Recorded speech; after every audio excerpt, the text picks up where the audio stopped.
identify ourselves.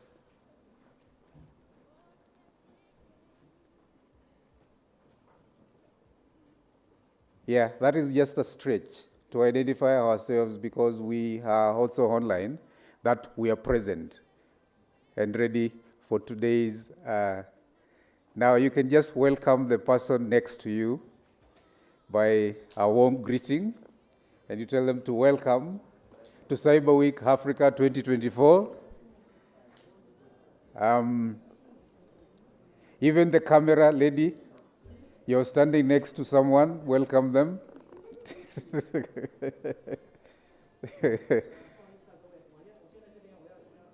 Yeah, even that one is a welcome. Okay, please, let's get seated and we are going to begin our session this morning. Karibu sana.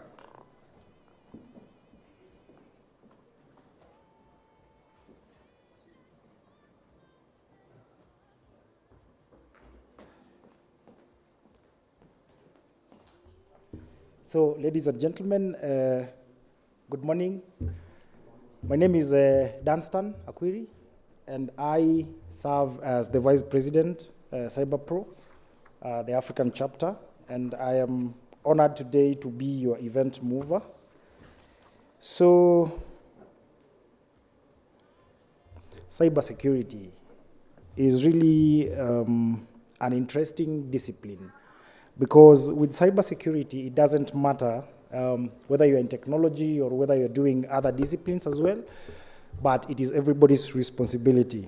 And of course, there is a new thing, a new era that, that is being so much appreciated today, which has existed for a couple of years, and that is artificial intelligence. So the purpose of this conference is cybersecurity and artificial intelligence. All right, so please help me welcome our first speaker today, Dr. Miriti from the University of Nairobi. Welcome, Dr.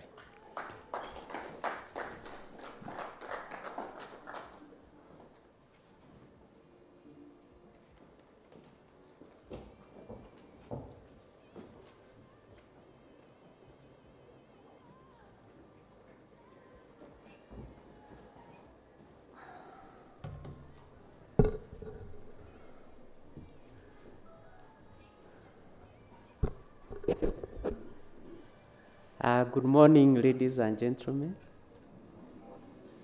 Yes, as we wait for the slides to come up, thank you, Dansan, for the opportunity. I'm from the University of Nairobi, the Department of Computing and Informatics.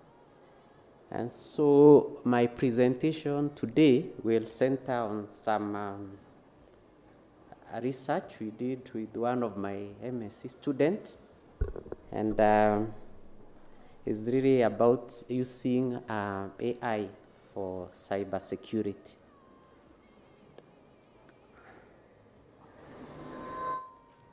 So I'll give a few seconds for the presentation to come up.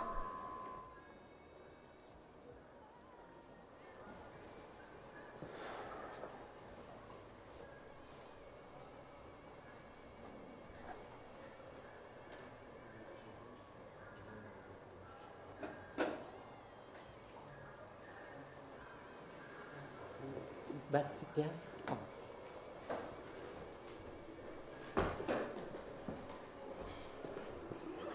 This is the name.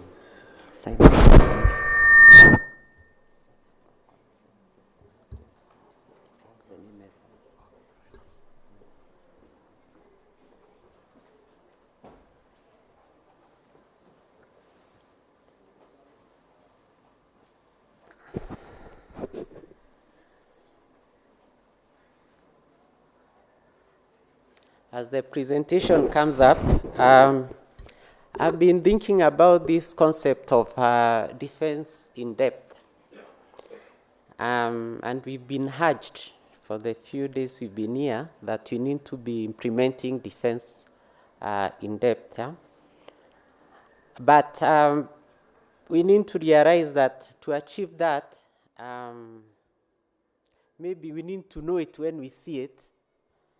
the layers of security. Just wanted to put up the hypothesis that user awareness training is part of defense in depth. So we can say we can put perimeter measures, perimeter control measures. We can put application security, but user awareness training is also part of it.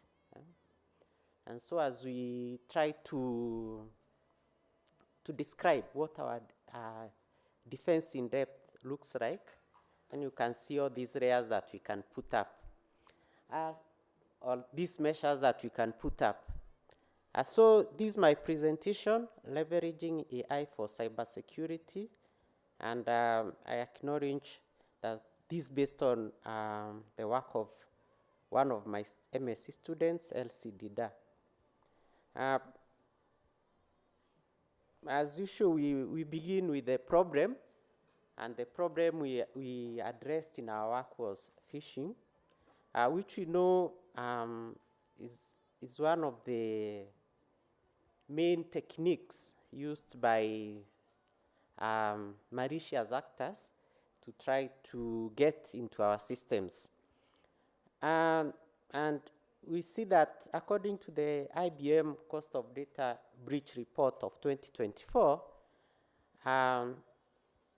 phishing and stolen credentials are the most prevalent data breach attack vectors. And we see that 74% of account takeovers start with phishing attacks.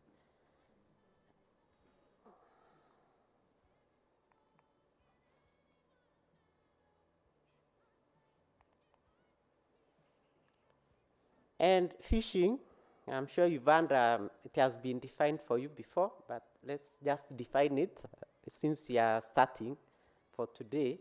We can adopt this definition.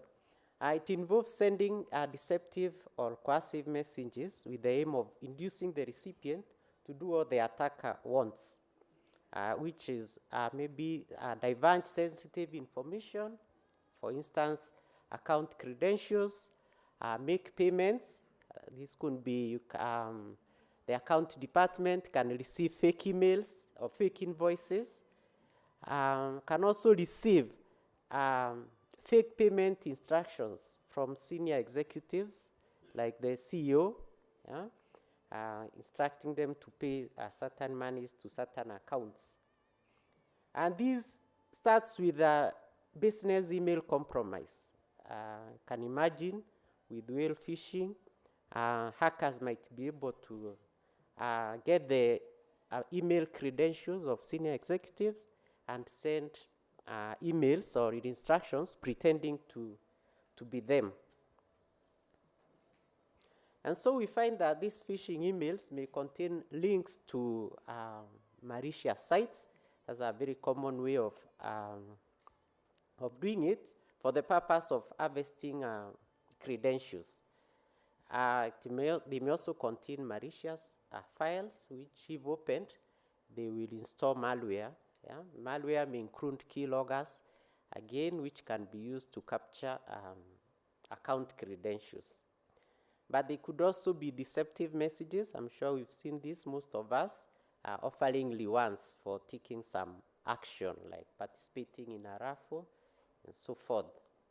And so identification of spoofed sites is critical, and AI, we can use AI. Here we still have some statistics which show that the cost of a data breach where AI is used is reduced significantly. AI is used for identification and also for containment of a breach. You can see that the reduction in the costs, eventual cost of a breach can be reduced by almost $2 million. That's the average cost. Yeah? Also, the number of days that it takes to identify and contain the breach. When AI is used, you can see they are reduced to 209 as compared to when it's not used, when it becomes 307 days on average. So we know in Kenya that's very important because there have been accusations that our experts are not even able to identify breaches when they occur. So we developed an LSTM model to identify phishing sites, and we used fish tank datasets for the study. This contains legitimate and phishing URLs, and what we did is we added some more data to this. In addition to the URLs, we tried to make the data more useful by adding some more information to it. What we did is that we extracted the URL features. You can see, sorry, I have not been moving.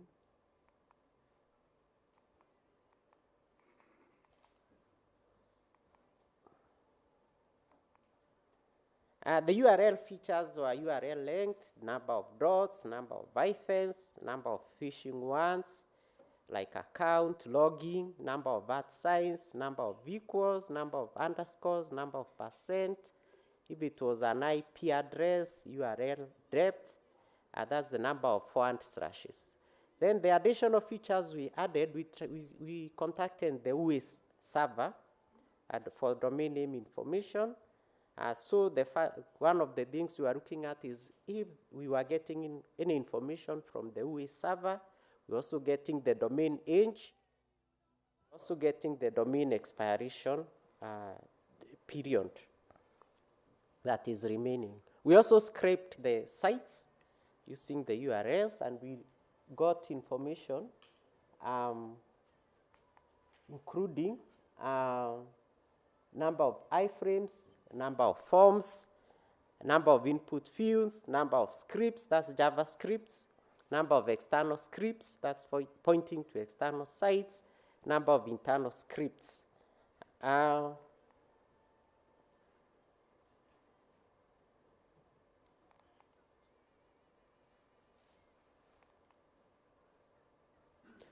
Using this, we were able to determine which are the most important features. And we use these techniques, random forest feature importance, recursive feature elimination, and variance threshold. That's which features and most variance. And so these were the most important features. Domain age is a very important feature in determining if a site is a phishing site.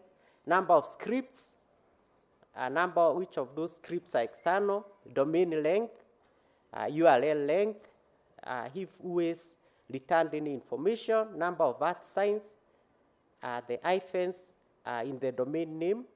That was important because that's one way of spoofing, by trying to vary the domain just a bit by including an hyphen. Domain expiration, number of digits, and additionally number of internal.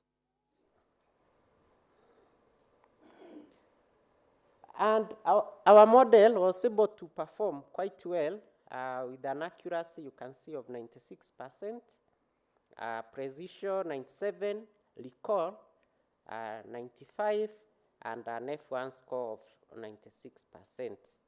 And ultimately, we built a Chrome extension, which we can tell you if your website is a phishing website or not. You can see there. It tells you if the site is legitimate. It's a plugin for Chrome. And you can see like this site, this is google.com, it's legitimate. And you can see these are the site fmovies 2, which are the red, I don't know, yes.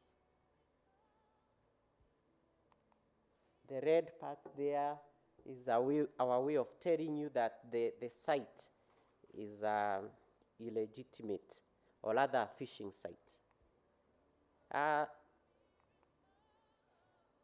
Before I conclude, I would like to add other ways that you can use AI for cybersecurity. You can see you can use it to detect abnormal traffic using algorithms such as dbScan, and also abnormal usage patterns, and also abnormal keystroke patterns. Yeah? You can also use it for classification. For classification, there are many things. You know, cybersecurity is not just about data theft. Even things like hate speech are also considered part of cyber crimes. Hate speech, cyberbullying, child sexual prediction, fake images, private data.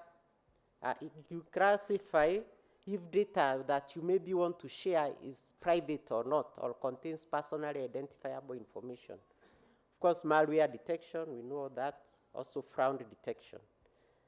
Gen AI is also applicable, can be used to plug the gap in cybersecurity skills. In other words, a cybersecurity expert can learn more using from Gen AI tools. Can also be used to generate attack scenarios for simulation purposes. Unfortunately, it can also be used to generate malicious phishing messages that look more authentic. We can also use it for clustering, and you know clustering helps us get new insights from data, in which case we can be able to, mostly clustering is grouping, and in grouping we can see if there are new usage patterns or usage patterns that are unusual. Not only can they call them anomalies, we can see which groups of usage patterns exist and what are their common characteristics. And so those are ways that we can use AI. We've done some of them in our research, but for today we wanted to focus on the phishing sites. Thank you so much. That's the end of my presentation.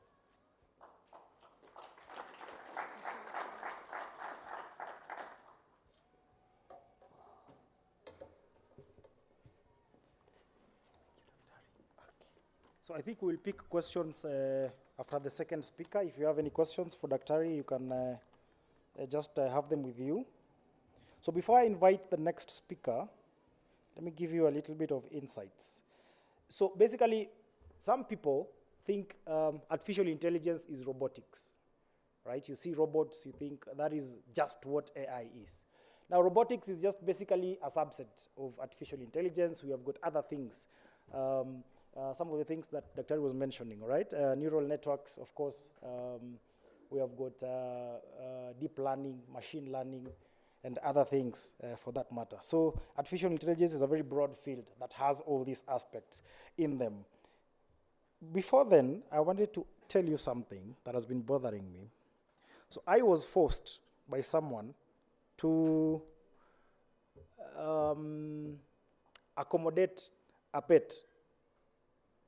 So I have a cat, and I have to pay monthly for that guy. I have to feed that guy. As if that is not better, the guy is not paying bills in the house. And as if it's not better again, the guy has 9 lives. Some people or some things are lucky in this life. So, ladies and gentlemen, I want to be able to introduce Dr. Tamrat Asfoe. Comes from the US, and he is a senior principal and managing director at Highland Peak Consulting, a strategic partner of RevTech Solution, and he has over 20 years of knowledge in multidisciplinary experience in planning and designing of complex systems across IT, cybersecurity, telecom, and critical infrastructure environment. Help me welcome Dr. Tamrat for his presentation.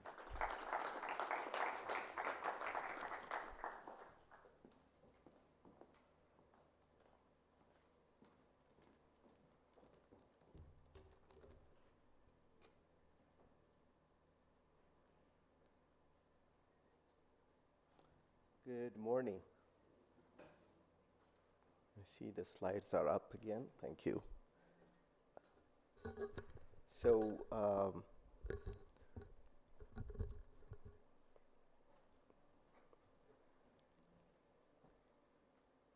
following the established protocol, let me introduce myself. I think Dan did a great job.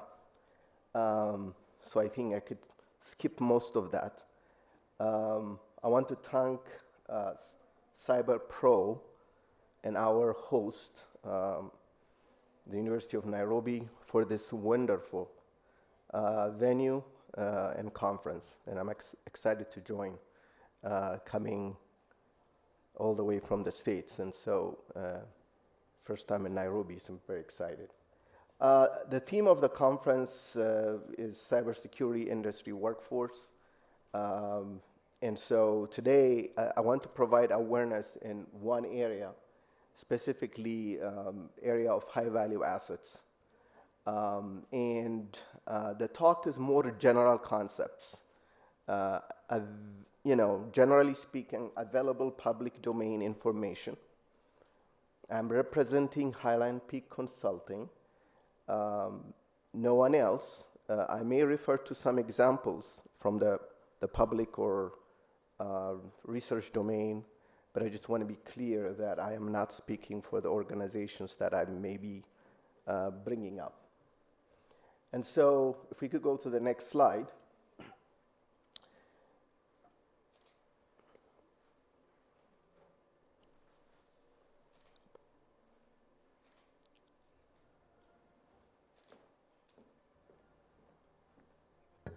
Oh,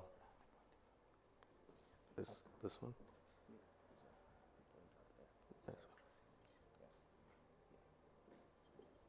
Okay.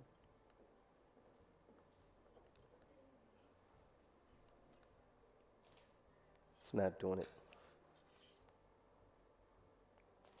Okay, here we go. Before I dive into HVA, what do you want to call the most critical system that you have? And this is just to get the conversation going. But everybody in organizations across the industry have what they consider to be critical assets or infrastructure. And what do you call it in your environment? I want you to ask yourselves, do you call it crown jewels? Do you call it critical assets? One of the references that I included here called Managing Cyber Risk, it's a book you could get from Amazon, does a good job in painting cyber security, specifically managing cyber risk within the context of high-value assets. After all, if your crown jewels, your high-value assets are not protected and secure, they are not going to be, managing cyber risk is going to be very difficult to do, right? So I think, ask yourself, do you own a high-value asset? So it's not surprising, but let me start with a little bit of introduction of high-value assets.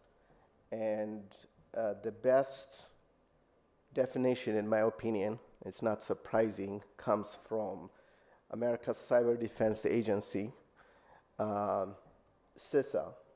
And they define HVAs are those assets, federal information systems, information and data, for which an unauthorized access, use, disclosure, disruption, modification, or destruction could cause significant impact to the United States nation's security interests, foreign relations, economy, to the public confidence, civil liberties, or public health and safety of American people. Now this definition, I have it in the reference. I have an open link to the CIO.gov site. So you could replace whatever, being in Kenya, you could replace America with the word Kenya. Or I know there was someone here yesterday from Ghana. I see another person is here from Tel Aviv. So the idea here, though, is that it touches many areas. And so the definition by itself is not going to be very useful. But as you could see, the information systems and a key ingredient or the DNA of the HVA, over the identification of the HVA, would highlight 3 areas. Information value. Does that system, asset, has information value? Is the data needs to be protected? Is it, if that data was to go away, disappear, someone takes over it, what's the damage? And then the next thing is the mission essential. So mission essential functions, there are many different definitions for it, but mission essential functions, and there are other areas called PMAPs, but these are MAPs, PMAPs, those type of things are, from the United States perspective, are approved according to the national continuity policy. And so it's something that touches into the resilience, maintaining security in those aspects. So I think that's a key ingredient. So in this definition then, and the final one, I think the federal civilian enterprise essential is a designation by an authority that specifically says this is a critical system and has the backing to do it and the authority to designate it. But the definition then is more about making sure that for it to qualify as an HVA, it needs to meet at least 2 of these elements. So let me move, as I noted here from a United States example, the Department of Homeland Security, CISA, supports the federal civilian agencies in prioritizing and assessing HVAs. And so there is a lot of lessons learned from what has been done in that area. I suppose, in the East African region, some of you guys probably have some similar experience in this area that I would love to hear about. But what I want to quickly move is to this idea of what is the process of an HBA process that you would expect. So a lot of people think of, identification is very easy, mitigating is very easy, but there's a lot of planning and processes involved if you are the organization that is looking over, especially at the national level or the Homeland Security level for your country. There are many assets, many high-value assets, crown jewels. And so how do you go about prioritizing them to be secure? And so I think a key point here is that the steps to follow would include HV identification and prioritization, which by itself is a very long process. There is a policy that on top of this chart that I show that there are policies from OMB and other binding operational directives, but specifically there's a BOD 1806 spells out the process to follow for the first step there. And it's a process of identification, selecting, ranking, and stacking to see which are the most highest systems that needs to be secured. And the next step then is just the whole pre-assessment, meaning at this point, you've been selected to be assessed in the United States government, typically the clients that I've worked with, they don't like to use the word audit. So basically, it's a joint assessment of the critical asset that is involved, and there would be some type of preparation that would happen, and based on that preparation, then there would be a review that would be done, and basically an assessment.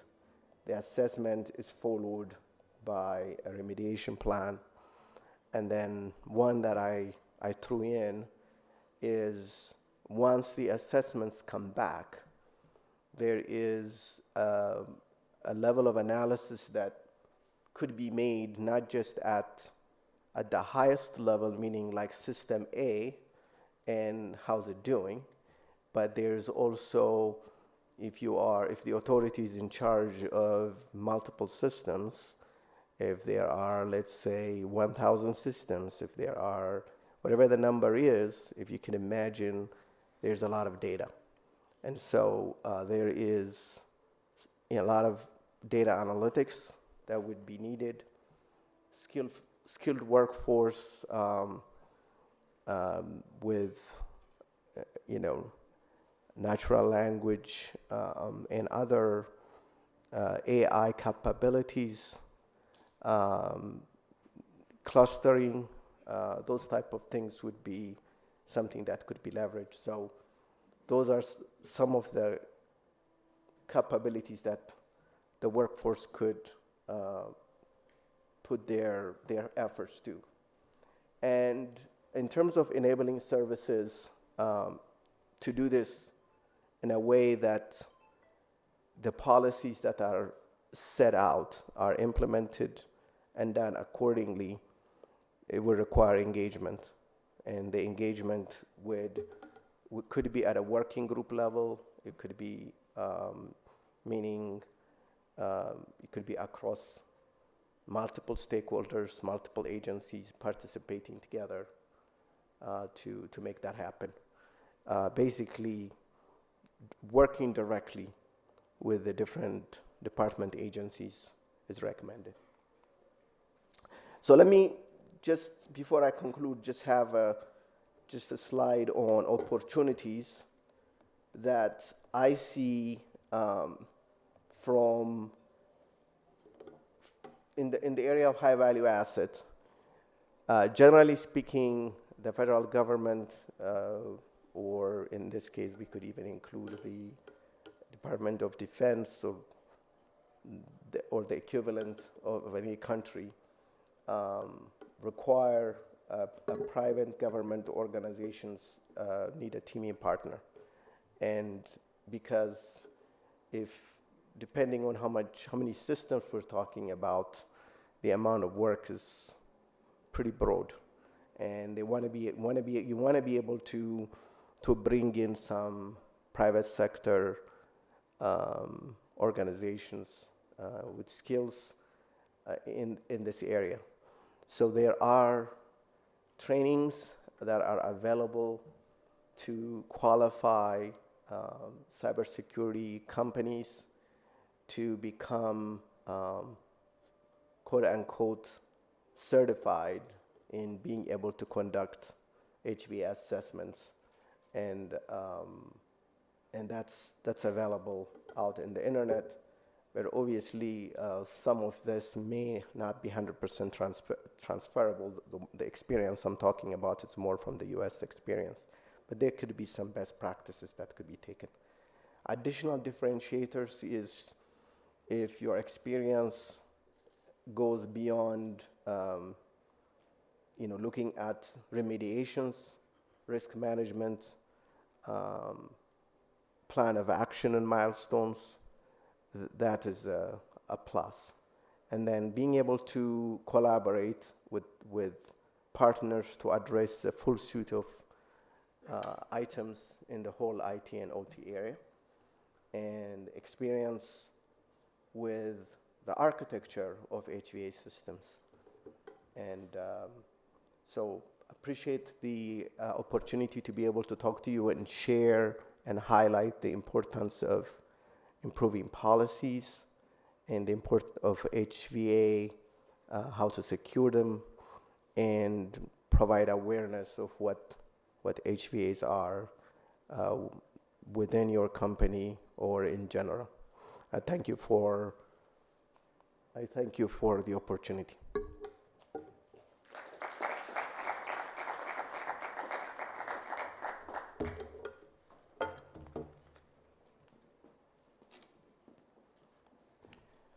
Wow, so I think we can see that most of the speakers coming up here, they can't fail to mention artificial intelligence, which means you don't need to be so much technical and understand softwares or development or coding for you to even work out on a model. Well, if you're not interested in artificial intelligence, I think it would be fair for me to tell you that the only thing you're supposed to think of is that you will be replaced. Because let me quote somebody who said, AI is not going to replace human beings, but people with AI are going to replace people without AI. So it is on a very high note that at least all of us should be aware of what artificial intelligence is and how to work around it. Because basically, artificial intelligence is the ability to be able to create machines or have machines that either have the intelligence of a human being or more than that. As Dr. Miriti was presenting before, he happened to mention an accuracy of 96%. Recently, I was creating a model as CyberPro. We were creating a model to be able to predict cybersecurity incidents with machine learning, and it hit only 90, and we were very happy of the accuracy. But from the look of things, I think we need to do better. So I'll come back to you, Dr. Miriti, later on for that. Ladies and gentlemen, there is another speaker, a well-renowned guy in the industry that I want you to help me introduce. This gentleman is a solution architect in a company called Gulf IT in the Sub-Saharan Africa with over 10 years of experience on advanced enterprise security solution from top vendors on NGFW, SD-WAN, SIM, PAN, security validation, API security, data privacy and classification, patch solution, both on the partner and distribution space. Ladies and gentlemen, help me welcome Mr. Owino Derrick.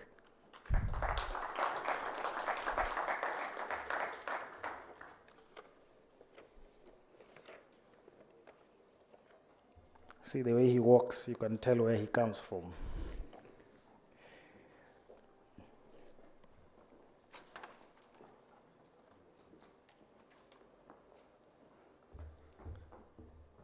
All protocols observed. Once again, good morning.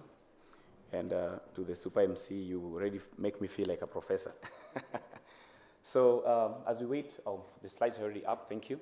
So my name is Derrick Owino. I've been in the industry. I see some people we've worked with in different capacities. And there's this topic that we've been talking today. And to the first speaker, again, Dr. Harry, thank you very much. You touched points that would be part of the solution I'm going to talk about today. And thank you very much. So security in depth is not only about how do we secure it. So we have different institutions. We have your Gartners will be telling you about your Fabric today. They'll be telling you about thousands of solutions. Again, the first problem was, do they integrate together? Yes. We can now integrate them together. Can they work together? Yes. Now the next question comes, do you even know if they're working? So then comes the topic that I'm going to talk about today, which is security validation. So the solution I'm going to present today is called Pentera, which is one of our core products. And Pentera is an automated security validation. I don't want to call it a pen tester or whatever you call it. So you'll see the differences, why I'm not calling it a pen test solution. It's a security validation solution.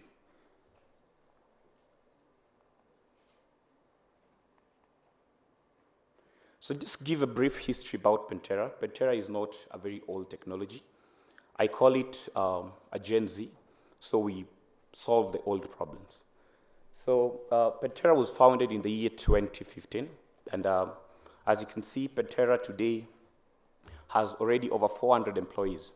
And these 400 employees are, being a core tech company, these are guys that sit with you.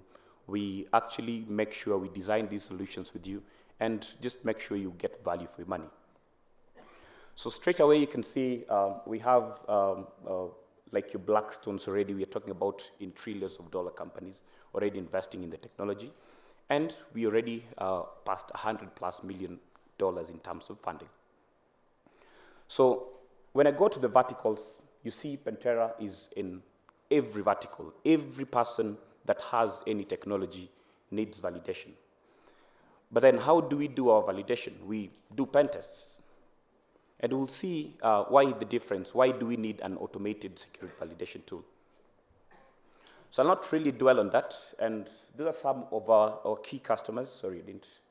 Some of our key customers. You can see here we have your Toyotas, your Deloitte, your SolarWinds, and you can even see the technology companies today are investing in the technology.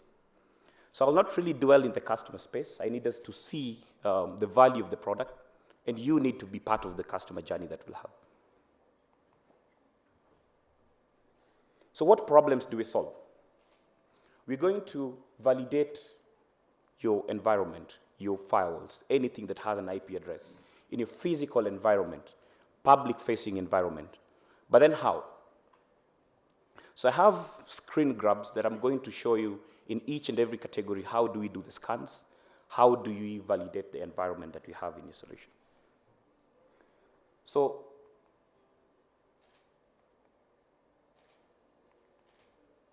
you'll see today you'll have your endpoint securities, you'll have your EDRs, your XDRs, you have your SIEM, you have your SOAR, name it, you have your remote access, you have your firewalls. But then the next question is, what if somebody was to get into environment? Do you even, are you even worried of the ifs? Because it's just a matter of some time that they will come into environment.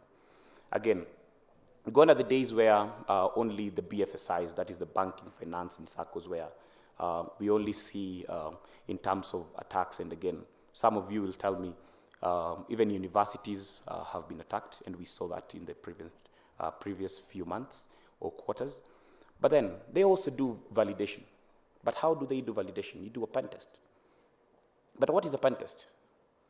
So you're going to come to environment today, quarterly, maybe yearly, maybe you don't have budgets. So it will be like that joke that I always have, that we even validate the amount of fish, for example, that we have. What about your environment? Okay? So straight away, I'll dive into the technology. So this is just a highlight of, in terms of vulnerabilities that we have yearly. So we have at least 15,000 vulnerabilities that we have every year. But you see, the year might start in August, it can start in October. You might have done your pen test previous years, a few months ago. But what about the new threats that you have in your environment? Now, this is the funny part. Only 5% of the exploits are actively used by the attackers. So just imagine out of 15,000, 5%, mathematicians in the room, I'm sure you already did that. Now, only 1% of the security vulnerabilities are actively exploited by ransomware groups. So just to give a brief highlight, so ransomware is part of the zero-day threats that we have in the environment. And this is key. So we say ransomware, we don't even say zero-day threats, because that is the language we understand. So basically, firewalls and all your security tools, how they work is very simple. They work against signatures. But what about their non-signatures? That's why we call them zero-day threats. And we'll see how do we mitigate those with Pantera. So just to be clear again, the topic is security in depth. And remember, Pantera is not a security tool. Pantera validates the security that you have in your environment. And we'll see why do you need to validate, and at times you need to buy technology. So we have three main solutions. So one is the Pentera Core, Pentera Cloud, and Surface.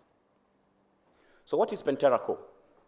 So Pentera Core, we have a solution where we're going to validate each and every thing that has an IP address. We call them assets that you have in your environment. So these would be virtual environment. These would be your physical servers, you name it, your IP, your printers, anything that has an IP address. So anything that has an IP address is exploitable.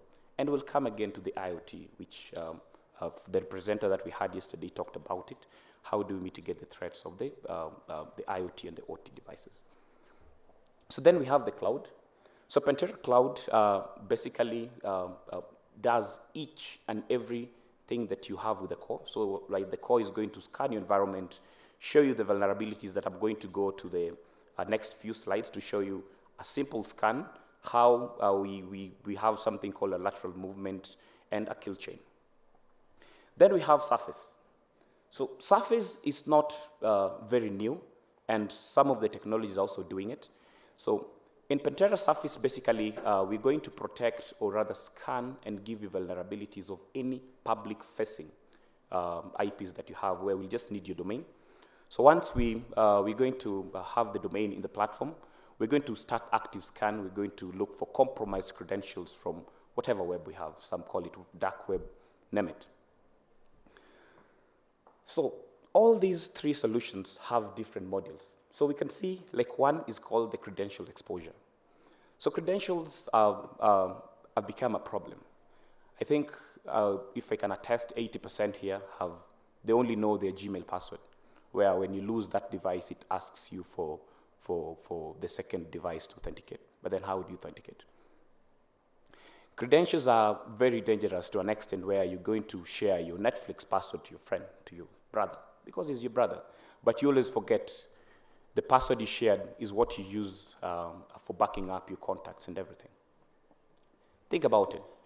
It is the same password. But then, if you lose the password, if you lose data, how are you going to sue Netflix? No. So credentials are very key, and we're going to see how do we now use this module to mitigate those threats. So there's a ransomware ready module. So the ransomware module is where now we're going to look at how can we emulate a ransomware attack. So remember Pentera, as we're going to see, Pentera is works in your live environment in a safe way. It doesn't work in the test environment. We do not test your environment using a test server or whatever. So we're going to come to the environment, and remember Pentera is a software. Like for myself, I have it in a gaming laptop. You can always have it in a gaming laptop. You can have it in a server. So the reason I'm talking about a gaming laptop, because we need resources, and those resources we need some processors, the GPUs. So you can see for the cloud, we support AWS. We have Azure. So on the network side, we support your Linux, your Mac OS, and also your Windows platforms, which is the main OSs that we use in the environment today. So quickly, I'll dive into the interface. So this is a simple scan. So I'll come to your environment, for example. When we're doing this, when we're showcasing, we're doing something, a POV, a proof of value, or a POC, for example. I'll just basically come with the laptop in your environment. And remember, Pentera is agentless. You didn't need to install any agent in any of your endpoints or your devices. So from this scan is an example of one of the customers that we've deployed. So I just took a few screenshots. Do not mind if you see me graying out some of the areas. So this is something we call a kill chain. And remember, this is a user environment. So the user environment, we're just going to plug in Pentera. And again, Pentera's role is not to come and crack your passwords. We're just showing, the power of Pentera.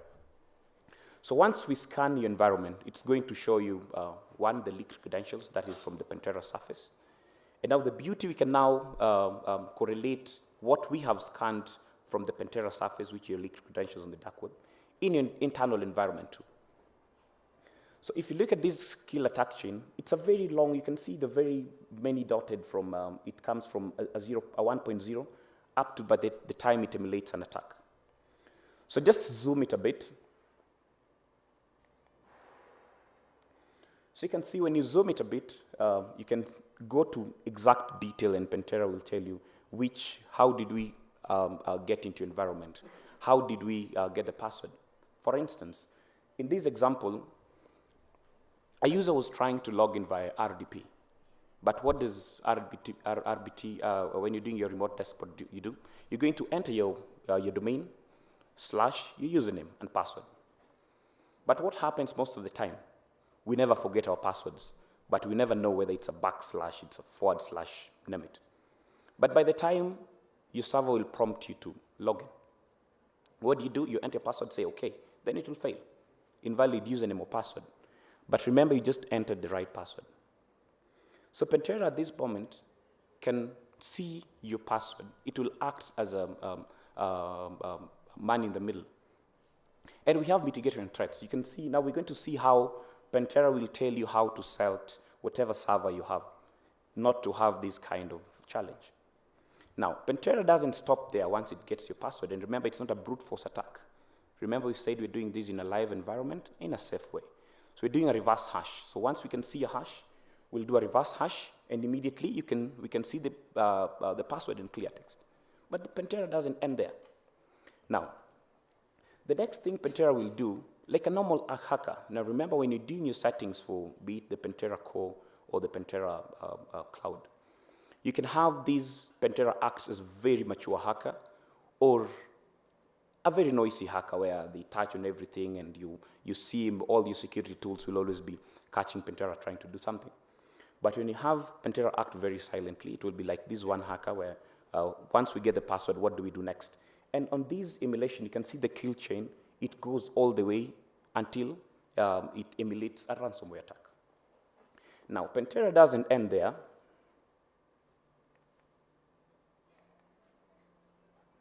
You need to know the fix, right? So remember, Pentera doesn't fix it, and Pentera wants to show you how to fix it.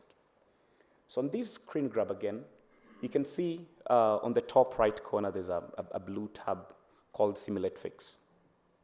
So when you click on the Simulate Fix, it will give you a description. And remember, you can simulate a fix on any point. So for instance, you cannot simulate a fix maybe on point number 3, because maybe you need a WAF, a web application file, that you don't have.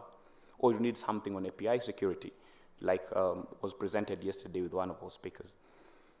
And maybe you don't have.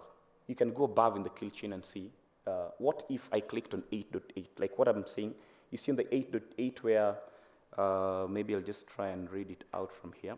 On the 8.8, it's where it's exploited a point nightmare CVE. So you can simulate a fix from that point, and straight away, you have click more down, way below down there. So once you click more, Pentera goes in depth, and you can see this is not from the web. Pentera is not loading this from your website, from any website or public facing. Remember, this is internal, and this is Pentera database. And Pentera sends you updates, and it auto-updates just the same way it auto-validates. So just be sure you always have insight on how to do these settings. Now, Pentera doesn't end there.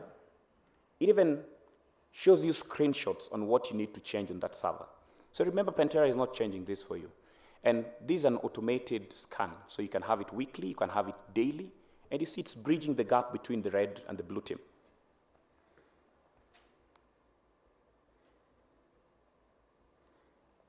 So what are we saying? Pentera is agentless, it is real. It acts like a real attacker in a safe way in the environment. So we're going to start from your network recon. We do the vulnerability assessment, what some people will call the pen test. We sniff the credentials, we crack the passwords, and again, remember, these are reverse hash, it's not a brute force attack. We do malware injection, we gather data, we do lateral movement like a normal hacker would do in your environment.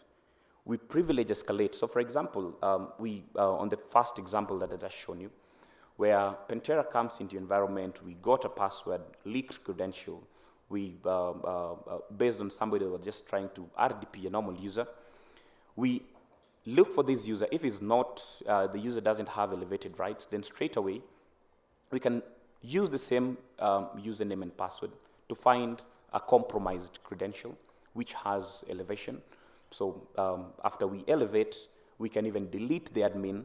And once we do all this and you get your report, Pentera does a cleanup. So whatever Pentera did in your environment will be reversed and we will still have a clean bill of health. So that is the point of the POV when you're doing a proof of value or a proof of concept. But remember, in your environment, this is something that you'll always be playing with your red team and your blue team. So just to wind up, as I wind up, you're going to get a detailed report from Pentera. So it will show you how many passwords were leaked, and it will show you in clear text. It can show you username and password. If you want that, you'll get that report with those username and passwords, both on the, so the Pentera Cloud and Surface would have the leaked credentials based on the environment. Then we'll have the Pentera Surface where we get it from the dark webs and the cloud where your hackers sell your credentials. So again, remember Pentera does ethical exploits and there's no simulations, just as a recap. And again, ongoing delivery of the latest top exploits. So when you have Pentera, you will always have an engineer assigned to you to always help you what to monitor and interpret some of the CVEs that maybe you don't have a team to help you with that. And the next question comes, then how do we license? It is as simple as the number of IPs that you want to protect. So when we do a POV, a proof of concept with you, and directly we can know how many IP addresses you can have, your third-party tools that can help you with the scan.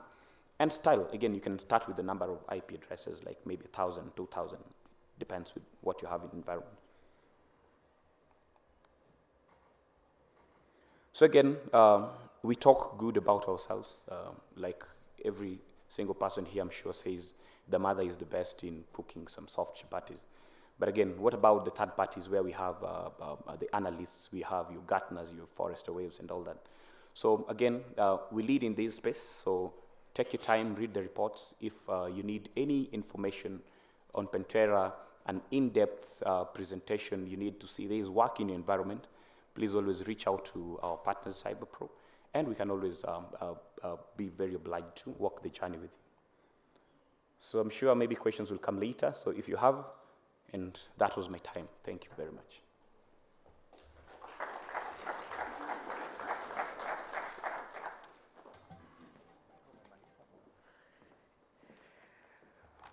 Wow, so I think, Derek, we need to add another D before your name, so that abbreviation of your name is DDO, Dr. Derek Owino. Guys, you're not getting the joke? All right, so in the interest of time, I want us to rush a little. I want to invite somebody who has traveled all the way to Kenya from Ghana, Mr. Kujo Theophilus, to have a speech from the Parliament of Ghana addressed to Cyber Week. We are Cyber Week, you and I, we are Cyber Week. So I will request him to take just 5 minutes if possible. It's not really the time to speak, but just to read the speech, and then we will go to the next speaker. Welcome, sir. Oh, you have it? Okay. Okay. Thank you very much. Okay. Good morning, everyone. He didn't mention the name properly, so I will do it myself. So the name is Theophilus Kujo Lumo, from Ghana's Parliament. Thank you. I bring you warm greetings from the Speaker of Ghana's Parliament, Right Honorable Speaker Kingsford Bagbin, the Deputy Clerk, Divisional Head, Dr. and Mrs. Grasa Kukumawu, the Acting Director ICT, Mr. Leslie Ni-Te Adiko, all of Parliament of Ghana. It's an honor to stand before you today to discuss critical topic that affect every aspect of our increasingly digital world, the cybersecurity workforce. As we dive into the complexities of this growing field, it's essential to understand the current trends, challenges, and opportunities shaping the cybersecurity industry. Cybersecurity state of the industry. The cybersecurity landscape is changing rapidly, with cyber attacks becoming more frequent, sophisticated, and damaging. Global cybercrime costs are projected to reach 10.5 trillion annually by 2025, affecting every industry from finance to healthcare.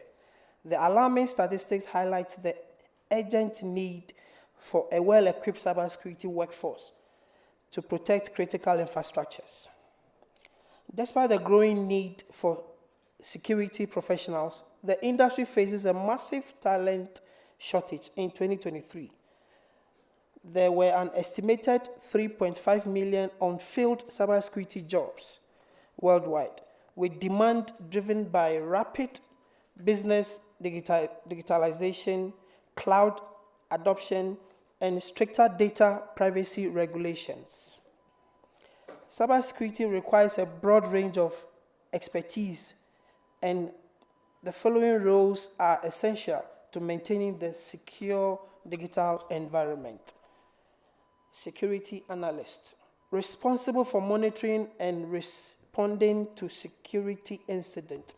Ethical hackers, pen testers, tasked with identifying and exploiting vulnerabilities to help strengthen systems.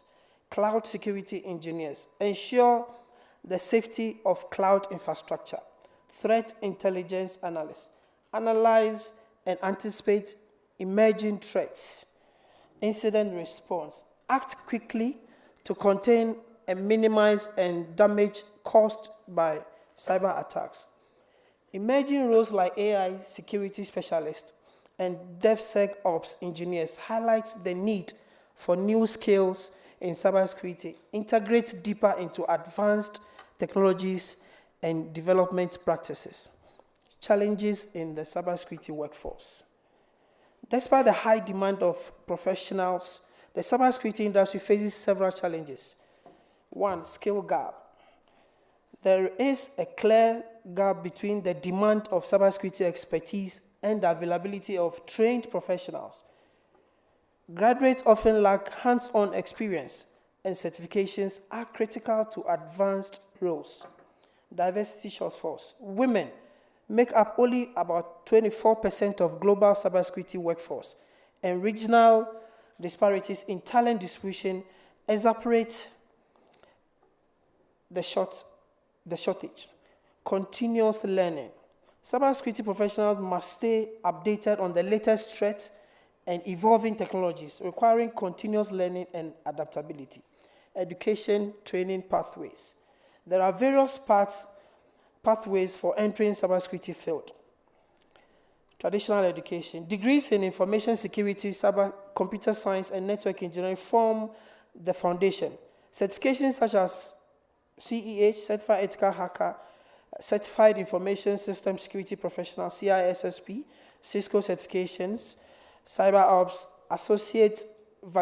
Associate validate advanced skill sets. Pathways. Boot camps and online courses offer intensive hands-on training. Internship and apprenticeship provides practical experience and network opportunities essential for bridging the gap between education and real-world application. Addressing the skill gap required for strategic effort. Upskilling programs. Many organizations are investing in in-house training and scholarship programs to help their employees stay up to date. Mentorship and community engagement. Mentorship programs can guide new entrants into the field, while participations in cybersecurity competitions and open source projects helps develop practical skills. Automations and AI integrations. While AI can automate routine tasks, human expertise will remain vital for strategy, risk management, and critical decision making. Future of cybersecurity workforce. Looking ahead, several factors will shape the future of cybersecurity workforce. AI and automation. These technologies will enhance efficiency but won't replace the need for human critical thinking and strategic insight. Global collaboration. Cyber threats are global, requiring cybersecurity professionals to work across borders, time zones, and industries, as we are doing here today. Call to action. To ensure we build a robust cybersecurity workforce, we all have a role to play. Industry leaders, invest in continuous education, foster diversity, and create a culture of inclusion. Aspiring cybersecurity professionals, take advantage of hands-on learning, seek mentorship, and remain adaptable as the landscape evolves. Educational institution, cooperate with industry experts and ensure curricula remain relevant and align with latest technologies and threats. As I bring my presentation to a conclusion, cyber threats continue to rise. Cybersecurity workforce must evolve to make these challenges. By fostering education, collaboration, and diversity, we can build a resilient, adaptive, and well-prepared cybersecurity industry. The future of our digital world depends on the strength and adaptability of this workforce, and together we can safeguard it. Cybersecurity and challenges are dynamic and ever-evolving, requiring constant attention, research, and discussion among experts like we are here today. I highly commend the organizers of this forum and look forward to many more such discussions in the future. Thank you very much.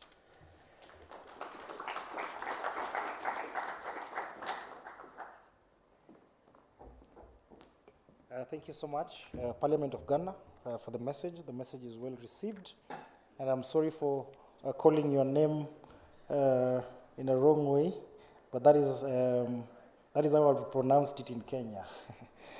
All right, Sindio guys.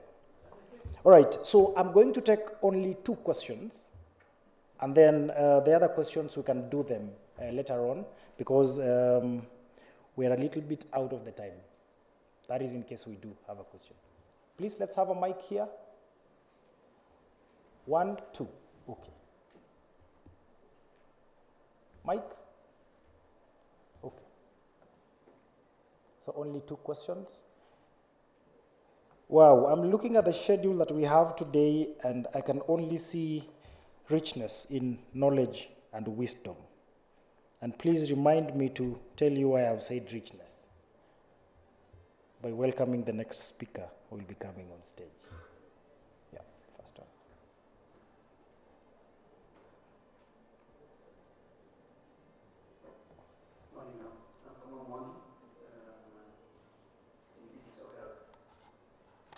A question to Dr. Miriti, and borrowing from what Derek has presented, indicating that around 15,000 vulnerability experience every year. So when you have models, AI models, do you retrain these particular models again so that you'll be able to capture the ever-evolving cybersecurity threats? Because if you retrain the model using maybe data that was maybe several years back and new vulnerability are increasing, will that model be effective? And the other question is to Derek. About Pentera, I would want to know about how it deals with zero-day vulnerability when you're doing validation, and what's the difference between that and XDR and NDR that are able to both validate your threats and as well as address them? Because why would you tell me about the problem I'm having and you're not helping me to resolve that particular problem unless you're an auditor, so to speak? So I'd want those 2 questions to be addressed by Derek. Are you sure you're in the health sector? All right, that is it. Yes, I think we will start with the Please, Dr. Miriti and then Derek.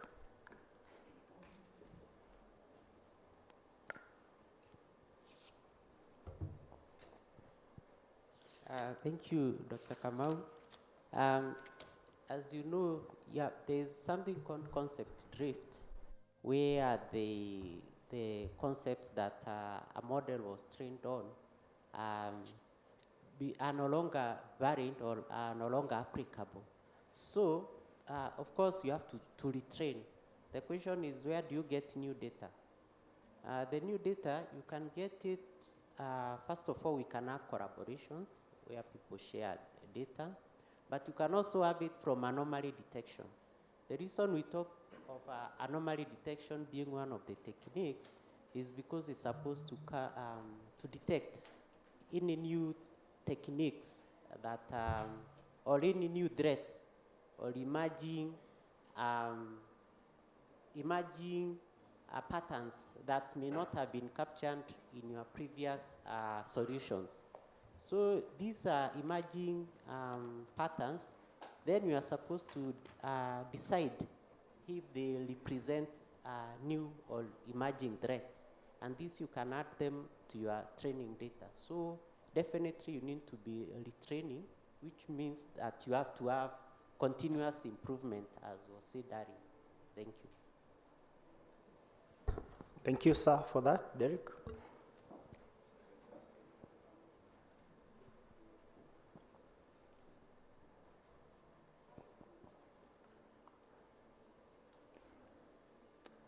Can we please have another microphone there?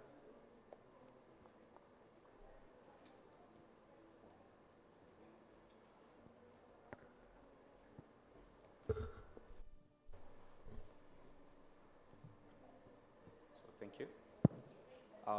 So like what just happened is an anomaly. It might be a zero-day threat. We didn't know the mic would not work. But now the question is, how would you know? So if you look at Pantera today, just to clarify, Pantera is not a security tool. It's a security validation tool. So the zero-day, look at Pantera as the zero-day threat. Look at Pantera as the one testing environment.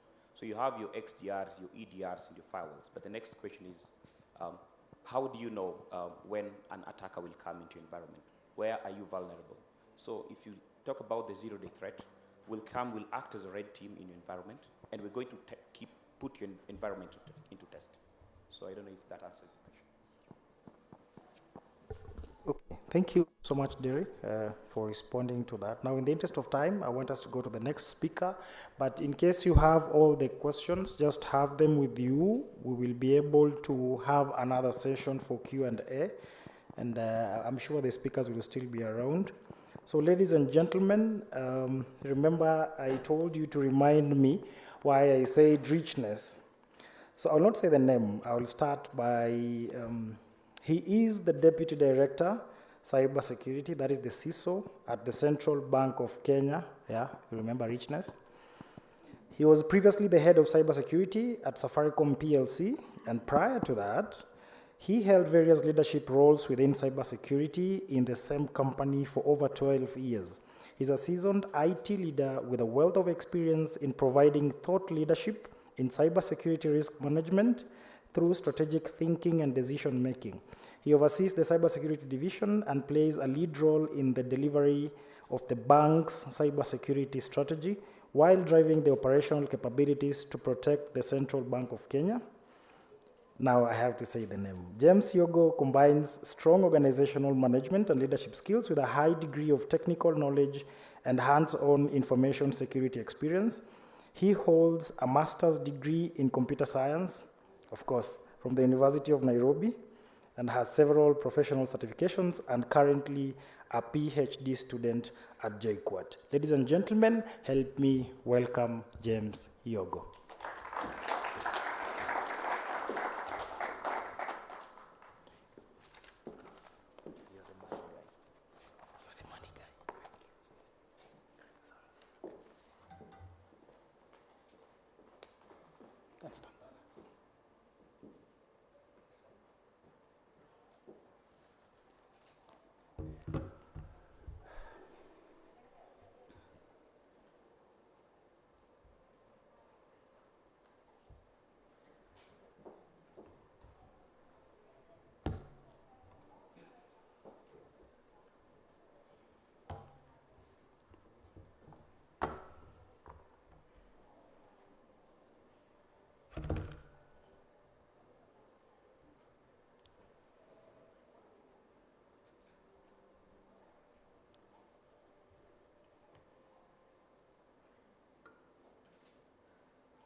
Thanks, Dunstan. And with all protocols observed, morning, everyone.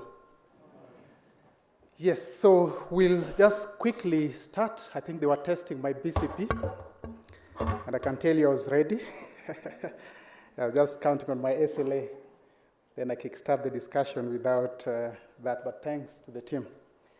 All right, so today we'll quickly just get to tackle a bit on cybersecurity risk management. And I know within the room I have the academia. I have Dr. Meriti, who was my lecturer at Nairobi University. Thanks so much, Dr.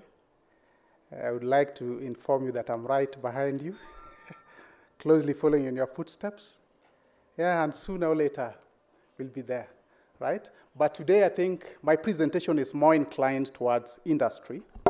If only I knew there was a bit around academia, then I would have spent a bit of my slides. I would have presented a milestone here, just for me to see if that will help me move to the next level, right? Otherwise, thanks, team. So let me just remind you, I don't know how many of us within the room remember this bout. Thank you.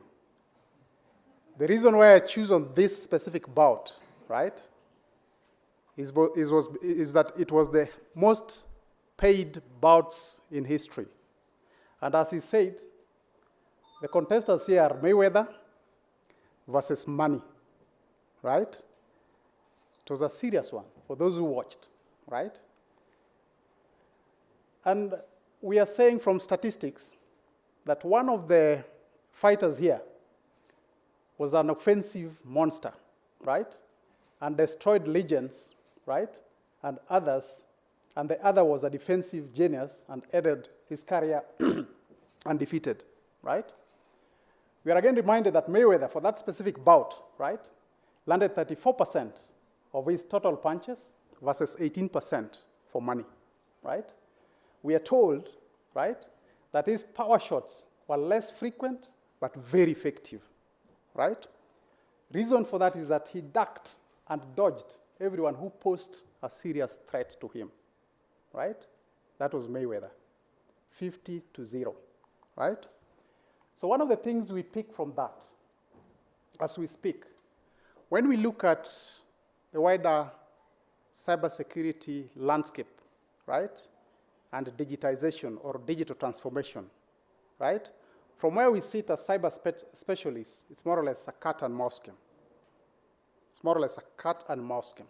The reason we are saying that digital disruption is like cyber attacks are real and expect a smack on your face anytime, right? Just to remind us, of course, the history of the internet, which forms the baseline and the whole framework around all these digitization journeys and concepts we are talking about, right? Of course, we had Web 0, 1.0 into what we are currently calling Web 5.0, which brings in aspects around metaverse, 3D, a lot of use of AI, name it, right? So there has been milestones, there has been evolution of technologies, and today we are where we are because of all this. Now, just a bit of statistics and facts, right? Just a bit of statistics and facts. I think I have the advantage of coming for the first time today. So I'm not so much aware of what you've covered, but let's just cover this, right? Today we are talking about 8 billion users across the world, right? Out of the 8 billion, we have 5.6, right, with mobile phones, right? Then we have around 5.3 with smartphones. That's a big percentage. Let me just come down to the lower statistics. So you are seeing growth. The digital growth in population year on is 0.9. That's close to 1%. But then look at that statistic, the next one, right? Where we are saying that for subscribers, mobile subscribers, the increase year on is approximately plus 2.5, which is big. So it's a matter of time before that catches up with the population, right? So in as much as today we are talking about, that's close to 60% thereabout, right? In the nearest future, that gap will be close to near 90%, right? And that is big. To your right, again, you're seeing statistics. I think of importance to me is the one that is showing the number of created and removed fake accounts, right, for Facebook every 1 minute. That is big. That number is big. So that tells you that out there are people who are busy, not with the right stuff, but with the wrong stuff.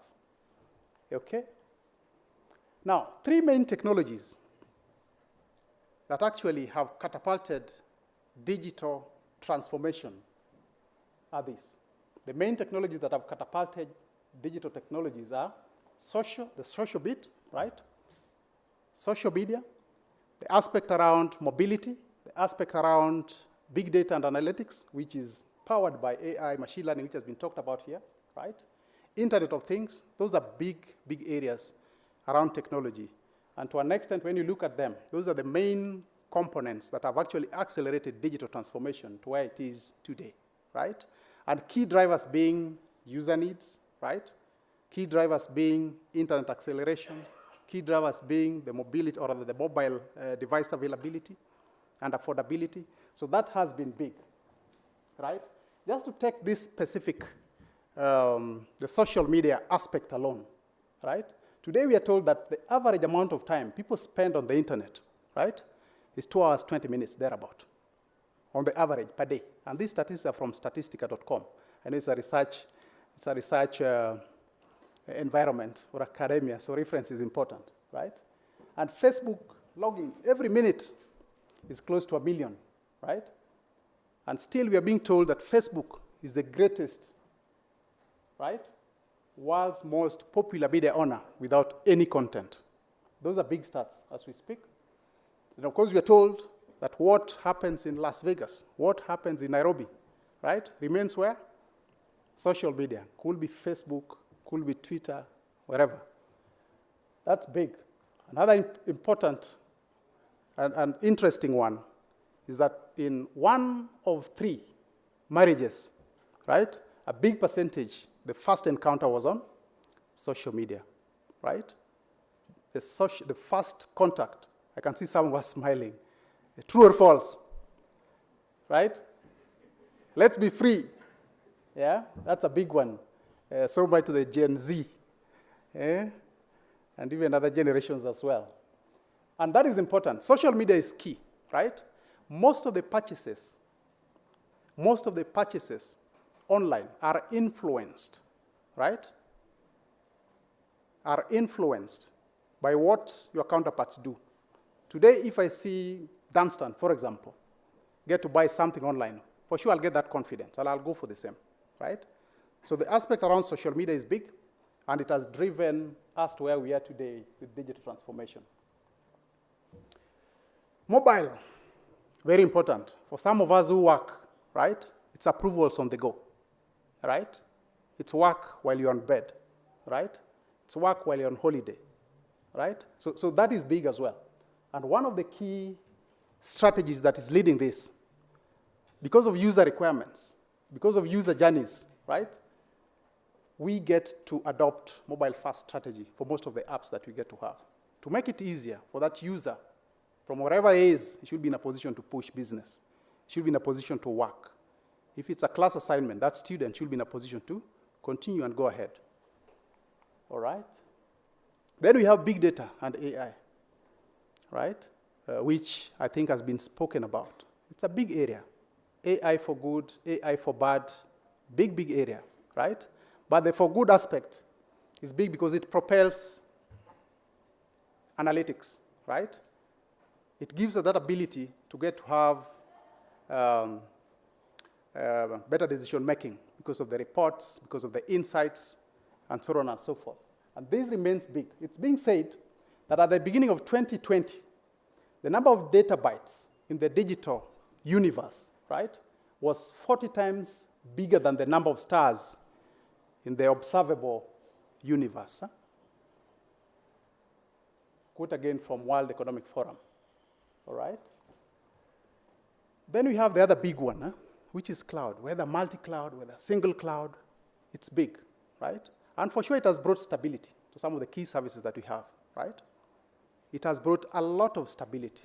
Whether cheap or not is a discussion for another day. But it has brought a lot of stability and efficiency on how businesses do work, right? And we're being told, of course, that 82% are adopting hybrid for reasons that we may be aware of, right? And of course, key concerns around cloud, even internally within Kenya, is on privacy and data protection. That is big. It gets to help you determine how easy it is for you to move from your on-prem to the cloud. More so when you're talking about PII. At what point do you get the go-ahead, right? Or do you get to comply to the local regulations? So much for this country, and even GDPR as well, for those who are touched. All right, Internet of Things sounds new, but not new. It has been there with us, right? Since 1982. Coca-Cola did the first POCs, or proof of concept, very many years ago, right? But today, as we speak, it's driving quite a number of use cases. And some of them you can see down there, right? Smart homes, right? Smart retailing, smart supply chain, etc. All right? So with all this, right, what we are seeing is an increased digital attack surface. An increased digital attack surface. In as much as today we can approve on the go. In as much as today you can transact M-Pesa from wherever you are. You can pay your bills very early in the morning. You can pay your bills from wherever. You can pay an hostel bill right in the county from wherever you are, across the world. There are disadvantages to that. And that is what we are talking about today in terms of digital attack surface. And we are seeing, of course, when you talk about cyber, I don't know whether this had been cited before, but this is something that, to an extent, we saw crystallizing around 1971, right? And we are talking about the Creeper, right? Developed in a lab, an educational lab like this, to an extent, right? So the guy did a very nice program that could actually get to replicate itself within the mainframes and leave a trail across, right? His colleagues, seeing a very interesting pattern, said, hey, let me do something as well, right? So he went ahead to create another program that could actually look for lack of a better word, right? The creeper, and wipe off, right? Or disable capabilities around moving from one mainframe to the other. And that was the first antivirus, around 1971 thereabout. But today, as we speak, a lot has happened. We've seen quite a number of milestones across, right? I know a lot has been mentioned here, but just to highlight, as we speak, of course, when you look at that scale, the sophistication level is growing higher by the day, right? The targeted assets or crown jewels, I know Professor talked about the same earlier, is also increasing, largely because of what I've spoken about, right? So we are seeing all that, right? Quite a number of 0 days has been mentioned earlier. Quite a number of APTs every now and again. We're seeing tens, right? Tens of ransomware every other minute, which is big and looks scary, right? Which is big and looks scary. I know some of us really are well aware of what is happening and are doing something. The reason that we just need to crystallize and get the best out of what we are doing. In terms of impact around cyber, has been big as well and continues to be big. First, of course, you expect direct costs, right? So in a case of a cyber incident, expect to pay that for professional services for investigations, right? If not to an external party, then it's your team spending time. And that is money, right? That is money. And I have examples there. Regulatory sanctions. I know in Kenya we have, I am seeing my good friend from NC4 here as well, Daktari. I guess we'll be talking about it. But when you talk about compliance as well, right? What is it that is required of you in a case of an incident, right? So there are aspects around regulations.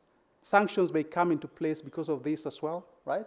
And that is big. And of course, there's aspect of loss of revenue for businesses that deal with money, right?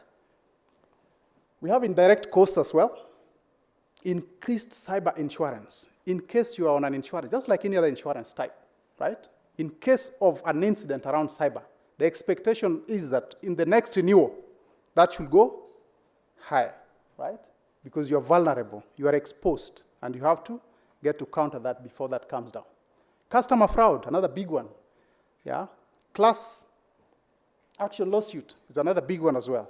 But then we are also talking about intangible costs. Damage to brand is big. We've seen executive transitions before. And most of us are aware that today the person accountable around this, right, is the board and management. We've seen such happen, executive transitions. A good example is the Equifax one a few years ago, right? Merger values go down, right? So the brand beat is big.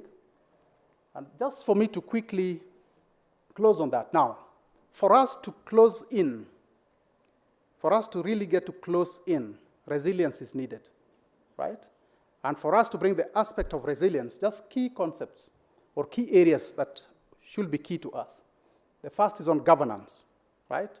Getting management approvals, getting management buy-ins, having the right policies, having the right structures in place is big, right? All right? But even as we do that, there is need that you align to business needs. The second bit is risk assessments. Analyze these risks, analyze these threats. Out of that, do a proper plan of how to mitigate.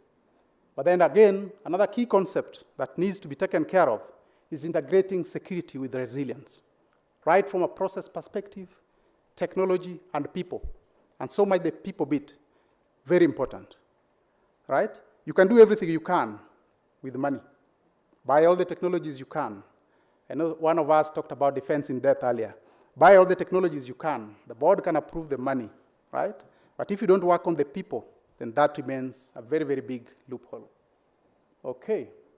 Then skill set, more so around the technologies we have all talked about, is important. Because again, you cannot get to protect what you have no idea about, right? You have to get some tips around the latest. For you to protect API security, as an example, you have to know what API is and what it does. For you to protect big data or a data lake, you have to appreciate the concepts around big data and data analytics as well, right? Then the other big bit is readiness and flexibility. And that is the biggest. You have to be cyber ready, right? Your hygiene has to be proper. The same way every other morning you brush your shoes, you get to brush your teeth, you get to shower or freshen up. It's the same way we need to handle the cyberspace as well, right? So that is important. Incident response plan. Again, it said that for most institutions, it's just about time, right? So what you're doing about your management around cybersecurity incidents is big. So you need to have the right incident response plans, and not just having them, but testing them regularly to ensure that each and every person or stakeholder within that institution, right, is well appraised and knows his responsibility in case of a cyber incident.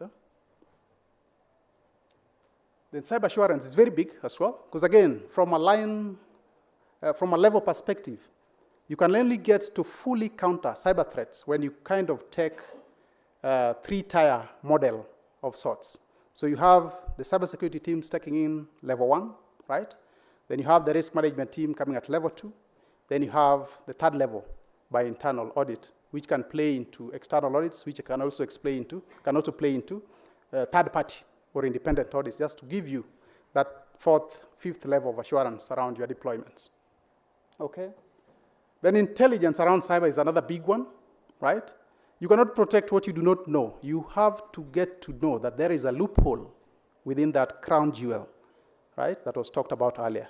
You have to get to know that there is a loophole on that externally facing service that you sell to your customers for you to have the right detective, right, and preventive controls as well. All right? And even as you do that, collaboration is key with industry. But even from a personal perspective, it is important that you employ what I talked about earlier, cyber hygiene. Protect yourself right from social media. Do not share the data that you wouldn't want to see out there to the public or to social media. And just ensure that the basics are kept as basics, right? Otherwise, thank you.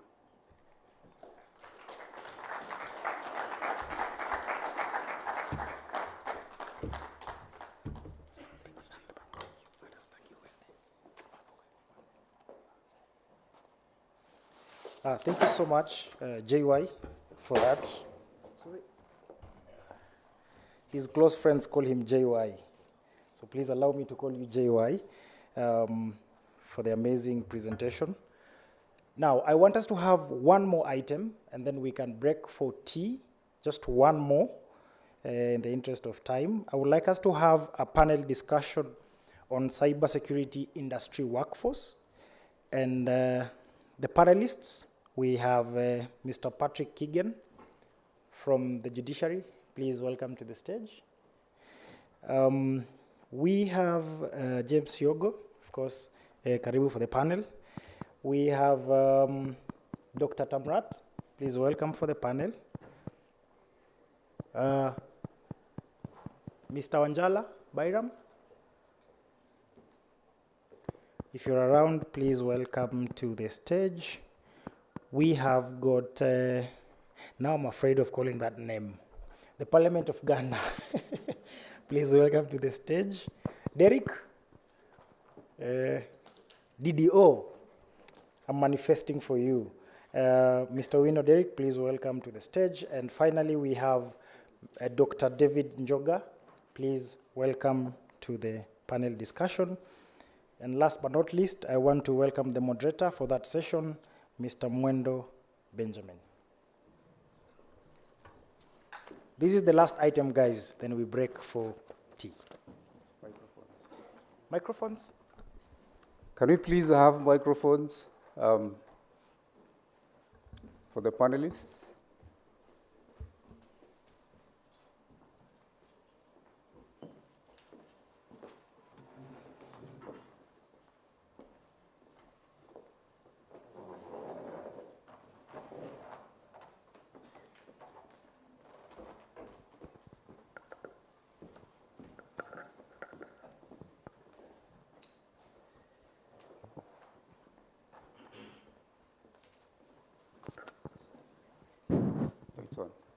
Thank you very much. Cybersecurity industry workforce is actually the theme of our conference. And today we are glad to have all this talent from academia, industry, and government. We have students and lecturers and teachers. We have people who are not trained on cybersecurity, people who do not understand what is this cybersecurity we are talking about. The workforce. What is the workforce? Cybersecurity workforce. Now, I have a couple of questions which each speaker, it's an open mic. It's not, they are not technical. We just need to understand how we train, who gets trained, what they do, what is the responsibility of the industry, what is the responsibility of government, what is the responsibility of the industry in terms of industry workforce. And just to run through, what are cybersecurity jobs? Other question number one. Briefly, we'll go through them. And then there is cybersecurity can be difficult to teach in a classroom. How do we teach cybersecurity? We'll begin with our friend from Ghana. Thank you very much.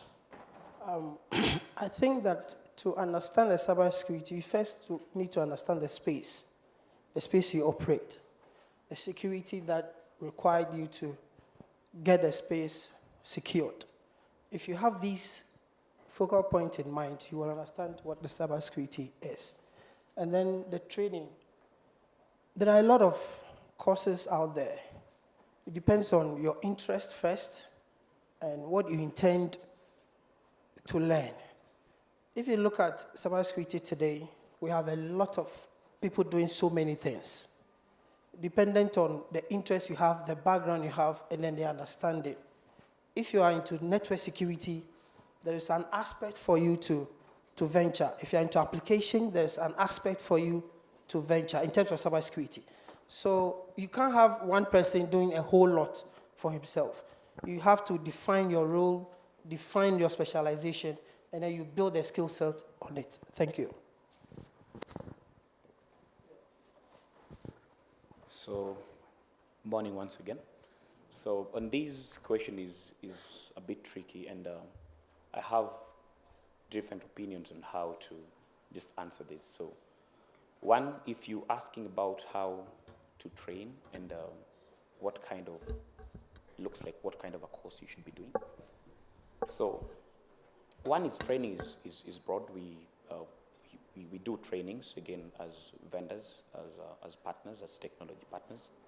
We have institutions that do these trainings. We have them locally, some needs to be done internationally.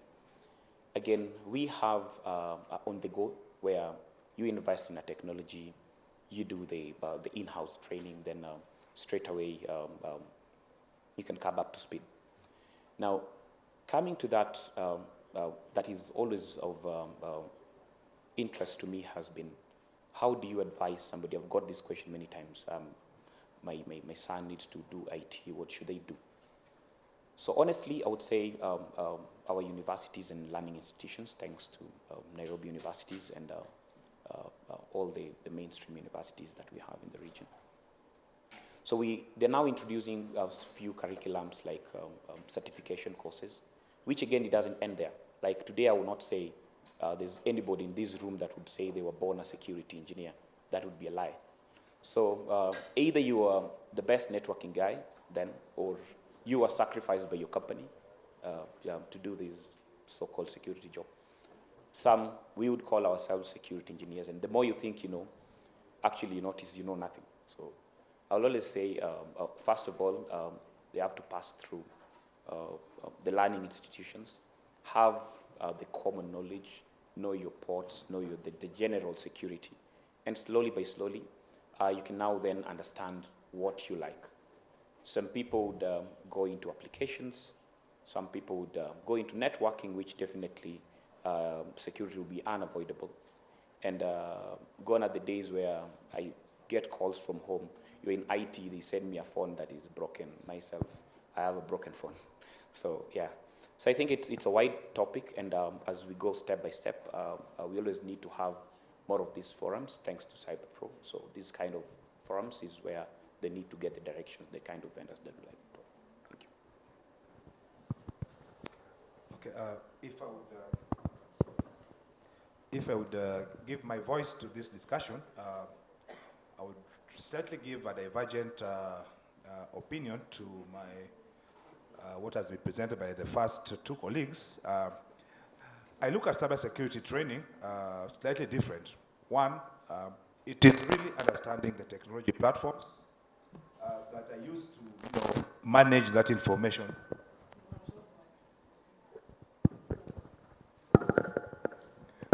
Okay, so it is part of that, that initiative to understand the technology platforms, but also the business space which that technology is trying to enhance its business processes. From my experience of training in cybersecurity, I look at it as more of a personal calling, drive, passion, determination to pursue a career or practice in cybersecurity. And above all, from where I sit, the towers of security, with the bird's eye view, we look at it that one more thing that needs to be blended, and that should come first, is ethics. In the national context, we talk about patriotism, because understanding and being able to use the technologies in itself is a good thing, but then the correct use of the technologies, of the tools, and so on, that is where we differentiate between a cybersecurity person and a cyber criminal. So then I look at that that requirement to build what we call cyber warriors, those who are really up to the mission of being in the business of cybersecurity, that is protecting national cyberspace, to be those people who really have some mastery of technology, some mastery of business, as well as embedment with the required ethics and patriotism to protect the businesses if they are private businesses, or to protect the nation if they are really alive to the fact that cybersecurity is national security. So again, I don't prescribe to a formal curriculum in terms of achieving the skills required to be in cybersecurity space. If you look at some of the most renowned hackers globally, very few of them have gone to class to study cybersecurity, to study technology, because a lot of these things are self-taught. There are a lot of tools available in the industry that can really support those practices. So I think it's a multi-pronged approach to build a skill force that is ready for the mission of protection of the cyberspace. Thank you. Thank you very much. Just by extension, to talk about cybersecurity training, I think having practical simulations and also lab exercises would really contribute a lot towards learning in cybersecurity. And not only that, also programs such as this one, conferences and even mentorship programs are very important for learning, and not just in a classroom setup, but also having different activities, like even having drills, just the same way we do fire drills. We could have fire drills on cybersecurity practices, which would go a long way in actually training people. And also other activities like capture the flag, or even hackathons on cybersecurity would really contribute a lot to cybersecurity training. Thank you.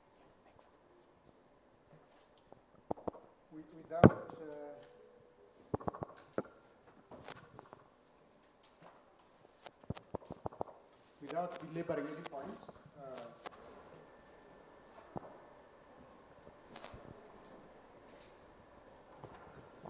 I would wish that, because today when you look at the curriculum, say for universities, I think there needs to be more alignment for us to get to update it to reflect what is happening currently.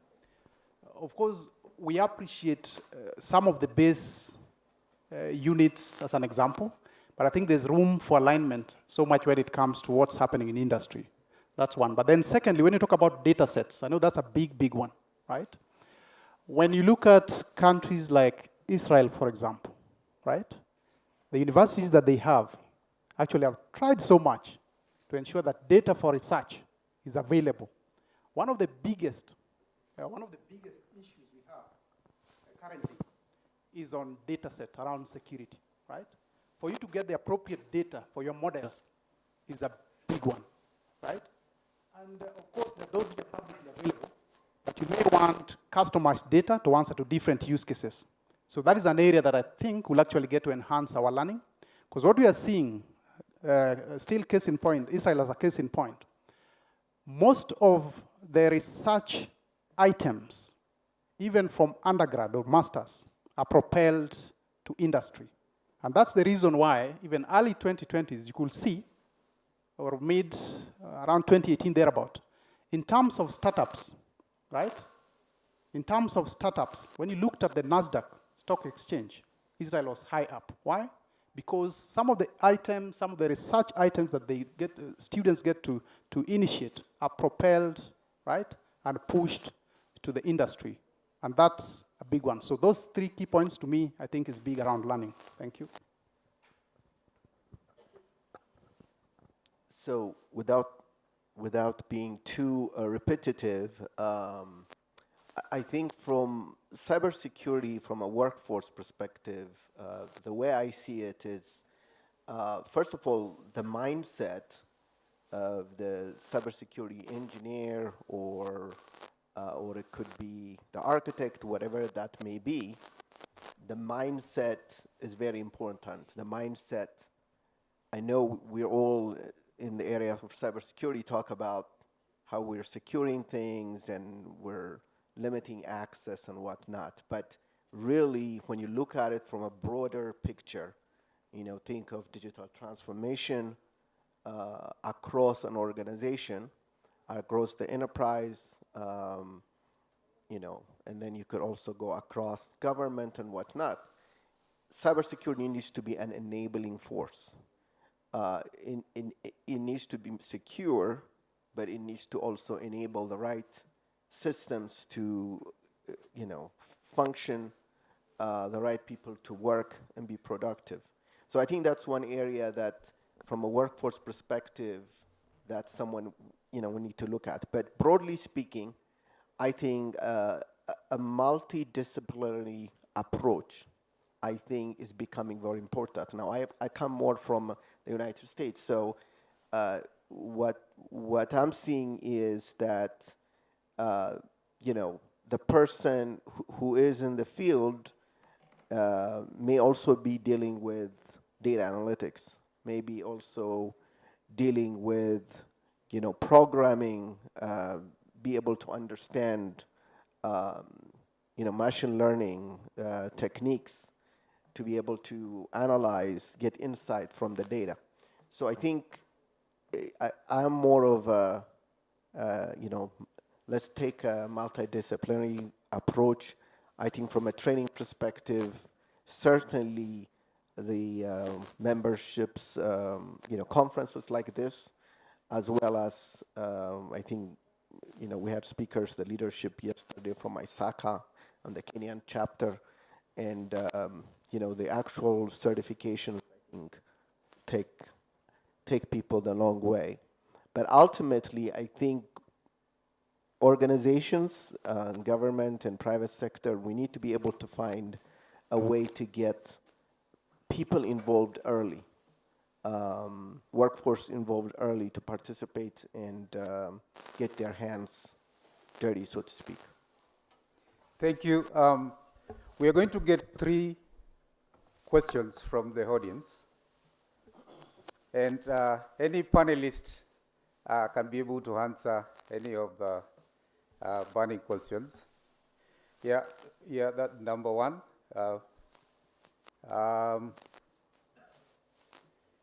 Number 2. Number 3. Okay, I will add 2 more.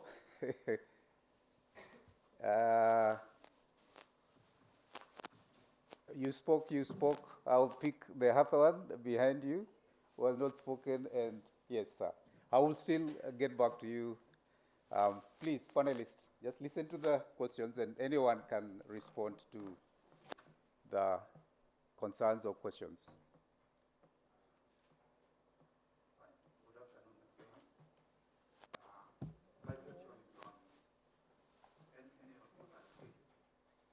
My understanding of the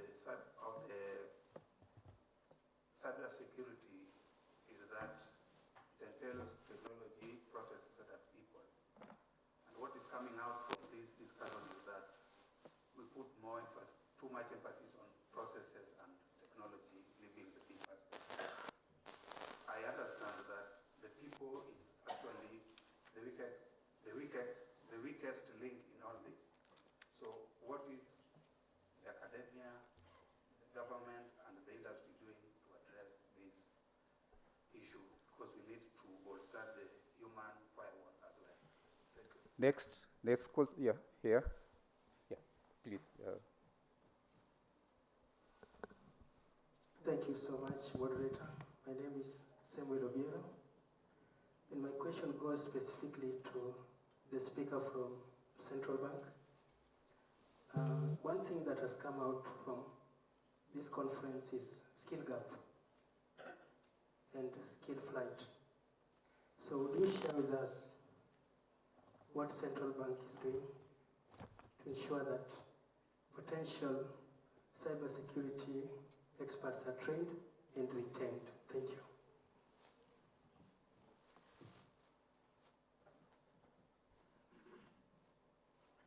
Thank you very much. My name is Francis Mwangi from Kemri.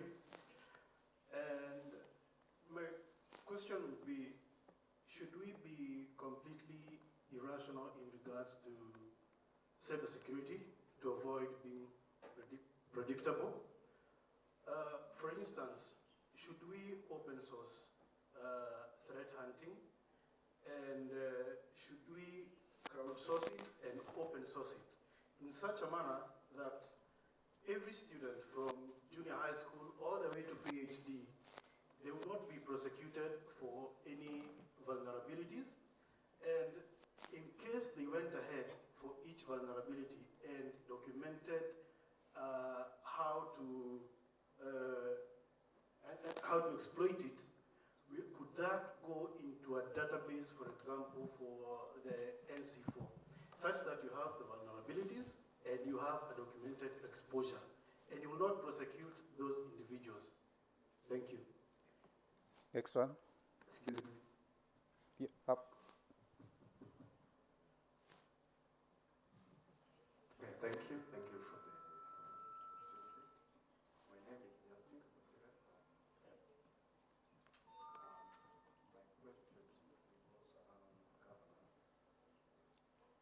I'm sure you will agree with me that most of the boards are not we are not ready in terms of competencies around cybersecurity. Now my question goes to the people in government and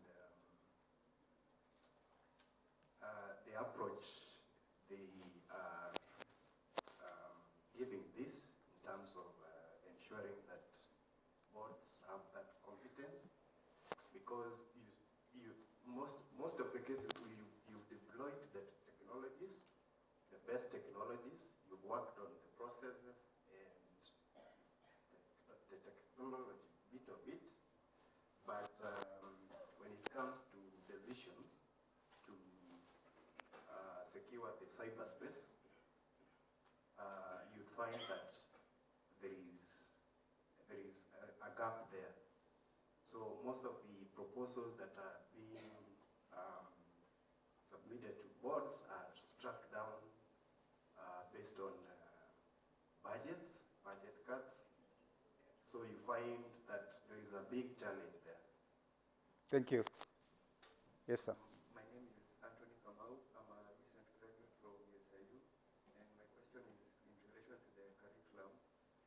When you are specializing in cybersecurity, you are taught to be taught theories and maybe told to practice on hierarchy, at the box, with me.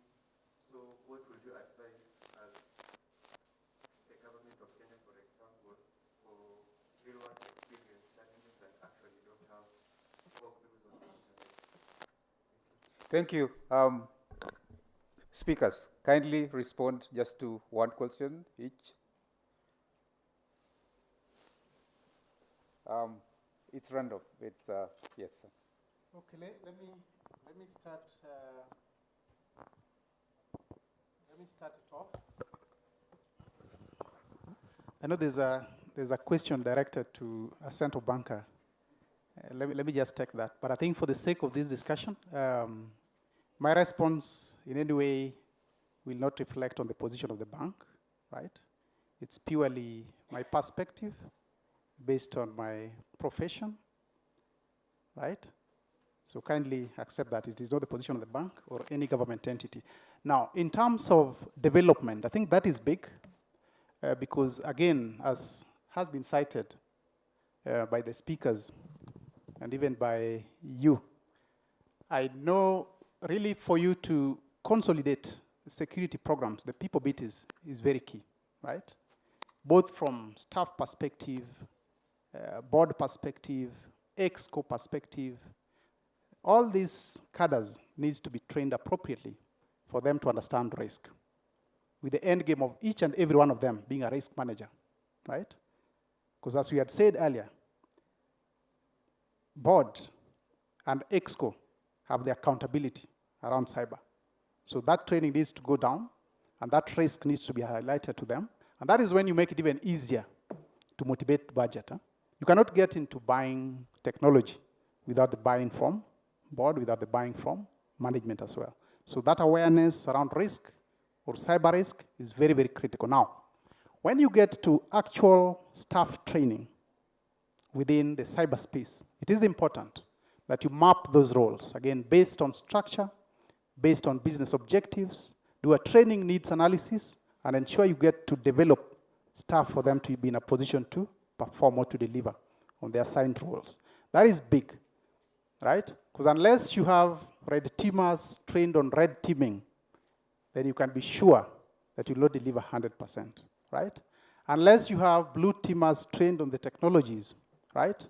And indicators of compromise and how to get to protect, you can be so sure that you will not get your intended KPIs around the same, right?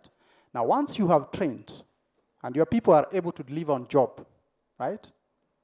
The biggest bit, or rather the biggest challenge is what you are talking about, right? Flight, churn rate too high for cyber, right? Very, very high. I can tell you, we've experienced even up to 10 leaving, up to 10 or even 8 leaving in a year. That is big, because in a case you have a team of, say, 100, and you have 10 leaving, that is like 10% thereabout. So you really need to have one frameworks on how to get to retain. And one of them first is remuneration, right?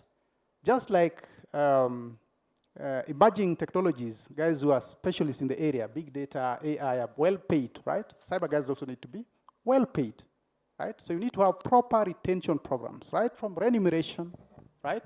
Recognition programs, right? But the most challenging bit, which you need to keep pace with, because again, it's not money every other time. There's no entity that will always keep adding your 30% or 20% to your basic. That is out. So the biggest for any organization is to avail to employees, right, training opportunities, such that at any given moment they feel challenged, right? Having a strategy to ensure that at any given moment, staff are trained to meet expectations of the business. Thank you. Thank you, sir. So I would like to attempt the man who earlier asked about the process instead of the human interface. I think that we should clearly understand cybersecurity and know how it operates. From my perspective, cyber is the internet, security is your network. And you can't marry the two without having to understand that there has to be a framework. Yes, human interface indeed is important, but there has to be a framework that had been adopted by management, processes had been outlined, then you'll understand what to do. Many a time when you're an IT person, it is understood that obviously you will be a tech person who knows much about security. Training will come. In as much as training will come, let's not lose sight of that, or the fact that we have data. Then data protection will also be there. So what are you securing? Data. So cybersecurity, data protection, both marries. I know European Union passed a framework, cybersecurity framework, that some African countries have adopted. But before you even go into the space, management must adopt some framework that outlines the processes in the industry you find yourself working. Thank you. Allow me to respond to two questions from two delegates. One is on the competence of the boards to address the cybersecurity issues within the various organizations. I wish to say that if you look at boards of public sector entities, they're really bound by certain guidelines, which are, of course, outlined in the call to Mwongozo and others. But then going forward, before I think there has been reliance on assumptions and goodwill that the board members would see some of these issues. Then again, as fate had it, cybersecurity discussions have moved from equipment rooms or server rooms by the ICT into boardrooms. So now we look at the cybersecurity governance, risk management, and compliance issues being a direct responsibility of the boards. So what has happened in the Kenyan ecosystem, for example, is that The responsibilities have been outlined and have been explained in the regulations. I'm talking about the cybersecurity regulations which were enacted this year. So then that gives the board the mandate and the responsibility for availing adequate resources for cybersecurity initiatives. Again, it provides the board with the mandate of oversight of cybersecurity, and that goes with issues of reporting, as well as issues of making sure that there is a responsible, competent person and capabilities for those in the critical information infrastructure business. You need to have capabilities of cybersecurity operation centers. That is outlined in the law. So we are seeing a lot of movement, a lot of transition of board members, and we are supporting initiatives to give them a lot of sensitization as well as any technical skills that they know. I can confirm a few boards have reached out to us as NC4, and we've been able to build capacity to them. One of them, some of the boards have actually appointed one of the board members to be responsible for cybersecurity within those organizations. Now, on the issue of the young graduates from USIU, yes, what you've said is absolutely true. And I think this is the reason why we are seated here at University of Nairobi Towers. You know, that word towers was coined very well by the architect of this building. So from this tower, we are discussing what is the collaborative framework that the government, industry, and academia can have so that we can improve on the cybersecurity workforce. The challenge is, and the academia we are here, I am part of the academia, I'm talking about the traditional academia, is that the products from the academia are really hands-off. So the technical skills are theoretical, and the practical skills they obtain are wanting. Again, what we are doing about that is that in terms of intervention as NC4 is that the law has come up to prescribe that we need to have, as a nation, national cybersecurity standards, which includes national cybersecurity training guide, which will form the basis for development of curriculum and delivery of training. We liken this to training in medicine, training in engineering, where every institution that is providing training in medicine and engineering must have adequate practical training resources. So we are seeing that taking shape soon. I think that that guide is being developed. So very soon, all universities, all institutions providing training must demonstrate adequate training aids to give the hands-on skills that the industry so requires. Thank you. Thank you. Derek, 2 minutes. Okay, we are going to open a channel for Q&A when we come back from break, and we will be able to push in our questions, and they'll be answered at a session that is has been set aside for Q&A. Derek, 2 minutes. Okay, thank you. So mine is a bit short. So there's one question that came, I think, from you. So should we allow threat hunting to the public? So this is, again, I would say data is one thing that has given us hell lots of sleepless nights. So opening it up is what would be one of the biggest vulnerabilities. That is from my standpoint. So that's why we also have solutions to mitigate this kind of space and threats. So basically what a hacker would do would come to environment. Some would come for gain in terms of publicity. Some would come for the dollar gain, like you pay a ransom and you pay it. Then we also have white hackers. Doesn't mean they cannot go rogue. So most of the time, we have white hackers go rogue, where you only a white hacker because maybe I'm part of your red team. I test your system. And once I test your system, it goes to the blue team and we can mitigate these threats. But again, opening up this data, and you get to a point where we even have some of these solutions we deploy in some of the institutions that the leadership are in this forum, and they don't even want to be used as a reference point, because that's already a vulnerability. So when we open it up, I think for sure that would be a great threat, and we can take advantage of tools, validation tools, like what I just presented before, to take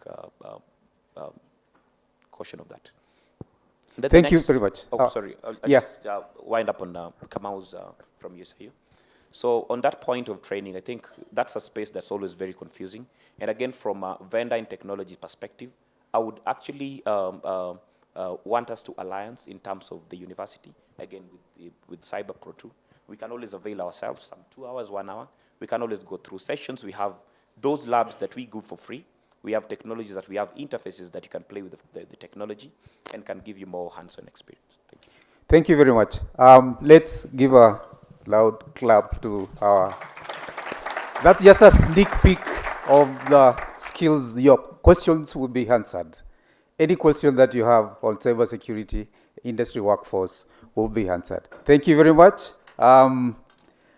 Please, our panelists, you can get back to your seats as I hand over to...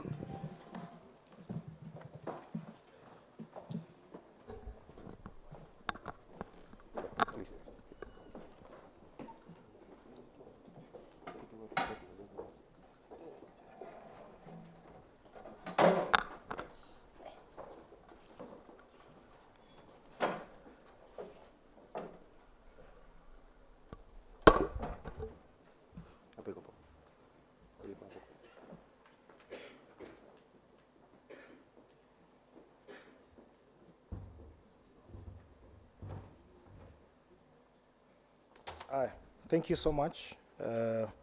I know guys are feeling hungry. I think it's in order when we break. For our tea break, we take probably not more than 15 minutes, and then we come back for more juice. So I think we can leave and go for our tea break. Our speakers can use this path and route, then the delegates and other attendees can use the other side.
and the traditional safe network perimeter disappearing, making cyber threat more dangerous than ever.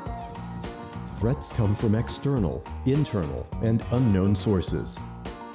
And IT commonly lack the most basic effective security resources. Of 60 companies who have experienced recent ransomware attacks, 100% reported they were running antivirus software, and 95% of attacks bypassed a traditional firewall. The solution to the problem of network security is convergence of all security functions, simplification of operations, and killing threats on site. With converged and simplified security functions and AI-powered malware inspection, SANFOR NGAF is the world's first AI-enabled, secured, converged, and simplified solution, and all-around protection from all threats. So, how does NGAF stop threats cold? You can't defend or protect what you can't see. Visibility of assets, risks, and user behaviors means total protection. Only with total visibility can we hope to understand how our network is being used and who is using it. Visual reporting makes this process quick and easy by simplifying daily operations with step-by-step incident reports, making NGAF a valuable tool for the IT team and management. Security protections requiring the use of multiple components and third-party vendors cause integration issues and a complex infrastructure. SANFOR NGAF is fully converged with NGFW, NGWAF, and supports security visibility. AI-enabled and internally developed innovations like NeuralX, an AI-enabled cloud platform for threat intelligence and analytics, and Engine Zero, an innovative malware detection engine powered by artificial intelligence, and NGAF's full convergence with NGFW, WAF, and application control. Together give customers complete network security and improved performance. SANFOR Security Butler, a cloud-based security operations center available to all SANFOR NGAF customers, provides 24/7 risk detection to discover and advise on potential danger, and basic incident response and quarantine of compromised assets. SANFOR Security Butler improves the overall risk posture of the organization, using a converged infrastructure and simplified operations, making SANFOR NGAF the ultimate protection and ideal solution. Where does your network security currently succeed?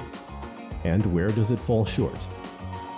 Taking a closer look at the current state of your network security is the first step toward total protection. And SANFOR Health Check will help you get started.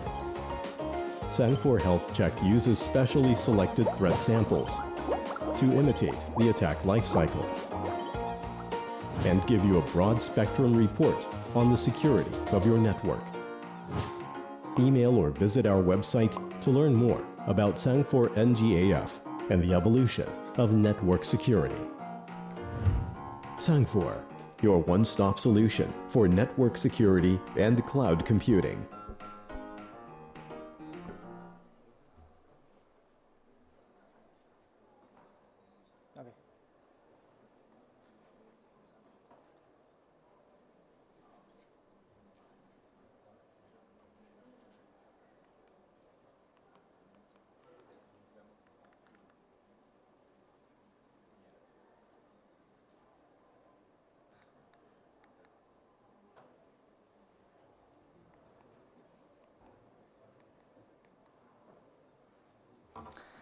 Okay, good afternoon, everyone.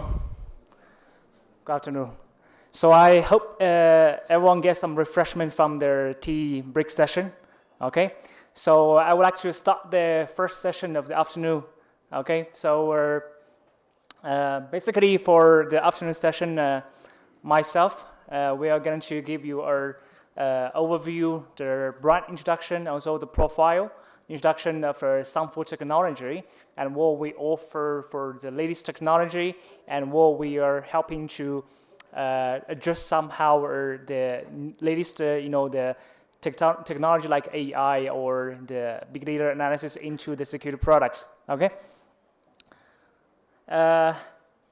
Let me introduce myself here again.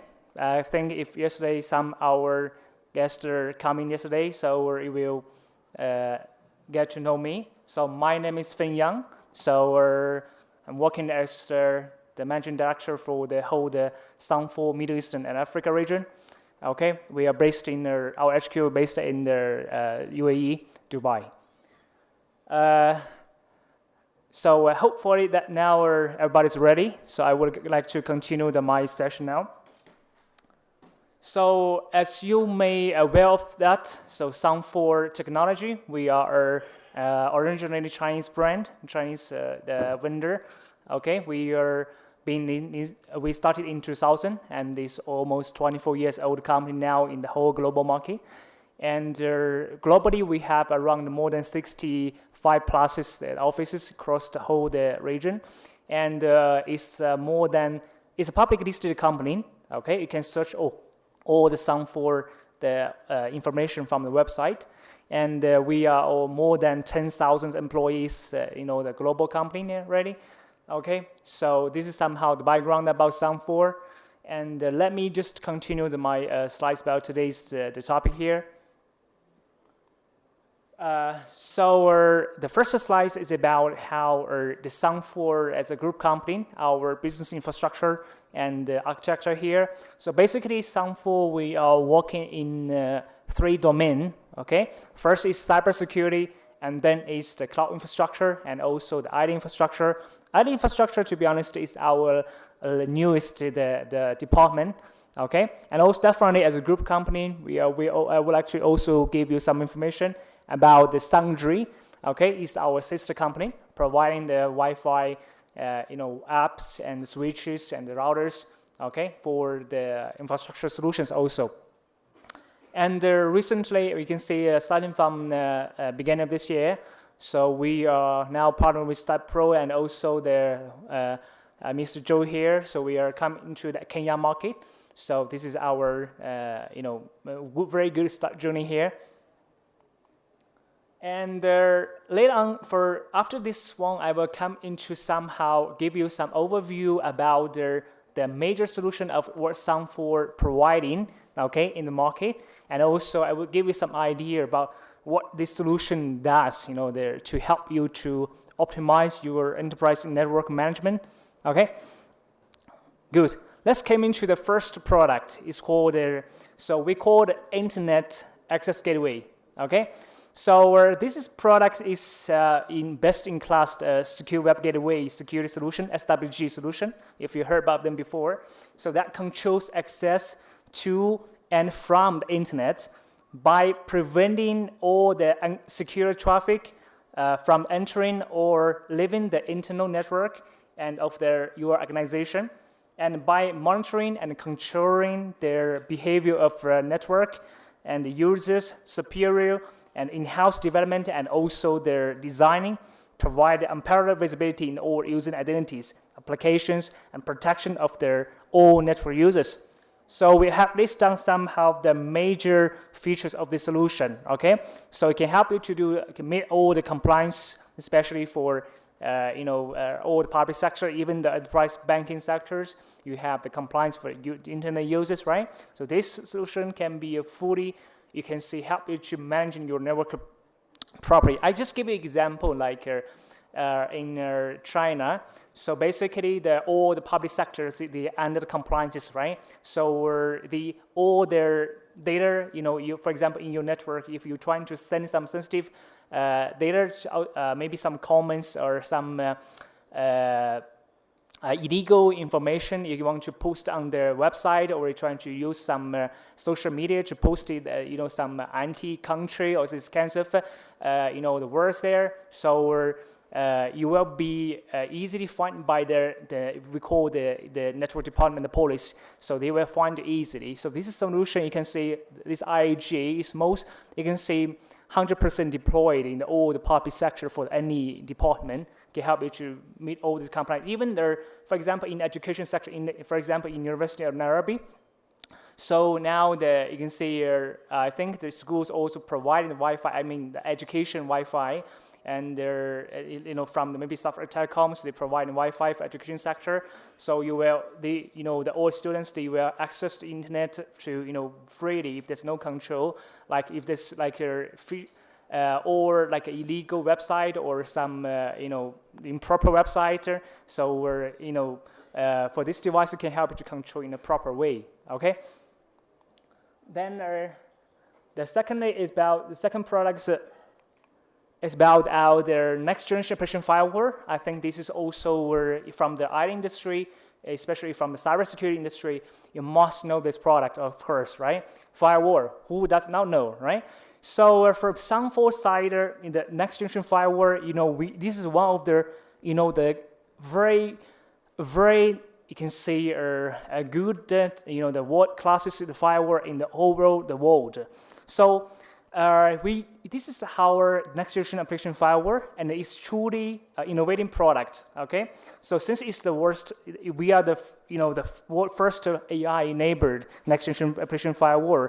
You can see here probably the rating will be very small, and we are first vendor for the firewall vendors to introduce the AI-based in the Engine Zero model, is AI-based antivirus models, and also the AI-based NeurX threat intelligence into the integrated firewall to help you. As I think this morning, one speaker, they mentioned about firewall. Most firewall are signature-based, but to be honest, the reality is most firewall now in the market you find is integrated with AI or powered by AI or intelligence, because we understand the traditional, the signature-based firewall is no more effective.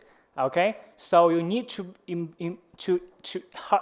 embrace all the latest technology AI. They can use the UEBA behavior analysis and to do all machine learning by himself. You can do all the automatic blocking based on the behavior analysis on that, right? This is how it can be even for example, I just like zero-day attack is become and also the APT, advanced APT.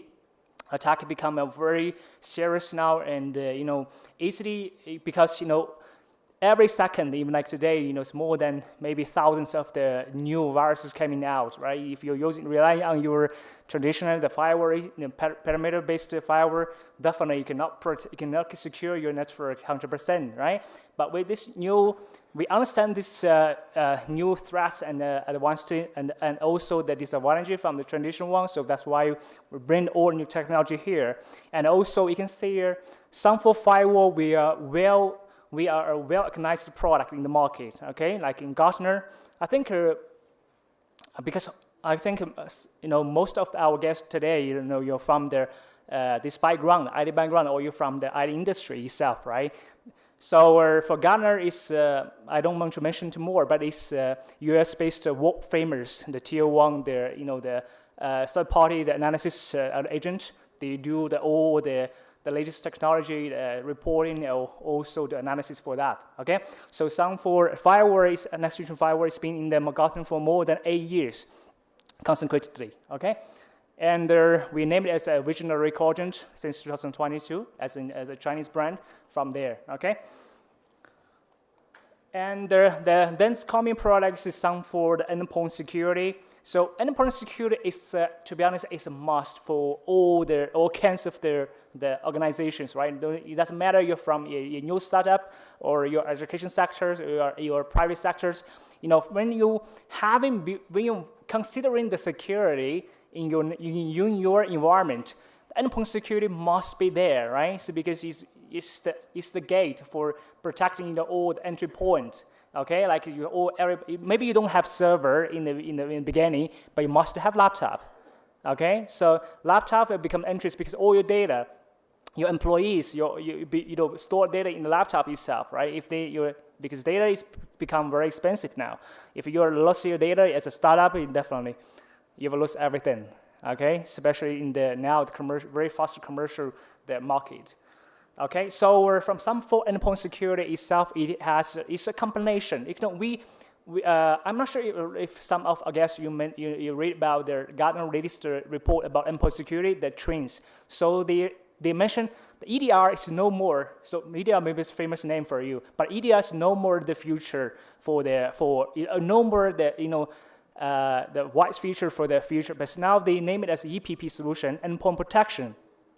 The platform itself, because this MPP solution is combination of antivirus EDR and some other, even the NAC features for that. So we more prefer to name our endpoint security as an EPP solution because it's combination. We integrate the world class of their antivirus databases inside and also with the AI engine, as big data analysis, machine learning all inside there, and also it's integrated with EDR and NAC features inside.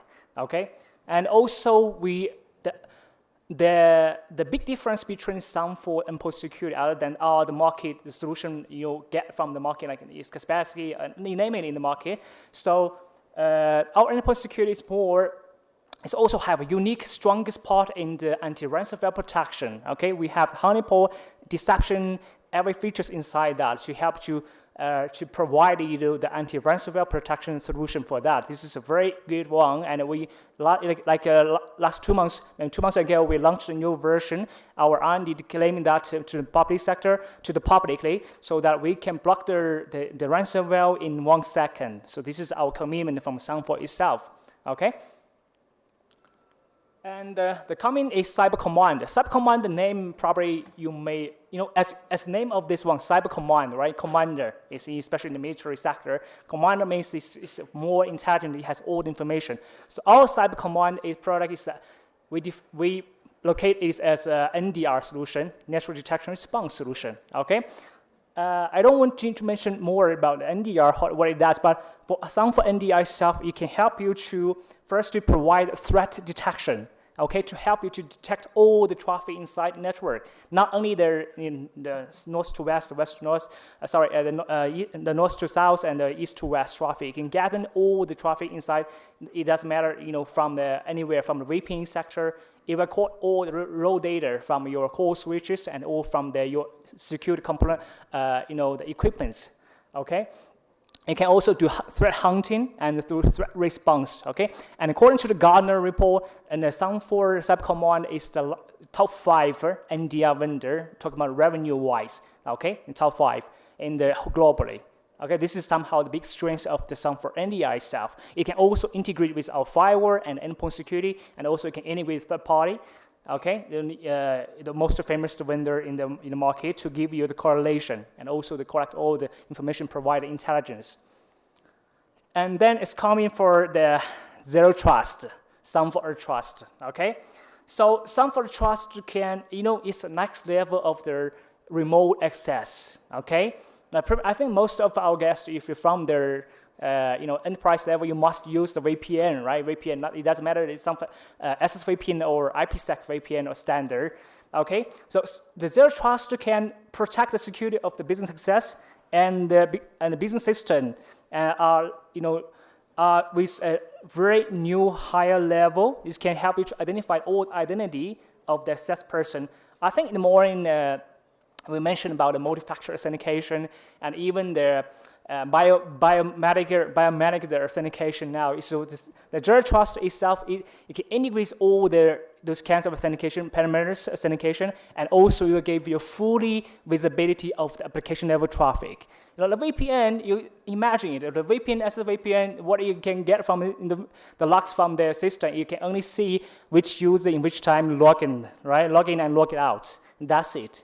You don't know what he did with the VPN itself, but with Zero Trust, it can give you full visibility, like which time, which person, which user account, how long he did, and what documents he downloaded, what category he going through, and this is kind of an example what the Zero Trust can provide you difference in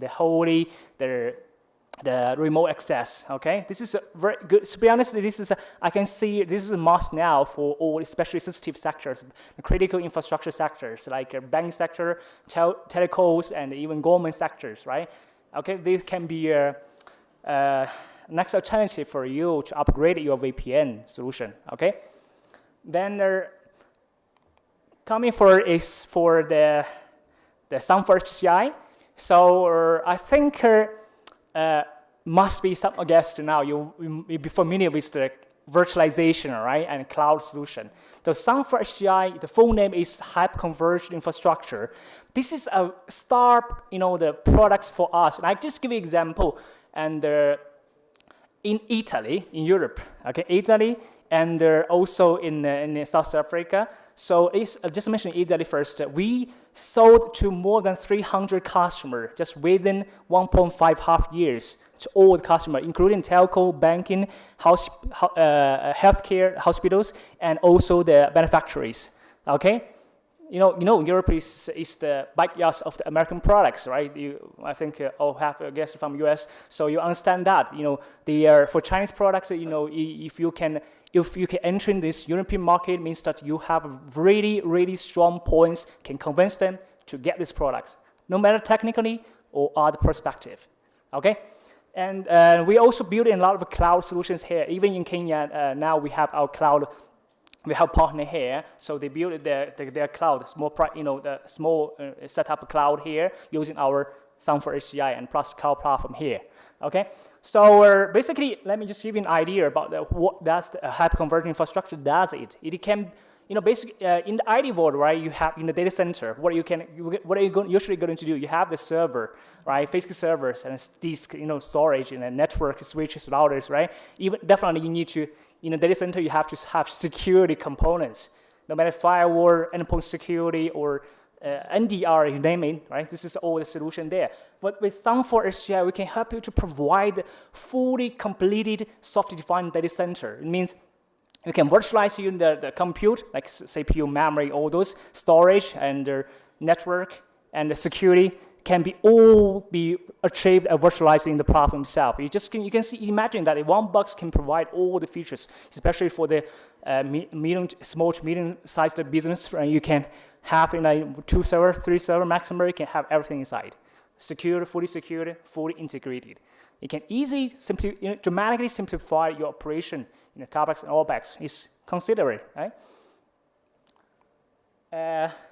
Then the common product is for the showing the capability also. I would like to also mention here the Sanfor HCI product itself is always in Gartner, for more than 5-6 years already, and we're competing with the most famous brands, as you name it, and so this is showing the capability here. So we're not a small brand, not a new solution in the market. It's been well tested and well trusted by the customer and partners. Okay. Here, definitely. When we mention about the hyperconverged infrastructure, right, we must have to mention about the virtual desktop infrastructure. So especially in the, we have here in the University of Nairobi, right, they have a lab, they have a library, the electric library, right, so they have all the physical laptops. Right? So the VDI solution is the best suitable for those kind of scenario, even the banking sector, telco sector. So we can basically how that works. So you have everything. All your laptops in the physical systems can be all virtualized in the data center itself. Okay, so you have all the virtual machine. From the user end, you have only the still have the monitor and the keyboard and the mouse. Right, all the data will be stored in the back end in data center. Right. So firstly is you can dramatically simplify your operation. Okay, your operations works and also can help you to manage it in a very secure way. Right. So this is for Sanfor side, we are providing you the end-to-end solution. And from market, you may heard about VDI, but most of the VDI vendors in market, they're providing the hardware separately. They need to go for different vendors to provide the hardware, no matter the servers, the physical server, or the thin client, or zero client, right? As mentioned, they only provide software. But in Sanfor, we provide you end-to-end support, from the hardware, software, and the thin client, all from Sanfor. We don't use any third party, okay? Definitely we can integrate, but it's full solution from Sanfor. This can dramatically to simplify your support work. If anything happens to hardware, software, you get to Sanfor for support, okay? And easy for maintenance, definitely.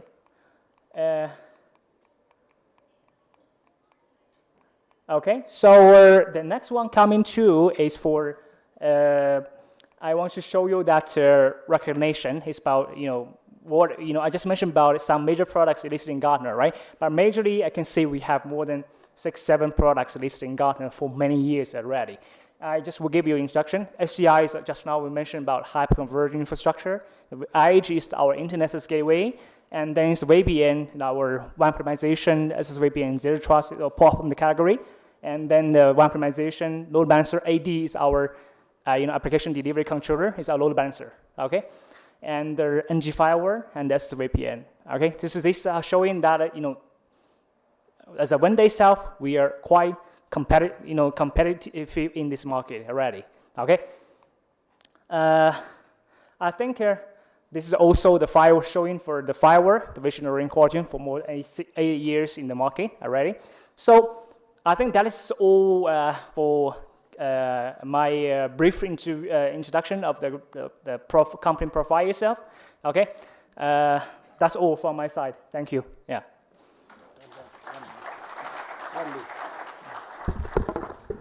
Sorry guys, I had to sneak in because his English is too British. He's trained in Spain and lives in Dubai. You know what I'm talking about. I want to talk about this solution on just 2 issues. One issue is HCI. And there's nothing better than walking around when you have a weapon by yourself.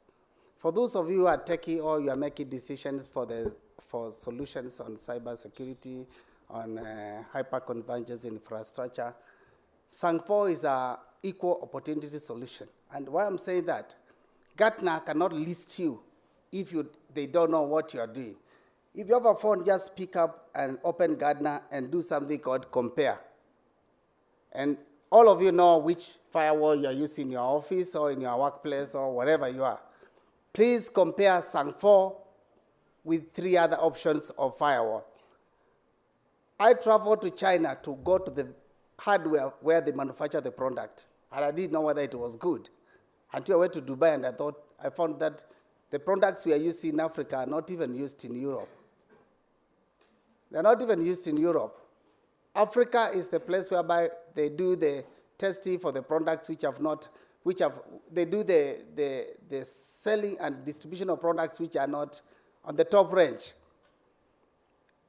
Go to Gartner and /compare and put SANG4, then put any other firewall you think. I will not say more about that. You'll change your mind.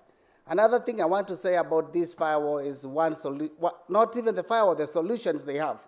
It's one product of the SANG4 security fabric. For example, the firewall itself. You buy one box, it has everything you need.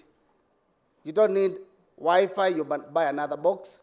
You don't need access control, you buy another box. You don't buy an extra hardware to get an extra solution for this firewall. So we are starting distribution and sales in Kenya.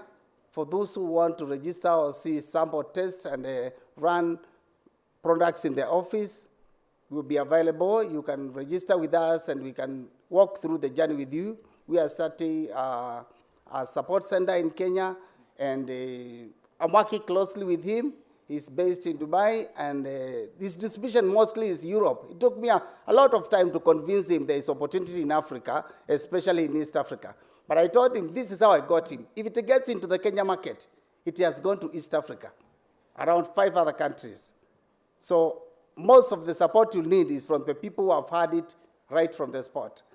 Not because of it's a better product and there's better money, the price is cheaper, but because of the bottom-up economy. We're starting from down going up. Thank you, guys.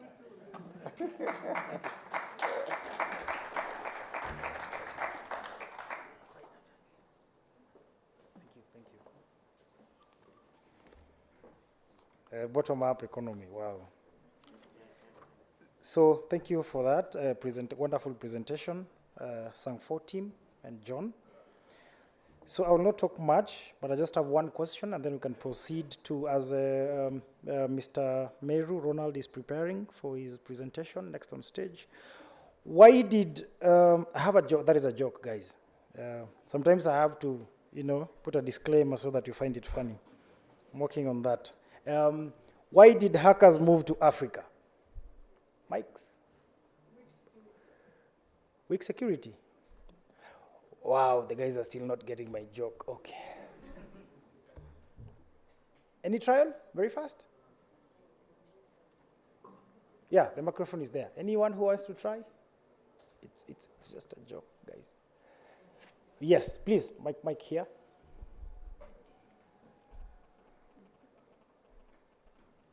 I think Africa is a fertile ground for hackers. It has not been fully exploited.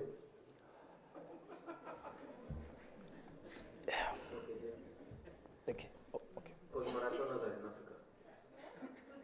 What? Say what? Marathoners are in Africa. That's where they That's a good one. At least now we're getting there. So, according to me, my answer is they moved to Africa because they heard there is a whole safari of networks.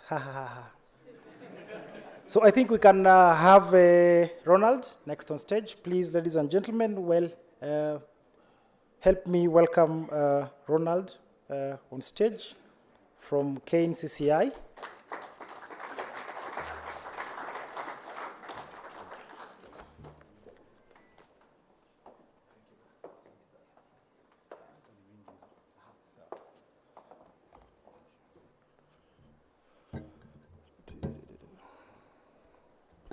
Thank you. Thank you, MC. Actually, on that question about hackers, I thought it is because Africa is the hub of mobile money. So I would have expected that's where all the hackers are looking to come to Africa. But anyway, esteemed colleagues, innovators, developers, my valued panelists, ladies and gentlemen, good afternoon. Good afternoon once again. So by way of introduction, my name is Ronald Meru. I chair Trade and Economic Diplomacy at the Kenya National Chamber of Commerce and Industry, and I also am the vice chair of the Nairobi chapter of the KNCCI. So we are honored to be here today, and first of all, I was requested to be speaking in terms of supply chain risks and also management of mentorship. So today we are honored and privileged to join you today to discuss this interesting, complex nature of our global supply chains and the pivotal role of mentorship in enhancing our management practices. The intricacies of the interconnected economies require not just only awareness, but proactive strategies to mitigate risks and foster resilience. We need to understand our supply chain risks in our modern economy. Supply chains represent the backbone of commerce, yet they are fraught with many challenges, from the logistical hurdles and regulatory changes to broader geopolitical tensions and the ever-present cyber attacks. The stability of supply chains is usually a perpetual risk. I was happy today to be listening, I believe that was Pentra, where they're looking at Penetra, what was it, they named the company that was here earlier? Penetra, who are doing the vulnerability tests, which actually looks at the validating your security systems in whichever environment that you're running in. As you know now, cybersecurity is a big concern, even not only for the Chamber of Commerce, but in everywhere that we are looking at. And I like also a point that was highlighted earlier, where I think we need to look at, as the government and also all stakeholders, the hackers, I think it was raised by the gentleman from Kemri, is that to see how do we nurture these talents. We don't need to really look at just prosecuting them, but maybe these are people who could ensure that our systems are totally secure, and how do we grow this talent. So this is feedback, at least I can say, we've been able to pick up from today's conference.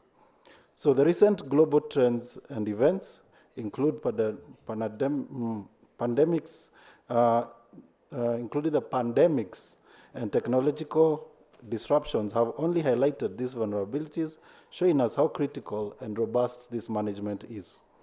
So most of you will be wondering, what is the role of the Kenya National Chamber of Commerce and Industry? So as part of the KNCCI, we are deeply committed to equipping our members with tools and knowledge to navigate these challenges. Through our education programs and even workshops like this, which are sponsored by CyberPro, our partners in KNCCI, we are very honored that you've come up with this conference today. Let's appreciate CyberPro for this. So through education programs, workshops, we strive to enhance the understanding and implementation of effective risk management strategies. These initiatives are tailored to help businesses identify potential risks, develop mitigation strategies, and prepare contingency plans that ensure business continuity.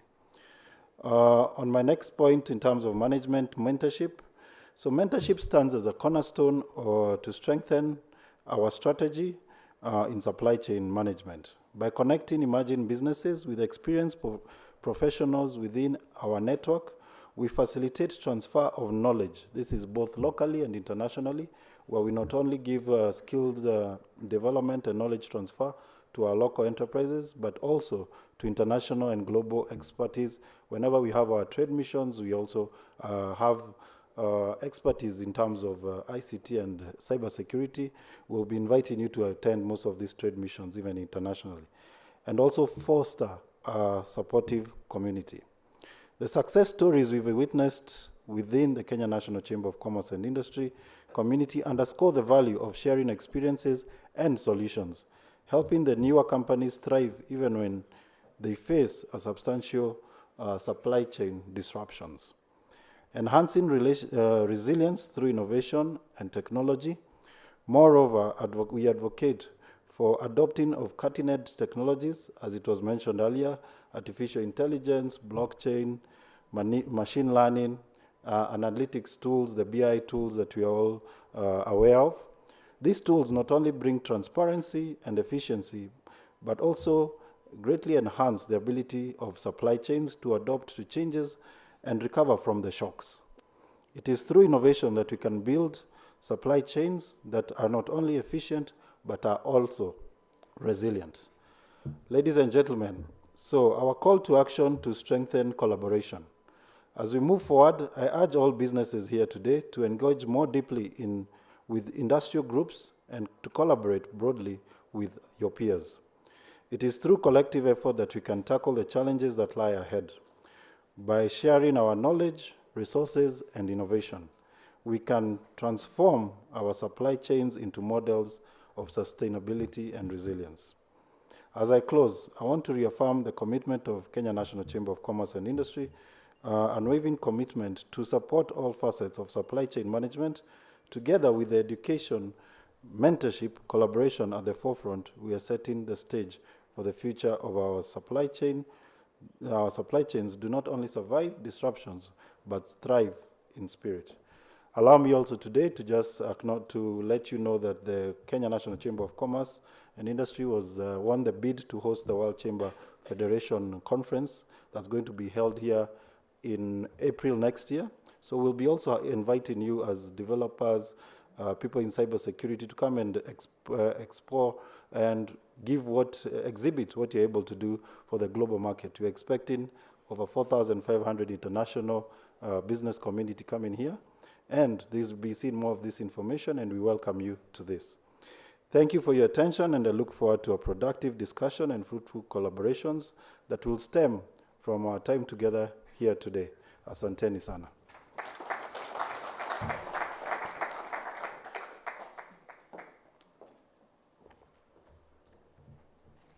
Thank you so much, sir, for the presentation. So I think we'll jump right on to the next presentation by the next speaker. So he's a renowned guy in the industry. He's an expert in information security governance, risk management, and data protection. With over a decade of experience, he has led successfully GRC certifications in key programs like ISMS, BSMS, PCI, DSS, GDPR, and cybersecurity incident response. His work spans sectors including finance, energy, petroleum, and humanitarian organizations, where he has enhanced critical infrastructure security. Mikhail played a key role in driving cybersecurity mainstreaming efforts in Kenya's energy and petroleum sectors, resulting in sector-specific cyber and physical security guidance notes.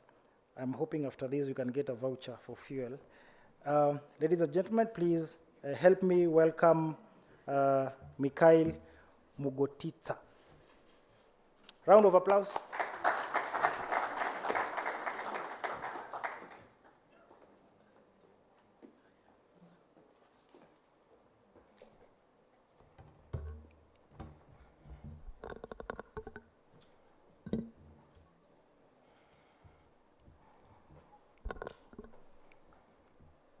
So all protocol observed. Good afternoon.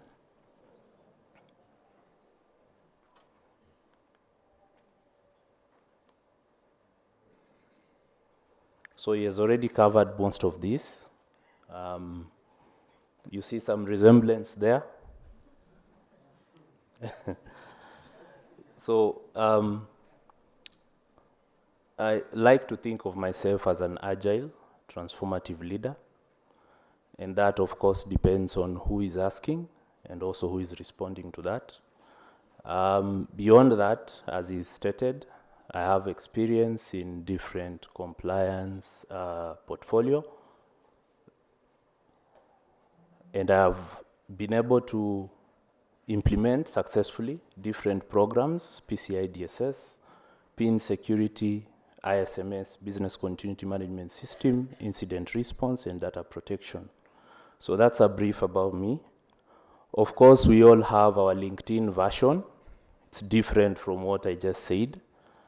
I have an MSc in Information Security and Digital Forensics, an MBA.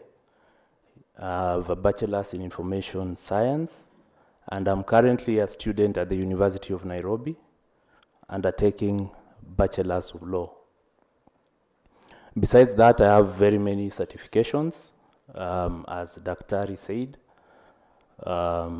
security is about self-initiative. So you must be interested in researching and reading a lot. And certifications are just a way to demonstrate that you actually have attained that knowledge. It's more like a trophy to me.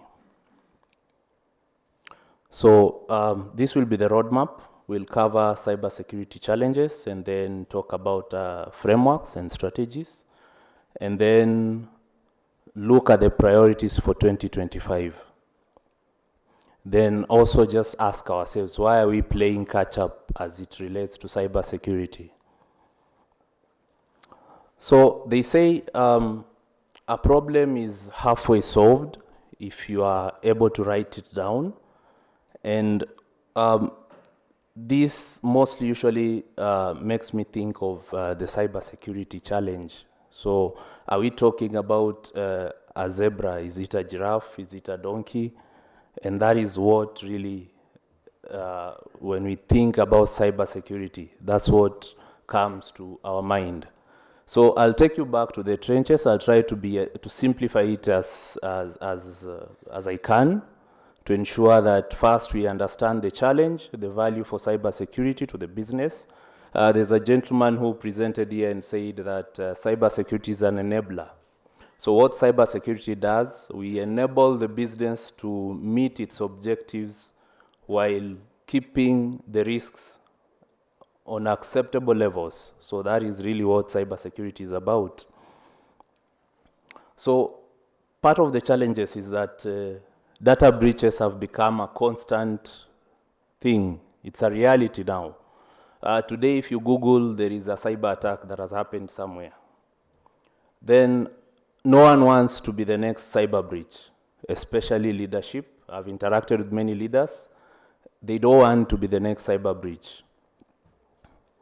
Then we have limited resources. So you have to balance your cybersecurity needs and the financial needs, resources. So basically, there's a balancing act to ensure that you get value-based controls. So if you're going to get a security solution, then it needs to be value-based. You need to look at your environment and ensure that you're getting the best solution, the highest value, based on your risks. We are also facing insider threats, which are becoming as dangerous as external threats. So you've seen cases where organizations are compromised by an internal employee, So they are approached for different reasons. They sometimes give access to external attackers. So that is one thing that we are also looking at. Then cyber risk management is still evolving. It is quite an interesting field. With the advancement in technology, you find that there are a lot of changes that are coming up that we need to keep up with. And that, of course, also covers our aspects around cyber threats that are rapidly evolving. And based on that, I've interacted with many leaders and even stakeholders. We have the same interest. We want to adapt. We want to ensure that we've secured our infrastructure. And that's why sometimes I get into a lift and I meet, let's say, the CEO. He says, good morning, Michael. Are we safe? Are we hack-proof? These are the questions that leaders are asking. What needs to be done to secure the infrastructure? And are we doing those things in the first place? And do we have the right people to protect our infrastructure?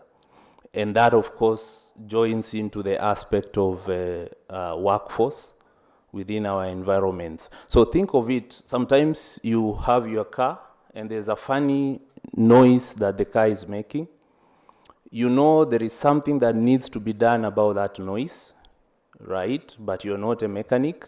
So you take your car to the mechanic and you say, just do whatever you will do, but I don't want to hear that noise.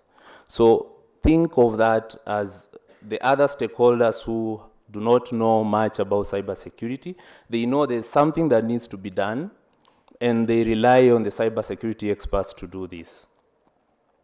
So relating cybersecurity to enterprise risk, we have 5 major enterprise risks, and that is the strategic, financial, operational, legal, and reputational. So whenever you talk about cybersecurity, if you are breached, it means you will move away from your strategic direction. If it's a ransomware, you will have financial losses. If you are giving services, you will have operational challenges. You will be sued, litigations due to data breaches, and your reputation will be ruined. So this is an interest for businesses and organizations, and also as a country, it's a priority. So there's a gentleman there who talked about issues around budgeting. And sometimes, having interacted in different sectors, I've experienced this. When you're asking for a budget allocation, yeah, there's no money until you are hit by a cyber attack. And then the face changes, the conversation changes. In fact, you tell yourself, I wish we could be, somehow hacked every month. Then we would really make progress. So just quick on this, we've talked about CIA, tried confidentiality, integrity, and availability. I'd like to introduce authenticity and non-repudiation, and this is just to ensure that you're not able to deny the communication that you initiated or you had at a future date. So whenever you're talking about cybersecurity, these are the 5 major elements that you'll be working towards.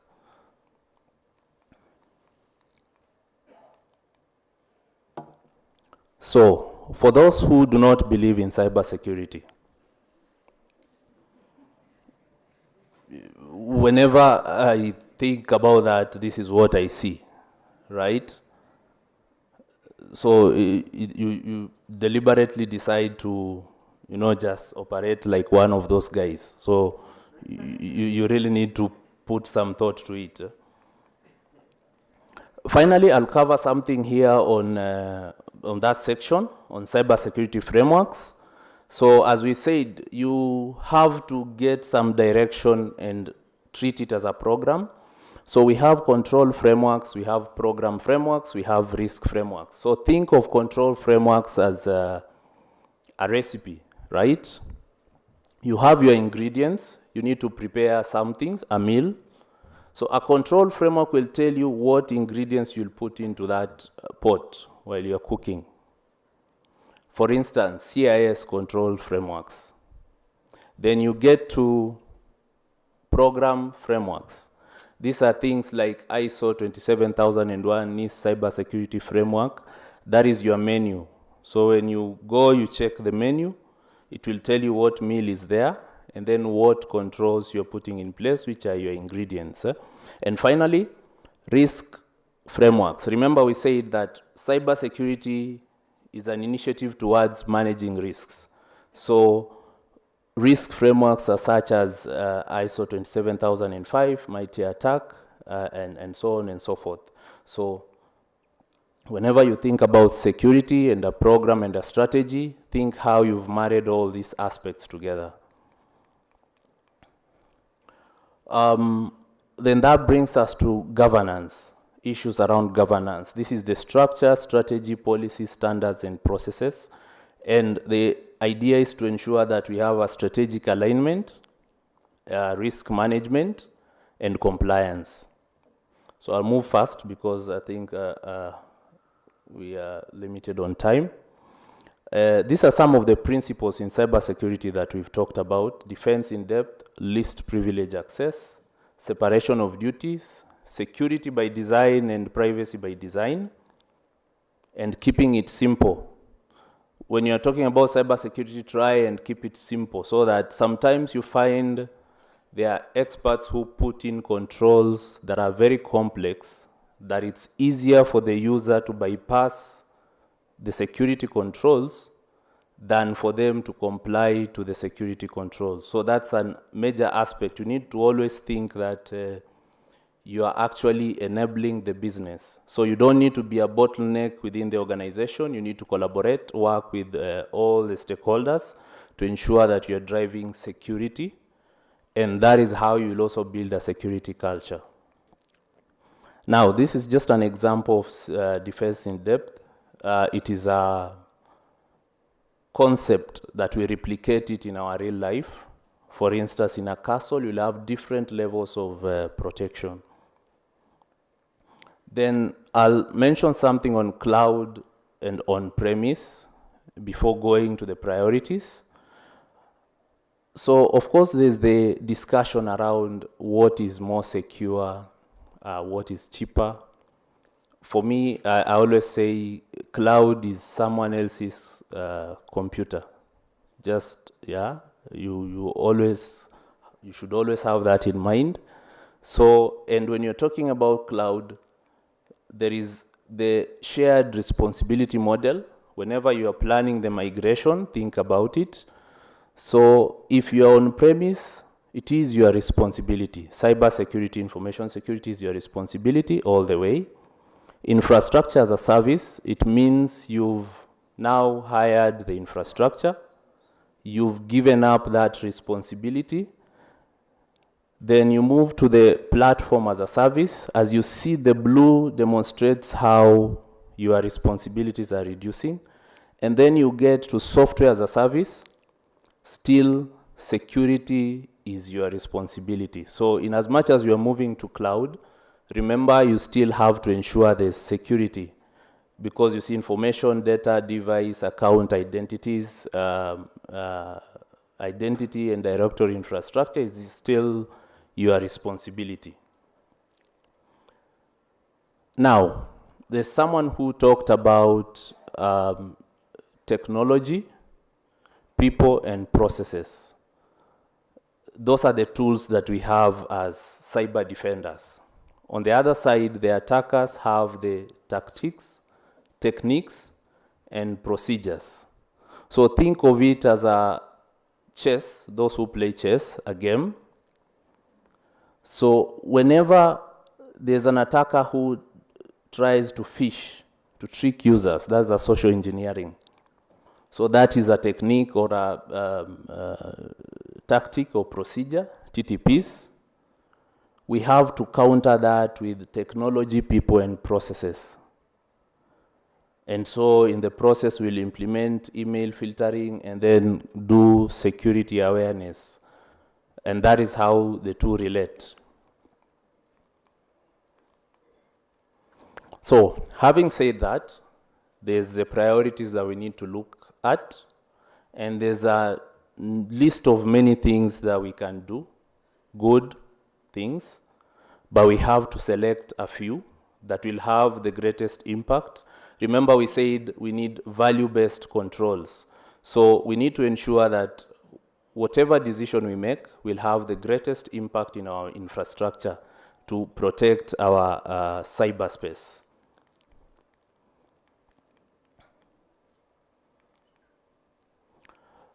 These are some of the situations we are trying to avoid. You find there are cases when you are doing your business continuity tests, you get, 90% scoring, 95, but when the real incident occurs, things change, right? We have backup admins. They say, okay, we can restore servers in this recovery time objective or RPO, right? But then when the incident occurs, they simply tell you, we didn't say we can restore all the servers at once. So it is one server at a time. And therefore, it leads us to the next questions. What are our biggest blind spots? So if we answer these questions, then we have our priorities. What are our biggest cybersecurity blind spots? How prepared are we to detect, respond to, and recover from cyber incidents? So even when you're designing a cybersecurity strategy, these are some of the questions that you need to ask yourself. Are we adapting to the evolving threats? Are our cybersecurity investments aligned to the strategic goals? And then is cybersecurity integrated into our culture and decision making? Now I'll propose adapt as a strategy. I mentioned earlier that leaders want to adapt. Everyone is interested in the cybersecurity conversation, and we want to adapt. And this is to do the assessment, detection, adaptation, prioritization, and team and culture. So on the first question, we want to focus on assessing weaknesses and identifying blind spots. Then we want to emphasize the need for detection and incident response. We want to stay ahead against new and emerging threats, and then we want to ensure strategic alignment with the cybersecurity, and finally, the importance of cybersecurity as an organizational culture. So this is our first priority that we really need to look at. We need to strengthen cybersecurity governance and national policy frameworks. And in this, we have key focus areas, which would be the CISO organization, establishment of the CISO organization based on the CMCA. He's on my case, so let me just wind up. So CMCA regulations, and then we have the SOC, which is still in the regulations, having a security operations center, cutting across different sectors, so organizations building to the sectors, and then to the countrywide security operation center. And then we need to strengthen cybersecurity compliance framework, and then we talked about zero trust architecture and the CIS framework. Second, to enhance critical infrastructure protection. And the key areas here is to protect energy grids, transportation system, and financial infrastructure as a priority. Capacity building and cybersecurity workforce development. So here we are looking at the academia partnerships and also to develop targeted training programs. Then we talked about capacity building, of course. You can Google that. It's called the NIST framework. It stipulates and guides on how you can build a cybersecurity team and what skills you need and which are the areas that you need to develop skills on. So it's a good tool that we need to look at. Then cybersecurity awareness and public education is also a key area of focus. And here, one of the questions talked about leaders who need to approve our budgets and they have no deep understanding of what they are trying to approve. So we need to build capacity. We need to train board of directors. We need to train leadership so that they make a decision that is informed. We need to emphasize on the differences between digitalization, and automation. Most of the time you find we can't even tell the difference, and yet we need to approve a budget to drive such initiatives. We need to secure our digital government and business services as another priority for 2025. And then data protection and privacy compliance. We have 4 more to go. Cyber threats, I've put ransomware in brackets because it's a key threat that we are facing. Yes, it's a cyber threat, but it stands out. And then cybercrime defenses as a priority. And then cloud security and hybrid environments. We also need to ensure that we are evaluating the risks, total cost of ownership as we migrate to cloud and integrate cloud. Then cybersecurity investments and technology upgrades. What we've seen here, the teams have presented different products and solutions that will be good for cybersecurity initiatives. And then we've talked about supply chain security and vendor risk management, global and regional cybersecurity collaboration as a priority also. And the final one is to ensure that emerging technology adoption and integration has strategies. So for example, we have AI, we have quantum computing. We foresee a place where accessibility to quantum computing will change dynamics. There are some of the cryptography algorithms that would take 2 years to crack, but with quantum computing that could change to 2 days, right? So we need to ensure that as we do our strategies, we are looking at emerging technologies. With AI, we need to ensure we integrate AI into our workforce to ensure that we do not entirely rely on AI, but have strategies to build our capacity without losing the real knowledge and ensuring that you trust but verify some of these technologies. So you can use AI, but ensure you read through, verify the output, and also have facts about what you are presenting. So that's it. I'll skip that slide and I'll welcome any questions if you have any.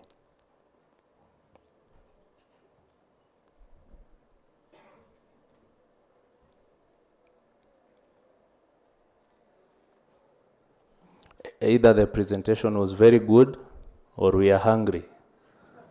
Which is it? Or both?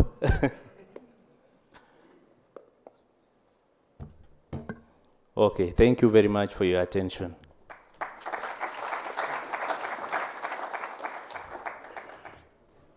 Thank you so much, sir, for the presentation. Now, all of you who registered, whom registered using their emails, you'll be able to get all the PowerPoint presentations. So don't worry, you can be able to go through them in your own free time. Come on. All right. So from the guys who are not from Africa, I want to be able to share with you Africa's favorite hacker's proverb, that if you want to go fast, you go alone, but if you want to go far, you make sure that your firewall is up. Yeah, come on, guys. We are supposed to be together.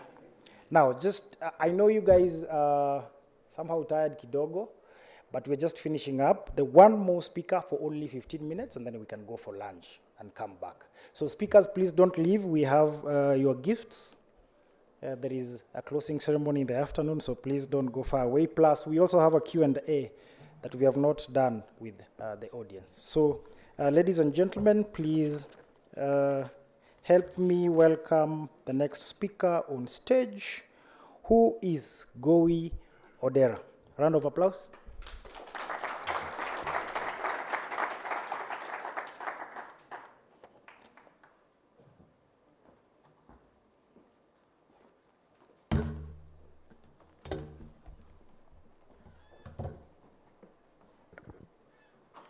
May I use this instead? Can you hear me? Check. Can you hear me? Can you hear me now? Okay. Good afternoon. I know you are waiting to eat, so I will not take too much of your time. What I want us to be able to talk about today is next generation, next technologies, and next threats. As you heard, my name is Gowi Odera, and I deal especially with thinking through what goes on in next generation. I am a futurist, if you'd want to put me in a box. That is where I'm thinking. Allow me to get into my presentation today, and thank you very much for this invitation to speak. At the turn of the millennium, 4 significant things happened in Kenya. Millennium meaning the 2000s. First, in Kenya, there was the end of the KANU regime. And in came NARC government with a clarion call, Yote Yawezekana, Bila Moi. I like interacting, so if you know an answer, you can do that, yeah? Okay.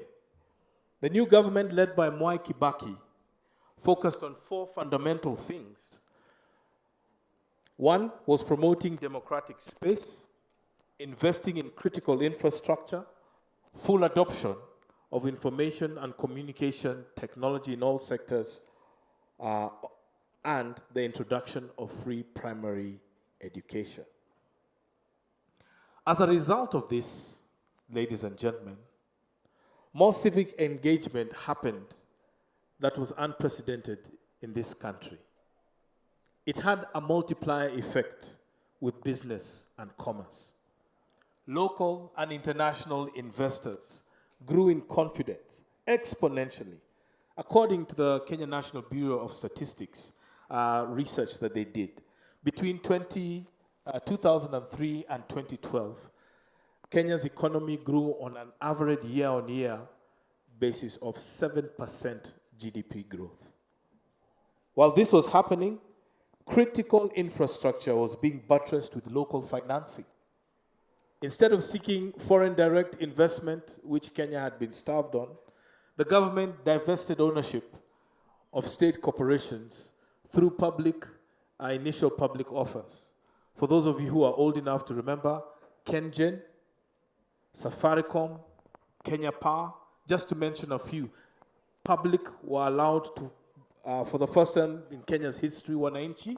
Wananchi, for those of you who are not Kenyans and familiar with the Kenyan lingo, Wananchi means citizens, or citizens could both invest in critical infrastructure entity and also share in the wealth. By the time the next government took over, Kenya had reduced power outages by over 60%. There was a time, for those of you who are much younger, to know in the 90s, between 8 o'clock and 6 o'clock, there was no power at all. For those of you older, I think you would have remembered at that time, there was no power. We used to have what we call power rationing. And it changed. Another 25% of Kenya's population of households were connected onto the power grid. And the road of shifting of power generation moved from what we had as diesel power and all that, just in that investment, Kenya was now on a path of going to renewable energy. Today, Kenya boasts to be one of the leaders in generation of energy, renewable generation. The goal is to reach to pass 90%, as at 2020 we were at 70%. Another thing, and bear with me, there's a reason why I'm going through a historical context that brings us here. Another thing that government did was a full adoption of information and communication technology into government operations and governance services. And this gave a rise into the ICT authority, what we know and what we today know as the Ministry of ICT. Just in one move, Kenya's leap forward into the information age made us a leader within the region. To date, over 13,700 kilometers of fiber cable have been laid within the Republic of Kenya. And if the government is true to its promises, we hope another 100,000 kilometers of fiber cabling are going to be placed in Kenya in the next 5 years. Friends, this drastically reduced the cost of communications considerably, bridging the digital divide that had existed in our country. The third thing I want to say is still waters run deep. While all this was happening, the free primary education got over 5 million children. This was the fourth thing that government did. 5 million children who were once excluded from school because of costs, at that point, now have access to basic education. This is now law and is enshrined in our constitution here in Kenya. This notwithstanding, now we can see there is more pressure in secondary schools, having to build greater infrastructure to absorb a ballooning population of primary school graduates. Our secondary school education infrastructure is the most stressed right now because more needs to be invested there. Now, for over 20 years, almost 23 million Kenyans have benefited from this government policy. And the generation of Kenyans who have experienced this, I want to say, are the most privileged and fortunate. Free democratic space, digital government services, a robust transport and communication services, significantly low cost in communication, high access to internet, job creation, and I can continue to list more and more and more. According to the second quarter statistics of the Communication Authority, this was last year, over 47 million subscriptions to data and internet are happening right here through mobile broadband. The penetration of smartphones today stands at just above 60%. With a large population with access to the knowledge of Internet of Things, we now have a platform like this. All that I've told you has created an ecosystem like this to have a conference like this. We take that for granted. But history is important for us to understand and appreciate. A conference and platform like this would not exist had those policies been done. Indeed, Kenya has become a leader. My fellow colleagues who stood on this platform have been highlighting what is happening today, currently, and I've been following this online. Great insights and ideas that have come here. But none of this happens in a vacuum. I put it to you, these 20 million plus young people will be in Kenya's workforce starting in this year moving forward. I call them Gen Z. You know them. Unlike us, Gen Z and their younger brothers, Gen Alpha, are and will be users of AI and self-made cybersecurity applications that are not necessarily known to us today, but are being developed. Today, using MS, Microsoft Copilot, using simple language, simple language like you and I are using right now, you can prompt complex code and it will give you robust results. This emerging generation knows how to use those tools and are beginning to use them. These emerging generations are using new tools to automate tasks, slowly rendering trades out of business. In just a few years, you will not need graphic designers the way we use them today. There are DIY AI tools that are there. In marketing and customer care, AI-generated bots. We will not be needing the call centers that many of us do have. Just using these current tools that we have, they are still in development, but amazing, amazing things they are accomplishing. Let me give you one example. The media industry, the NTVs, the Royal Medias, and Standard Groups are today facing an existential challenge. This emerging generation does not buy newspapers. Anyone here 25 years of age and below who has bought a newspaper in the past 1 month? They barely watch television. Advertising has moved into digital platforms. And it's now influencers that are engaging consumers. Citizen TV is competing for space with a 21-year-old influencer who's creating content in her room with her mobile phone. And she has 250,000 followers and subscribers.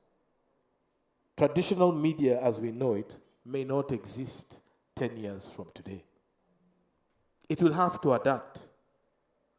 This emerging generation is excellent at curating information. They're more confident because they can engage with a lot of information. And all of this is virtually. They're more confrontational, but face-to-face, they're confrontational avoidant, mainly because most of their interaction has been online. They are very idealistic, most informed of all generations in this country because of their access to information, have greater access to decision makers than any other generation. I can point out many more of these traits. But as we talk about cybersecurity, behind all these systems that we have here, these processes, they have people that operate them. Nothing operates in a vacuum. We have criticized this generation, Gen Z, as entitled, maybe spoiled. They do not look or work hard. They don't have the staying power. Our politicians call them faceless, nameless, and the list can go on. But there's something that I would like us to understand as they begin to join us in the workforce. I've given you a historical context and a current landscape. Here are things for us to consider moving forward as we talk about cybersecurity and the Internet of Things. COVID changed the way we work. It removed some of the infrastructure that we use, and that's why cybersecurity is now an even bigger issue, how we work. But the other thing is what happened on June the 25th here in Kenya. It showed us who Gen Z and Gen Alpha are. They are young people who are ambitious. They are young people who are exposed. They are young people who need to be mentored. What I'd encourage us as we begin to embrace this generation coming into the workspace is have a heart of empathy. teach them what it means to move away from this and engage on this. They do not have those tools available to them because they've been on social media a lot. Create an enabling environment for authentic interaction, because I said systems do not operate in a vacuum. They may sound tough, but they're less skilled in human interaction and personal interaction. A key thing that makes our systems robust. And lastly, as I close, don't worry, lunch is just about to be served, I hope. And by the way, it's on me. I've paid its own for, okay? No, I'm just kidding. How do we lead this generation? And this is what I want to encourage you as we move forward. One, recognize that the leadership distance is becoming smaller and smaller and smaller. A young person now can talk to the CEO like that, through an email, through a chat, through an X space. We can even talk to our president just by a tweet. I'll see you. This generation are so used to that, and a leadership distance is no longer respected the way other generations has done. So interaction is going to be different. Number two, interaction will have to be collaborative. Places for having champions is reduced. This generation does not celebrate champions. They celebrate collaboration. It is important we work on creating environments where we work together. As the last speaker put it, with this great African proverb, if you want to go fast, you go alone. Rather, if you want to go fast, you go alone. If you want to go far, you go with others. This generation actually embodies that. And lastly, as I close, most decision-making will be evidence-based, more on how you process information as opposed to a gut and a hunch. We're talking about the next generation. I thought my place is to give context, because what we talk over here does not operate in a vacuum. Thank you.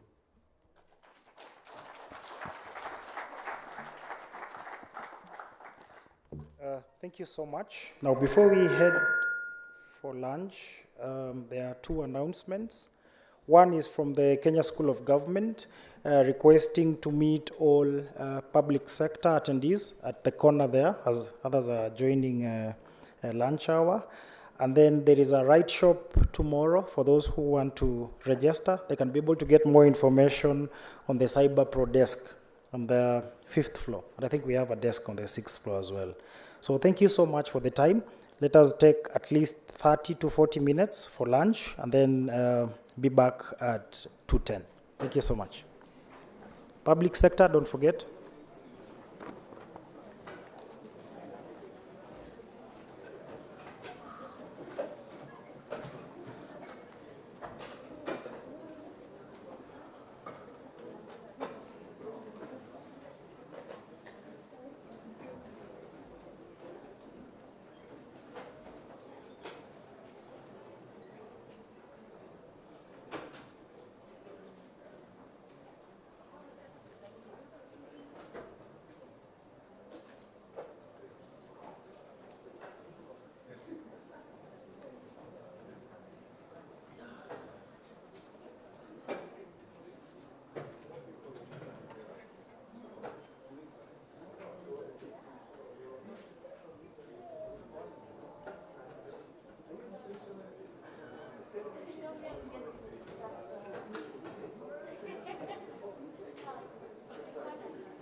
and also to take any questions with regard to the society and where you can then channel your feedback, because the way we will be taking this up going forward, of course, also using a lot of time as government, because for us to be able to implement, for us to be able to follow our feedback, we still those ourselves as government in order to be able to take these things forward.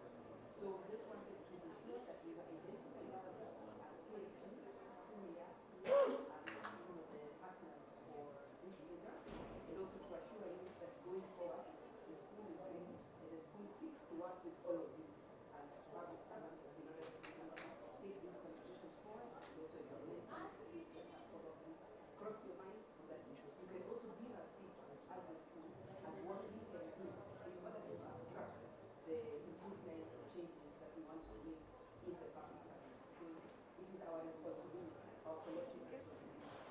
We have all talking about working together in the whole of government approach. The whole of government approach, the whole of society,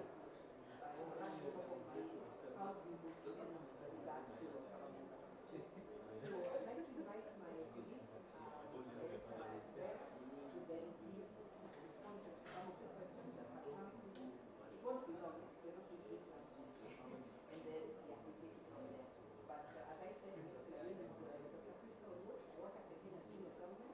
At KFG, I'm the director responsible for linking these partnerships and collaborations. I'm based here at London. Thank you very much. Thank you. I'm from the e-learning. I think when I introduced myself yesterday, I really don't have to be more specific.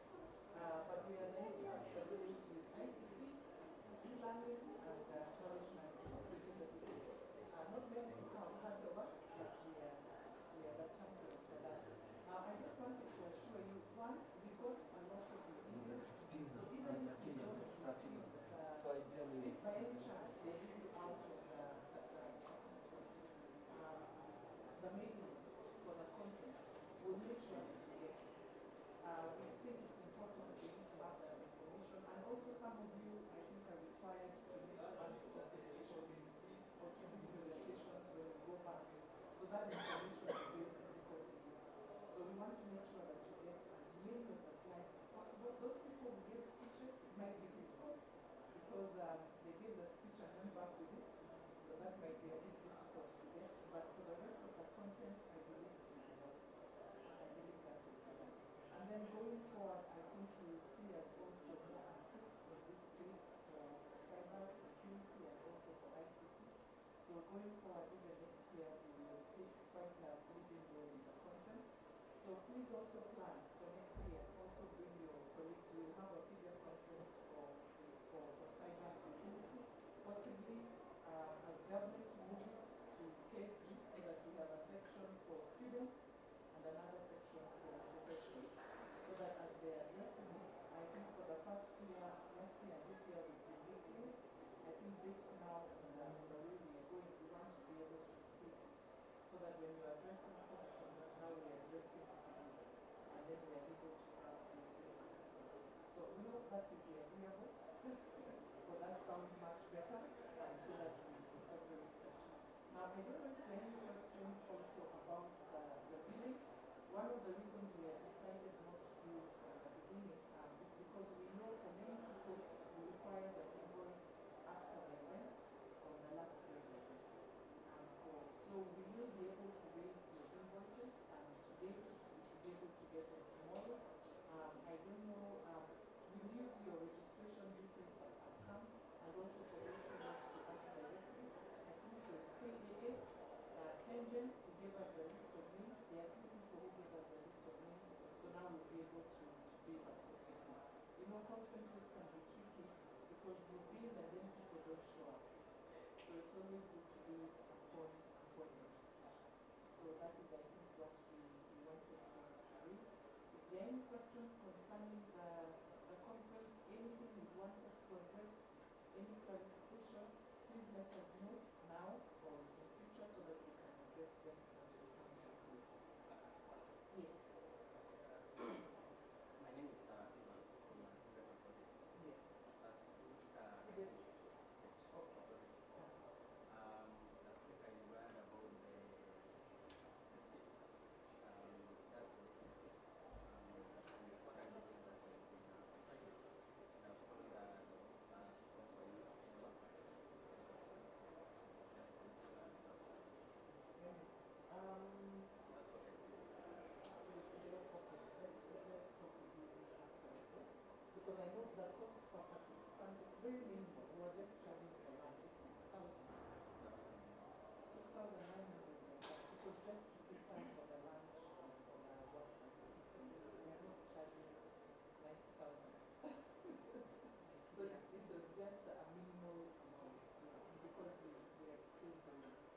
that would have done about 6,900. Because what I can see immediately, indeed, the sponsors were able to pay for hire of the place, for facilitators. As you could see, some of the facilitators came from abroad and so on, but not for the lunch, not for the meals. That was understanding there, but the costs for covering all that was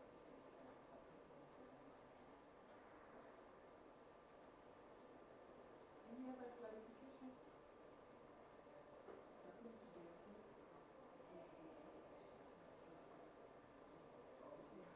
Okay, thank you very much. Yes, yes. Yes.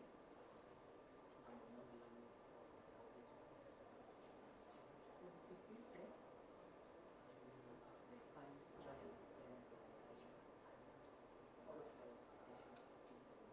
send the How many? We sent them last month.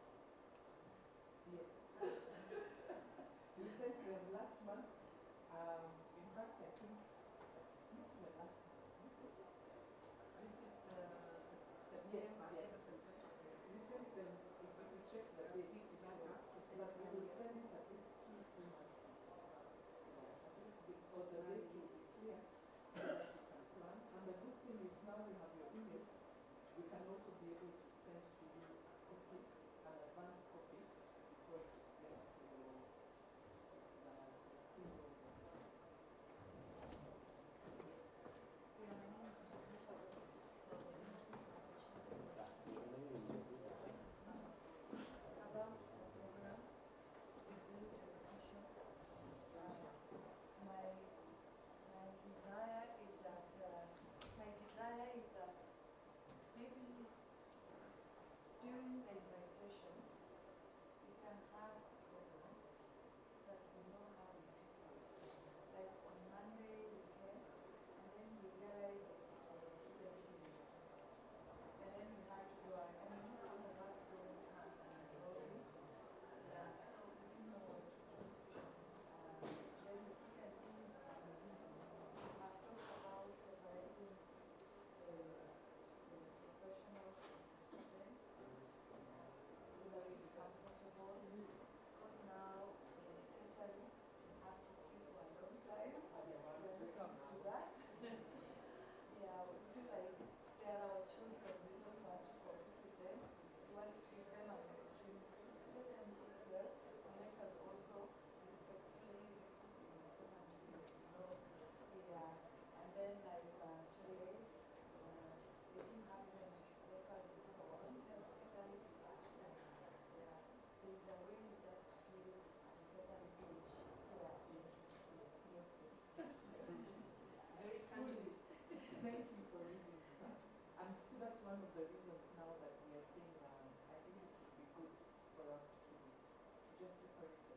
It will still be part of the same conference, but then we have the hackathon and the students on day one, and then we have the rest of us on another 2 years. And maybe I should say, we should not say, that's the challenges of coming to the university. Yes.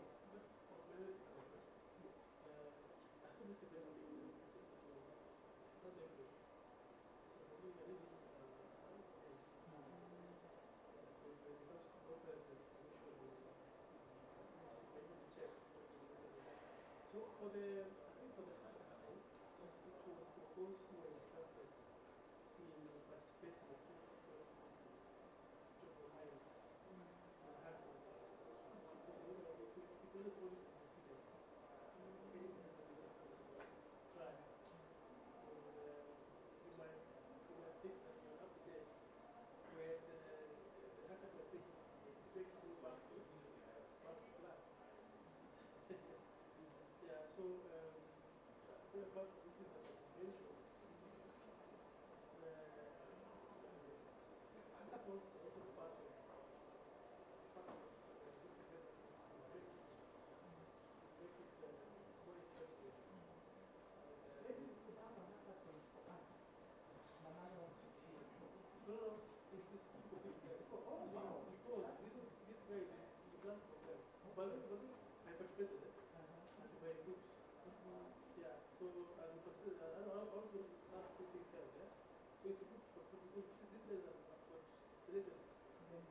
Yes, yes, skills. So don't put it aside. Yes, they have the logo. So that makes it better. Yes. So we still can have combined hackathons. Yes, It yes, makes yes. it clear. Yeah. Maybe put the teams and we put two together. Yes, Combine yes. teams with students. Yes, yes, yes. Noted. Yes.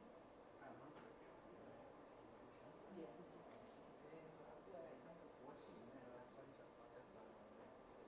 The invitation did not specify that the conference is starting from Tuesday to Thursday. So people came from Monday and Monday there was another program. I think the error, that one will accept that the program should have been attached there. But I think in the delays in getting the program done and out and even putting it on the website, that one will be. Then my question was, you mentioned about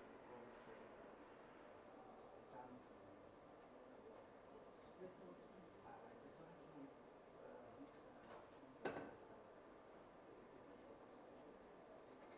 No, there are no certificates for that. Yes, for some of us, especially in the masterclass. The masterclass, I'll have to find out, because the masterclass was an event and so part of this, let me just find out. I hope the masterclass was helpful. So was it? Yes. I saw a hand there. My name is Peter Mbulu from Issues. Government Press. Okay, so one, maybe like in the future, when you have such events, probably you can have one representative from your professor to be able to welcome people. So like when I came, I was looking for any KSD stand. But then the other issue is communication. When we live here, what channel do we use to communicate with people? Maybe you can provide us an email or something. I think what we do, instead of me saying it's info.eldi@KSG, we can do it at the desk, so you can just ask us to do. But to communicate directly to the school, especially when some of this event and others going on, so you need to write to, you can see all the banners there have e-learning and development as opposed to now. So just communicate to us and we will give you all the information. Like we're saying, anything to do with IT, anything to do with technology, anything to do with e-learning, channel it to the institute so that it doesn't get lost. The info is very big. Yeah, so channel it to us and we'll assist you. Definitely. Yes. Any other question? Yes, sir. Well, my name is Frank Marie. Yes. Well, thank you. You sent a very strong team. I saw you nominated 11 people.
everywhere we go. So thank you very much. Thank you for coming. Have a good lunch, and we'll meet again for the closing. Thank you. And we hope a forum such as this can bring back your spirits.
hadhi ya Kenya kidogo kwa mkono, lakini kitu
So please, we're about to start.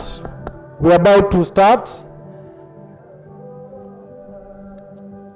For those guys who are outside there and have finished lunch, please join us in the conference hall. We are about to start. The guys outside, please join us in the conference hall.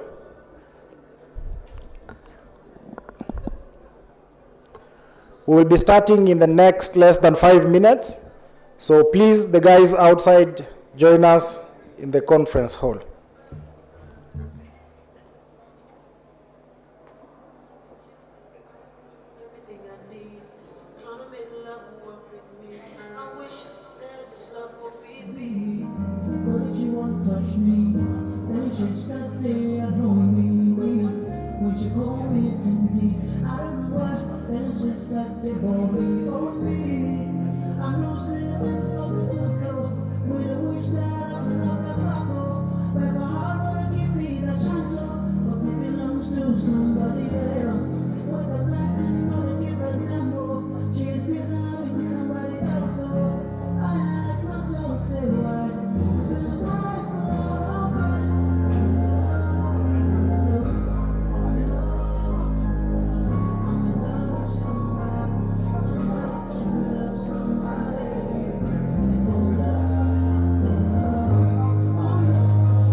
Africa's favorite DJ, Dance the International Boy.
All right, ladies and gentlemen, good afternoon. Hey guys, good afternoon. Yeah, I can see guys are now happy. I can see the hackathon team is in the house as well. So for those who are not aware, the event started on Monday, whereby we had a hackathon, capture the flag challenge for cybersecurity guys. It was a very intense challenge with over 400 participants in a group of 4. And today we'll be announcing and awarding our winners with cash money. With cash money. Wasinisahau kwenye ufalme wao. All right. So I want us to, we have very few presentations, and then an awarding ceremony, and then we close it up for Cyber Week Africa 2024. But as guys are coming in, let me just briefly talk about Cyber Pro. I've had a few guys asking me what we do and how to join us and how to partner with us. So in Cyber Pro Global Limited, our company is located in Hurlingham, Nairobi. So what we do is cybersecurity training. And our key focus, just like our theme, is industry practice. So we train on cybersecurity, and we are not vendor biased. So all these technologies that exist in our current market, we have them in the curriculum. So our curriculum is composed of different things from experts who come together to curate a standard curriculum, all the way from beginner level to advanced level management, that is executive training. We do that as well. And we introduced recently, we incorporated rather, an AI module in our trainings that is on machine learning, how to train models, how to test models, how to validate models. And of course, as most of the speakers have mentioned, the key challenge in AI, especially in our country or continent, is data, because AI is basically feeding on the past and the present data to be able to give a result or predict. But we're working towards that, so you can always inquire on our desks on how to either join us as a partner or as a learner. It doesn't matter whether you have IT background, because there is a foundational skills whereby as long as you have the interest, you can be able to, we take you through the course from beginner to advanced level. So that is what we do at CyberPro, as well as consultancy, services and products. What else am I forgetting, guys? Oh, jobs, careers. We usually post our careers or jobs on our website. So if you're interested to work with us, you can always be checking our website to get more information about the same. All right, so to jump right into the next speaker, the next legend, let me just read for you guys.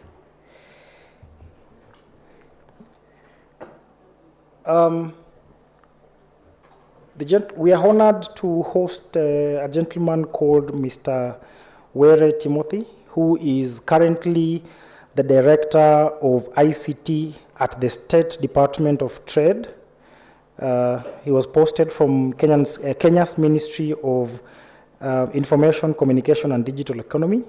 He holds a bachelor's degree in computer science from Egerton University and a master's of science in IT from Strathmore University, and another master's of arts in international studies from, of course, the UN.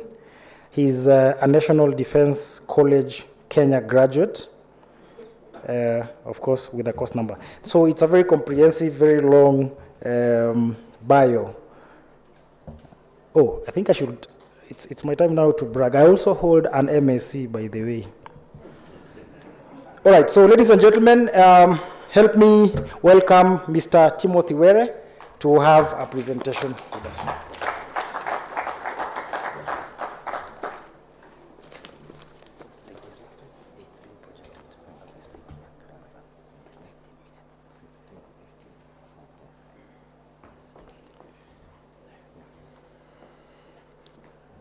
Good afternoon, ladies and gentlemen. Yeah, I'm happy to be here this afternoon. There is a presentation that I'm waiting for. Coming here, we were entertained by your teachers downstairs. I think this has given you time. Are some of them here? It's interesting times in Kenya. We talk about workforce, and of course, whatever they are doing, whatever they are striving for is to have better terms for their services. So as introduced, my name is Timothy Were from Ministry of ICT, but now posted to the State Department of Trade to support them with their computerization. I'm happy to be here. Thank you, John, for the invitation. But at lunchtime, he told me that my presentation is not needed. I need to be practical. So I'll really run through this presentation because maybe it was a bit theoretical. Where do I point? Which direction? Oh, this way.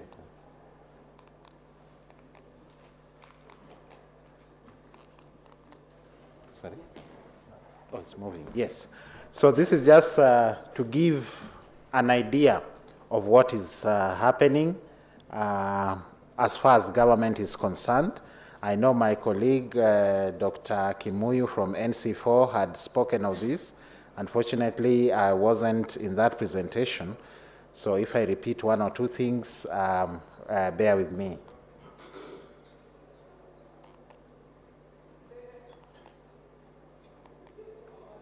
Okay, so just a brief presentation overview. Am I going back? Yeah. So as a ministry, we have a vision and a mission, and even for you as youngsters in this field and as professionals, you need to have a vision and a mission, but that is not important for today. Kenya has identified the ICT sector as a key enabler and also as part of the economy itself. And we as cybersecurity professionals, as cybersecurity students, need to be alert because cybersecurity does not operate in a vacuum. As shown there, we need to understand what are called adjacent domains, according to that study by Forbes, right? Cybersecurity does not exist in a vacuum. So there are issues of audit, there are issues of privacy, there are issues of risk, and of course the general governance of technology in whatever organization or in whatever place you have, you'll need to understand that if you are to be a good cybersecurity person. In a nutshell, looking at our profile as a country, you may have seen this also. What would be interesting there is that we have a lot of fiber. That's putting us on the digital superhighway. We'll be seeing more of that. There's a lot of mobile subscriptions, and this is more than the population, meaning that several people have one or two devices or more. And this is the main way in which we access the digital space through the mobile subscription, right? And of course, there's the issue of money, M-Pesa, that has really intertwined well with the digital space and given it a push. The estimate there is that Kenya's internet GDP, or the part of the GDP that can be associated with the ICTs, is up to 1.4 trillion Kenya shillings. and we are looking at approximately 10% contribution by the ICT field, all right? Of course, from government, there are focus areas that you may have heard of, which will mean that we push this ICT not only in the urban areas, but to the rural areas. You must have heard of the target of having 100,000 kilometers of fiber. The current focus is to ensure every administrative unit called a ward is linked by fiber optic cable in the country. And as we do that, we are spreading this countrywide. Of course, there's a public hotspots that are also being rolled out, in addition to other initiatives to try and develop the ICT sector, all right? Kenya is known for ICT innovation. According to some studies, we are actually third in terms of inflows or in terms of funding for ICT innovation after US and Nigeria. And in the morning, I was even in another conference hosted by Konza. This innovation space is a key driver for the development of ICT and the economy in general. So there's a lot of emphasis for people who have innovative ideas. There's a lot of funding out here. There's a lot of support. We even have an organization called Kenya Innovation Agencies. And as students, you should be able to know this. These are the people you should be able to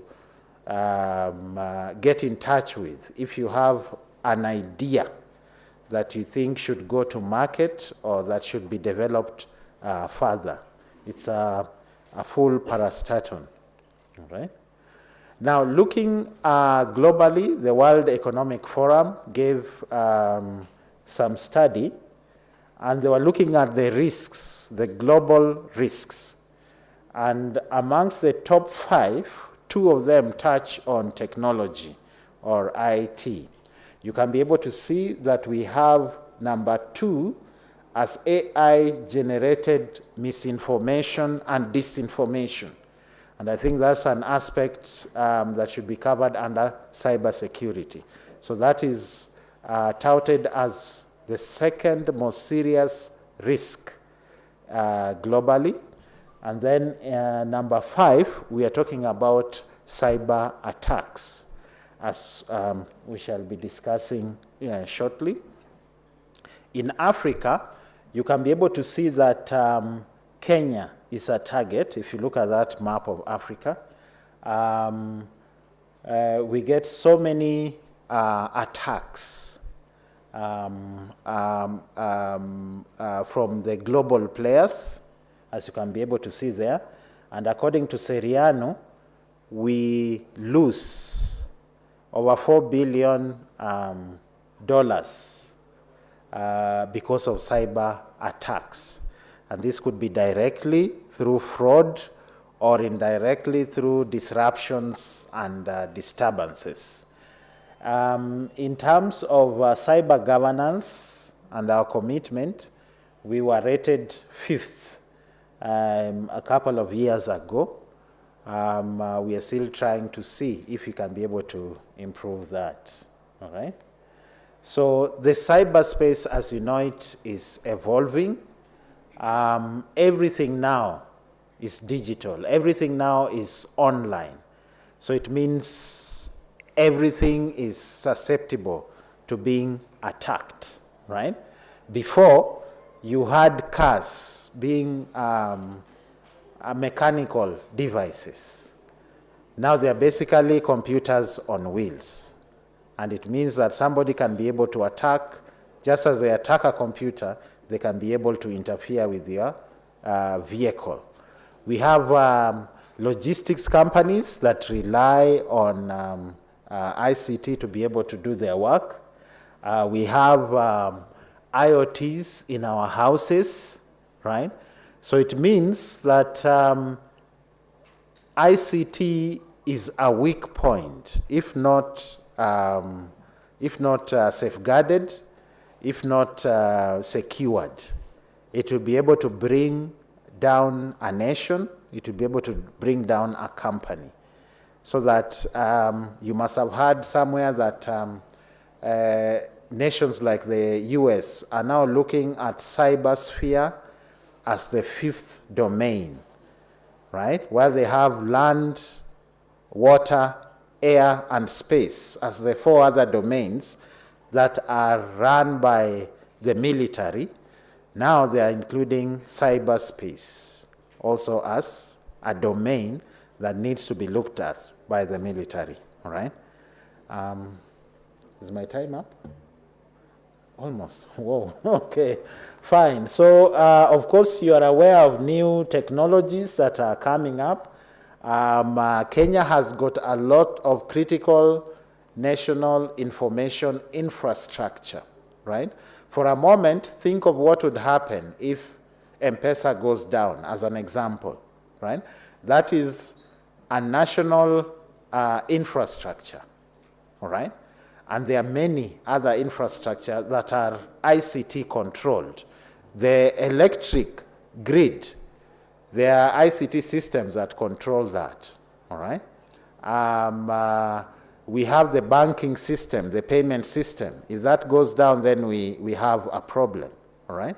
So we have this, what we call the critical national information infrastructures that need to be protected. For the legal framework, I shall just gloss over that.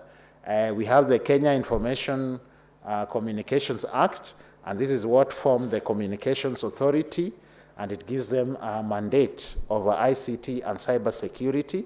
We also have the Access to Information Act that mandates the government and bodies that hold public information to be able to share this with the public.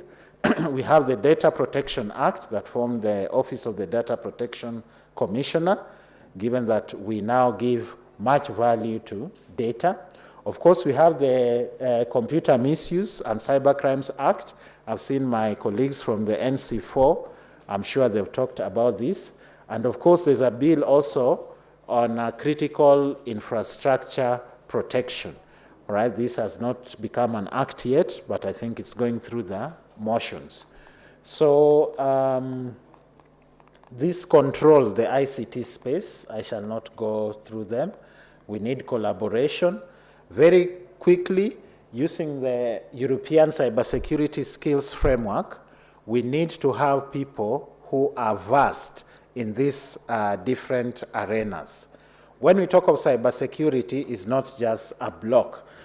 So, of course, at the top, we have the Chief Information Security Officer, and of course, you'll rise to that position after several years of being in the other roles. We have a cyber incident responder, the first person who reacts when something happens. We have the cyber legal and policy compliance officer. We have cyber threat intelligence specialist, an architect who puts this together, and an auditor who checks what you've done. Yeah, those are 6. There are 12 of them. There's education, and I think that's one of the strengths of CyberPro here, all right? There's the implementer, there's the researcher, there's the risk manager, right? And then there is the digital forensics investigators and penetration test. So if you go to the European Cybersecurity Skill Framework, it means that you need to have these skills if you are to have a proper security operations center to be able to manage your cybersecurity.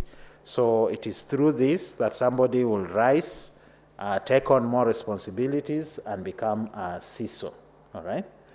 Now, we are talking about work. What is the future of work, right? We have a youth bulge in the developing countries, meaning we have more hands probably than the work available. On the converse, in the developed nations, they have an aging population, right? Meaning that they don't have people to work.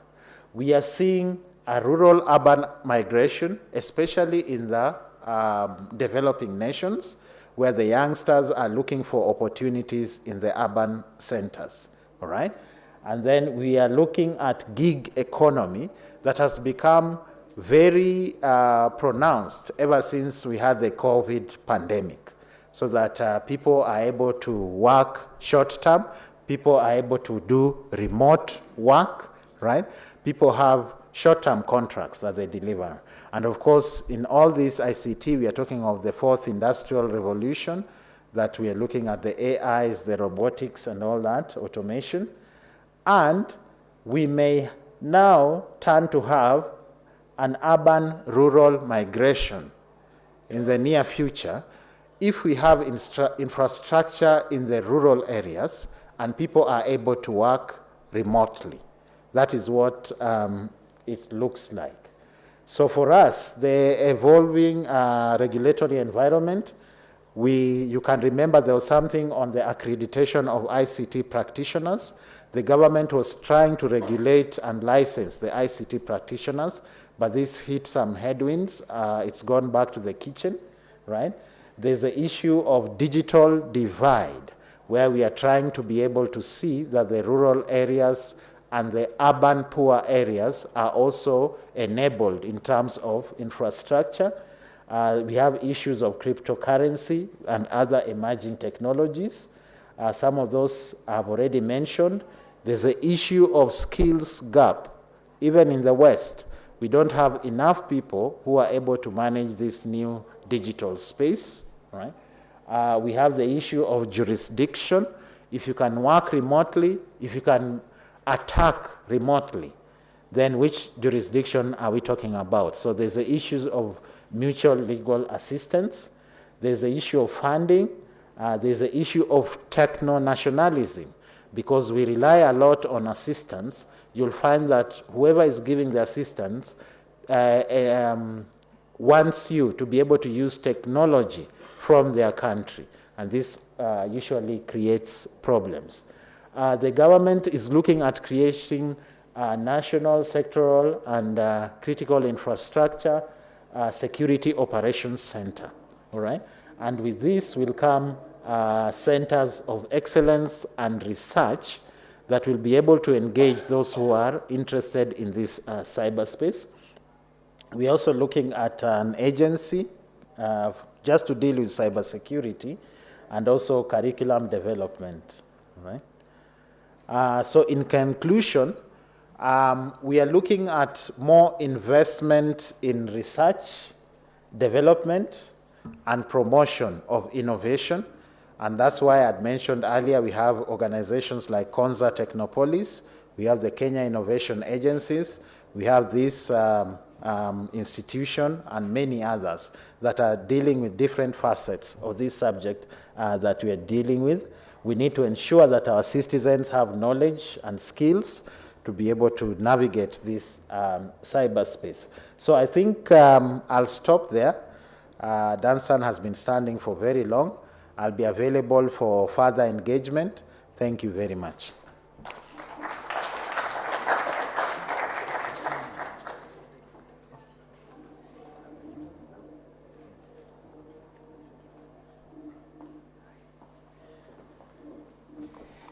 Thank you so much, Mr. Were, for the insightful presentation. So, in the interest of time, I think we should jump into the next speaker right away. Ladies and gentlemen, help me welcome Dr. Leo Tabaski to have a presentation of us. Come on, guys, we have just come from lunch.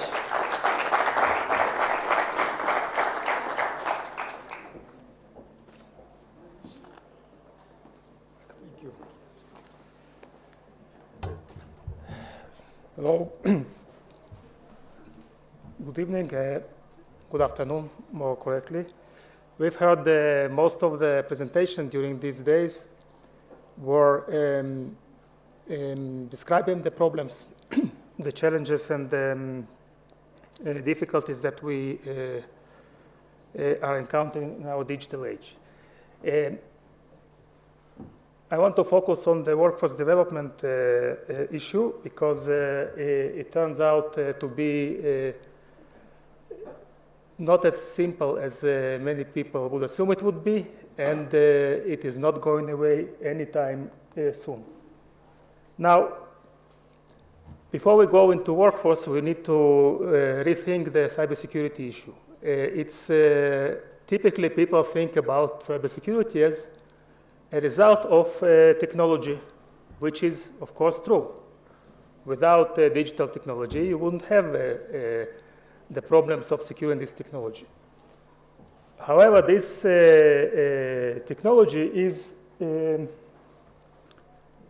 not used for its own purpose. Yeah, what I mean, like for example, if we're talking financial services, computing, data, all of the things that we know are serving the purpose of financial stability, financial inclusions, more efficient transactions, and so on. If we mention another critical infrastructure, energy, then information technology, operational technology serves the purpose of more efficient energy generation, transmission, distribution, and so on. And it is true also in the context of the so-called ecosystem where this technology is deployed. Now, for the most time, we thought about critical infrastructure protection as identifying the important organizations or systems, assets, like we heard today, high-value assets, and protecting them. This is not enough. Yeah, this is not enough. This is not how systems work. The science of systems that established in the last 30 years that systems have common characteristics no matter what is the system for. And one of the important ones is that it is not enough to protect just the most visible, the most important elements, because it doesn't contribute directly to resilience. Resilience is emergent behavior from the interaction of different components. These components would be technical, organizational, and people. As we all know, people, process, technology. So what I'm presenting here is the approach that we developed in the last 4 years in the university, and then we worked for the World Bank, demonstrating it in large-scale projects that the World Bank finances, to achieve much more comprehensive and systematic cyber resilience, resilience of the digital dependent sectors, be it finance, energy, transport, healthcare, and so on and so forth. How do we model the sector? We created a model that, first of all, obviously recognizes that there are the key providers of the service. Yeah? Think about the power generation. A couple of big power plants are the most important, and we all know about it. However, we developed a systematic approach to improve the resilience of the entire sector.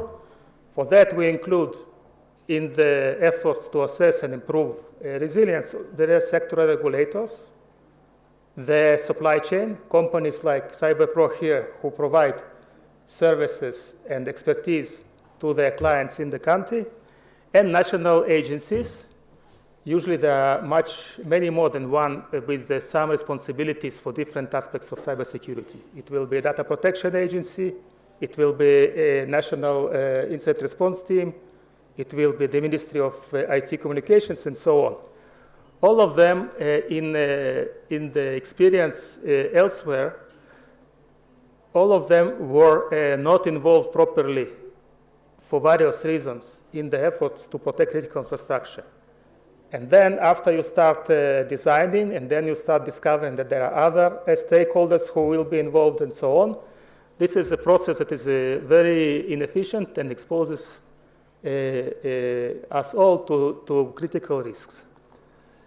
Now, then we have this simple scheme where you can assess the capabilities of different stakeholders in the sector and identify the most effective ways for improvement. And here, of course, I'm talking about people, which is in the middle, the column in the middle. This is just a result of a heat map. What are the relevant capabilities? It's just for illustration. So the important work starts after the assessment, and here I'm coming back, plugging back in to the workforce development. Yeah. We have different frameworks, such as most famous, of course, it's the NICE framework of the United States. It's a good framework. Don't use it. Yeah. Impossible. Impossible even in the United States. It's too complicated, it's too good, it's too detailed. It is not feasible to do. Maybe the Americans will be able to do it eventually, but it's just too much. It's not just a matter of opinion. I hope you will start agreeing with me soon. So, as I said, we have 4 different classes of stakeholders, and each one needs some sort of skills in cybersecurity. But these skills are greatly different, and I will show you exactly what I mean and why is it important for the purposes of policy and education and training. So here I'm first starting with the big key entities. For example, commercial banks, if it's a financial sector. You have the core business people. Of course, the bank exists not to protect the system. The bank exists to make money by giving you loans and taking savings from you. Yeah? So these core business people obviously need to understand how their work changes due to digital transformation. In this financial sector, this is probably the case. In others, take electricity, this is much less likely to be the case. They need some understanding, they need some skills, but they don't need the certificates of network engineer or cyber defender or something like this. Then you have the leaders and the managers. Without their understanding, nothing will happen in any organization. Yeah? They need something concise, high level, that is tailored to their needs in order to understand strategically the risks and opportunities and then drive investments and strategy of the organization. Of course, you have IT and OT professionals that there are some overlaps between security and IT. We don't want to create clear distinctions. Obviously, there will be departmental distinctions. This guy is doing IT infrastructure, and this lady is doing IT security. Ideally, we want to upskill a little bit those who are doing already this work in order to maximize the utility of the employees. No one has unlimited resources, yeah? Nowhere. It simply doesn't work like this in any way. You cannot say, you can say now, okay, we have 10 IT guys and now we need 5 security guys. It's a very difficult proposition. It's most likely will not succeed. So here there will be like more modular approach, find the ways that upskill and generate value depending for organization. Then you have the administrative workers, human resources, legal.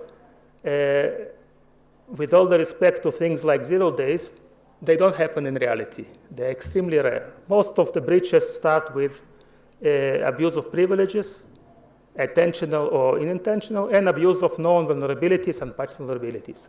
So for example, people who have been employed by the company, they have privileged access to different things. One day they resign, they terminate it. How long does it take to revoke their administrative credentials? Yeah? In many places, we will see that it's done on paper, it goes through HR, and people will be in possession of administrative access, full access to the organization's network, even though they're not employed. It's just one example. Then, of course, there are plenty of others in legal and other departments. So this is about the main, let's say, employment of IT security professionals, the organizations themselves. Moving on to what we call sector regulators. We had presentation here from a representative from the central bank. In this case, he was in the division that protects the central bank. More importantly, the main role of the central bank is to issue different directives, regulations, policies for the organizations that are in the sector, to ensure financial stability, to support economic growth, financial inclusions, and so on. These, of course, include all sorts of risk guidance about IT risks. This needs to be current and enable efficient operation. The one bad outcome is when there are no regulations at all. A worse outcome even when you have outdated regulations. For example, something says that you cannot, all of your core data should be in the bank's control, something like this, which prevents outsourcing of different services, and it's not justified anymore from a technological perspective. So the guys that work there, they are not IT guys. They don't care about IT. This is not their profession. They're economists. If we take electricity, these guys are power engineers and all sorts of different professions. Their core mission is not cybersecurity, but they need, and we as a society need, that they will have adequate understanding and expertise, language to ask the right questions, to be able to consume adequately and relevant knowledge from different places, to streamline the resilience efforts, including security. Roles and responsibilities too. There are often too many, let's say, too many managers, yeah? So there are too many reporting lines, too many requirements for compliance. So cybersecurity will be a classical way. Some sort of national agency will require that you report what you are doing in incidents and so on, but also the central bank. They are rarely talking with themselves, creating unnecessary burden. And these things also depend on education of the personnel. There's no like a clear way that to do it, simply because of technology exists to do it, to report once and share information. You need training and education.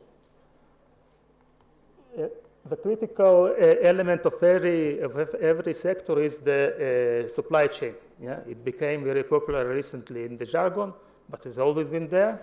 The IT service providers, there's, even in purely technological companies, no one does everything in-house. You always rely on a large number of individual experts and companies and so on that have access to your networks, therefore posing a risk. And they are the ones that you go to procure services. So for example, if there are no market conditions that facilitate this market of service providers, the overall cybersecurity of that nation will be way lower than it would be were there market conditions. So these are typically would be relatively rare and advanced areas of expertise. Not the things that you can employ and justify full employment in your company, but things like advanced forensic, incident response, technology-specific, vendor-specific training. And for that, it is essential to get as much international cooperation as possible, because as we all know, most of the software and devices come from United States, China, and a small number of other markets. And there's no reason to reinvent the wheel, try to upscale people without working with foreign providers. For that, you need market condition and competition and many local providers of IT services with their specific training needs, which are different, again, from those we typically expect. And finally, you have the relatively new phenomenon of national cybersecurity agencies, such as the National CERT or policy agencies. These guys have typically a legal authority to require all sorts of things. Rarely they have the right skills. And that's from the stick point of view. You have sticks and carrots. So from the sticks point of view, they need the right education. They don't need to be operational experts. They need to understand some things, but not others. They're not doing your hands-on security job of organizations. But things like like the company that presented Pantera, like security validation. This is a good thing that they should know it exists. It can make everyone's work much easier and efficient instead of sending you a questionnaire to the critical infrastructure operator and asking them, how good are your protections, or how many administrative passports do you have, or what type of security do you use? You can do it at scale automatically if you have the right product and people, and dramatically improve the efficiency of the whole process. Finally, at some stage, these national agencies are able to provide services. Yeah? For example, let's take two critical infrastructure sectors, energy and finance, and then healthcare.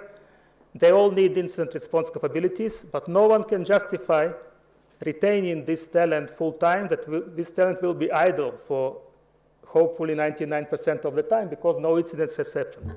So that makes sense, and some countries are already doing this, to procuring services from the market, including hiring new people that work directly, to a national cybersecurity agency, and then providing these services as where necessary, according to predefined regulations and the service level agreements, to critical infrastructure operations and the government and so on. So to sum up, there are different links between different actors, and there are also different skill sets. So we recommend against taking a large number of people and putting them through the same, let's say, career path, through the same studies. On the contrary, there is a lot of work to identify the relevant necessary needs with the most promising return on investment. And these skills will be also short-lived. So the recommendations are here. Yeah, we're running out of time, but there is a great potential in this country, as you all know, or maybe you don't. You have there's a huge amount of talented youth. There is English language, and there are market conditions that in principle will promise people higher salaries than in other areas. So you got to scale up commercial training because there is market demand for it. There are some recommendations for other sectors, which I suppose this presentation will be shared online or something like this. So we won't go all to it. And to sum up, there is no need to do what other countries in Europe and Asia have been doing, trying to reinvent the wheel, trying to create their own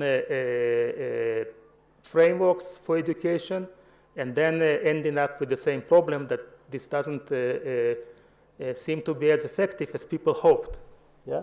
So you gotta start fast and small without a Kenyan national certified framework. Just take what is there, combine modules, and offer it to people. It will deliver drastic improvements, as we've seen in other places. And from the economic perspective, there is a problem of brain drain. Yeah?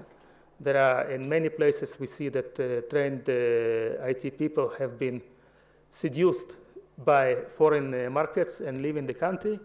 This is another reason why standard education programs for upskilling workforce are not going to be effective.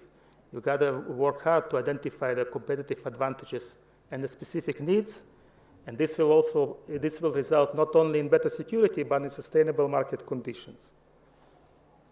Okay, so I'll stop. I think I'll stop here, and thank you again for the opportunity to come and talk to you.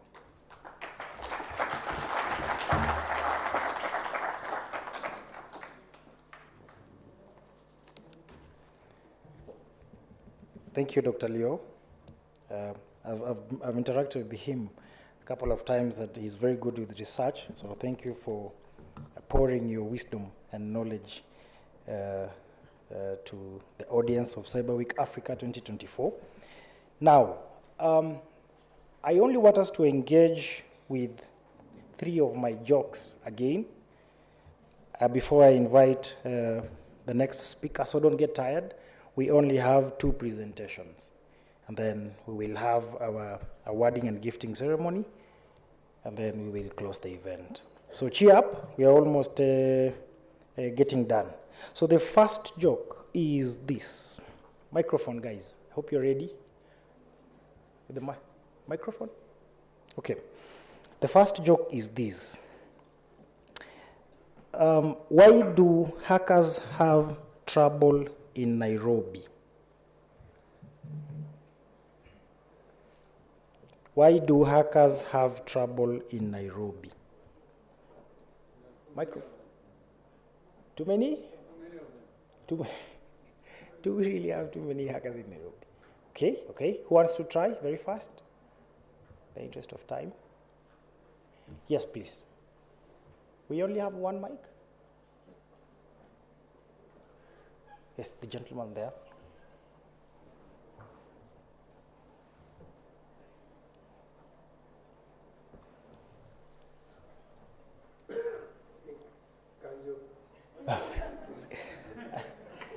That's a good one. That's a good one. Any other trial? Yeah, there's a gentleman back there. Very fast, please. Kanjo. If you think it could be a lie, try interacting with them sometime. Wow, wow, wow. Okay, okay. So I'll give you my answer. I would say, on a fair note, the two answers are correct, but the answer is probably maybe they couldn't handle the traffic in Nairobi. I don't mean any offense, like Mombasa Road, yeah? That was the first one. The second one, very fast.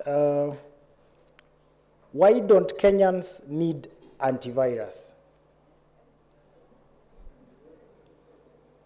It's not literal, so. To sell it? Businessman here.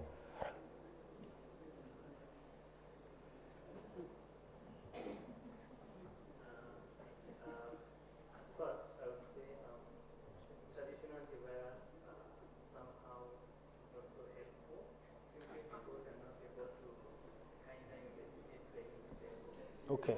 Come on, guys. Give it. A project I was actually working on. Okay. So. Bro is selling himself. No, I just wanted to respond to the joke. Maybe you'll meet some of us out there and then we can discuss about the project. So ideally, let's say we have something like an XDR. When an incident actually happens, you'll Wow. get like a couple of cases where you can actually follow from one case and trace it to the other. Unlike now having an antivirus where it will just block something. You don't need to block or delete anything. You actually need to know why is it there and how did it get there, so that you can actually have a good overview of how that happened. Thank you. What's your name? What's your good name? I'm John Keguru. My hacker name is Trusty. We were in the minute team.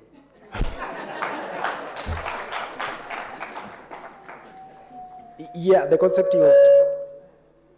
Sorry, the concept he was talking about is called the unknowns that mostly the traditional antivirus cannot really handle. But that is a concept for another day. Not really the answer I was expecting, but yes, you're right. Just one more trial. One more trial. Ah, okay. Hi, Hi. I'm Perpetua. It's because they don't want to catch safaris. Fair? Yes, Fair? Yes, Yes. majority of users don't know how much of their data gets into that way. So that's why they become ignorant of using antivirus. This room is full of geniuses. Thank you, Fred, my good friend. Well, some of the answers I was expecting are, well, my answer is because we use nyamachoma to kill all the worms. But yes, what they have said is true and right. So the third and the last one is, where is it? Why do hackers avoid Kenyans online? I'll give you a hint. KOT. Okay, now I'll give you my answer so that we can save on time, because Kenyans on Twitter really type faster than hackers. All right, ladies and gentlemen, thank you for that session. So my next speaker on stage, this is a good one. I usually like her presentations. So she's called Mary. She's an award-winning, aeronautical engineer. You guys are not out. She's an award-winning aeronautical engineer, mental health advocate, and an entrepreneur. She's respected for connecting with clients from all levels, analyzing diverse businesses, identifying untapped opportunities, and delivering innovative and strategic solutions. Mary is a natural leader and a master at energizing teams by giving them the confidence they need to succeed and excel while doing so. Her passion lies in mental health, leadership, and entrepreneurship.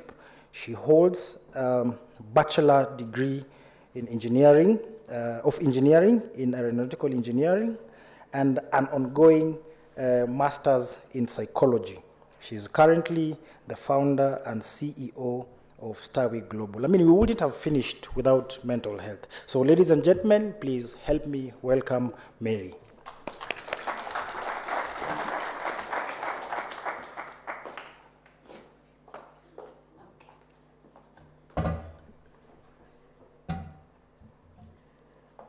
Good afternoon. Good afternoon. Clap once if you can hear me. Clap twice if you can hear me. Thank you. I know I'm the last one, so some of you might be tired, bored, but this is one of the most important sessions. I'll ask you to pardon me because of my voice.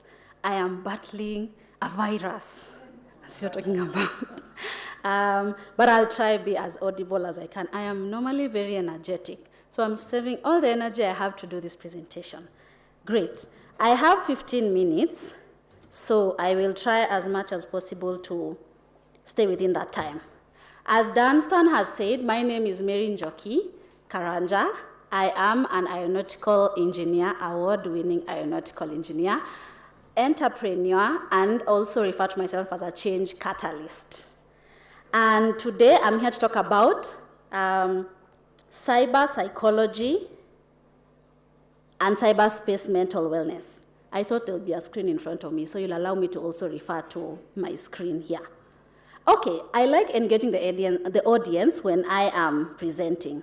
So since Dunstan has already asked a couple of questions in cybersecurity, I will ask a question in the line of AI, and I want to see who will get the answer right for a free therapy session. Actually, if you get both answers right, because there are two questions. So the first one is, when was the first chatbot built? Please put your phones down. Since we are first chatters, as tumesikia, put your phones down. Najua msha Google. So when was the first chatbot built? So I'll ask another question to see. Hands up, hands up. When was the first chatbot built? In which year? Maybe I can ask that. Anyone guess?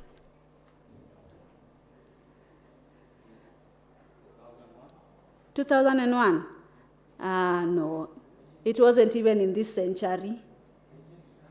That one has really Googled fast. 1966, correct. What was the name of the chatbot? Don't search that one. What was the name of the chatbot? Eliza, great. And what was the function of that chatbot? Even ndio unashikanga watu. To chat, as a what? Yes, to chat, correct. As a what? As a psychotherapist. So since you got the answer right, you will get a free therapy session from Starway Global. Good, to ensure that your mental wellness is in place. Great. So now I'll move on to the presentation because of time. I had two more questions. I'll ask one at the end, and we can start. So cyber psychology is the study of, I hope the slides will move with me. The person moving the slides, kindly move so that we can move with the audience. Cyber psychology is the study of the impact of technology on human behavior. Another question. This one is not for a free therapy session.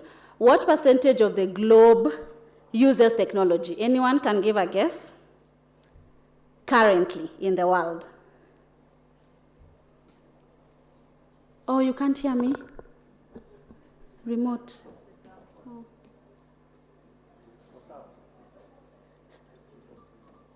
On top. No, there's no. For me to move the slide. That's why I wear specs, guys. Yeah.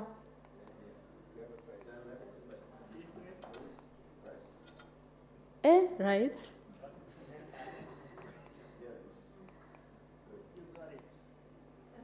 Great. Good, good, good. Thank you. Thank you very much. Thank you. It's good to look at the audience.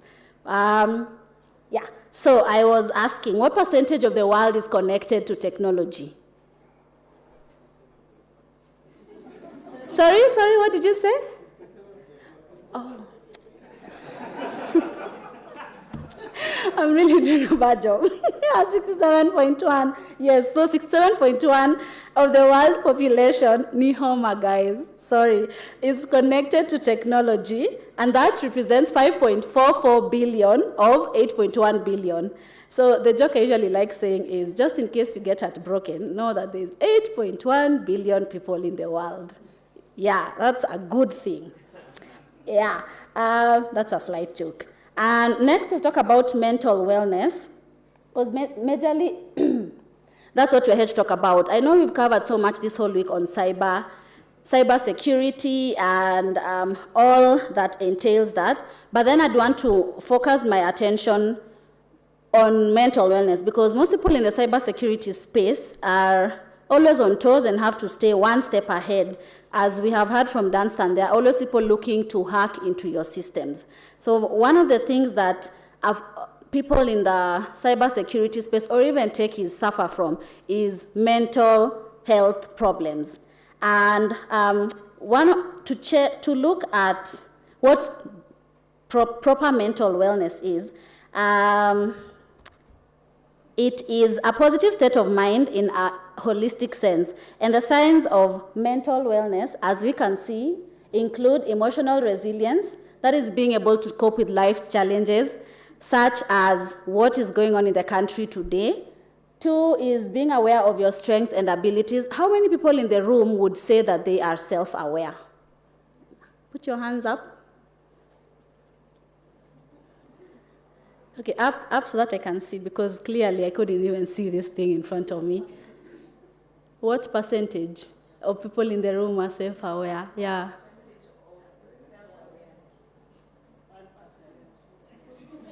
Or what percentage of self-awareness do you think we have? Oh yeah, okay, we can also rephrase it to that. But now that will mean people to start answering in different percentages. Okay, I see. Okay, so 10 to 20 in terms of self-awareness. 20 to 30. 30 to 40%. 40 to 50%. Okay, so all of us are above 50% in terms of self-awareness. Oh, great. That is a good thing. And we will see how to improve that as we go along. All right. Also, healthy relationships are a sign of mental wellness. This is not just romantic relationships. It also includes relationships with people like your coworkers, your colleagues at school, since we are in the University of Nairobi, and your social relationships. Lastly, ability to work productively. And that's mainly what we'll be focusing on. And we'll be talking about terms such as work overwhelm and burnout. How many people in this room would say that they are currently productive? Like they feel they are attaining productivity? I would give it 70% plus. We have a few hands. All right. For the ones whose hands are down, that is why I am here. I am here for you. Okay.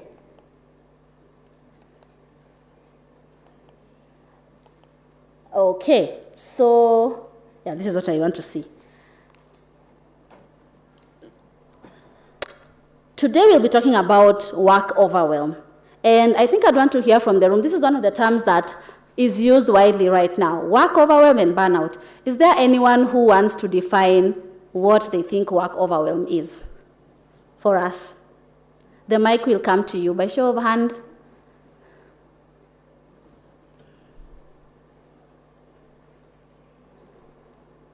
Yeah, there's a hand here.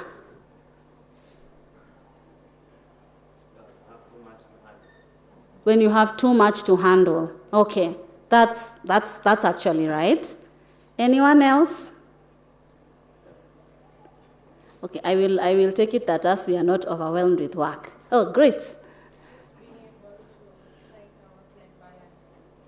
Yes, not being able to strike a work-life balance. One of the things I've been saying of late is I actually don't think work-life balance exists in the times we live in now, and we will talk about that. Yes?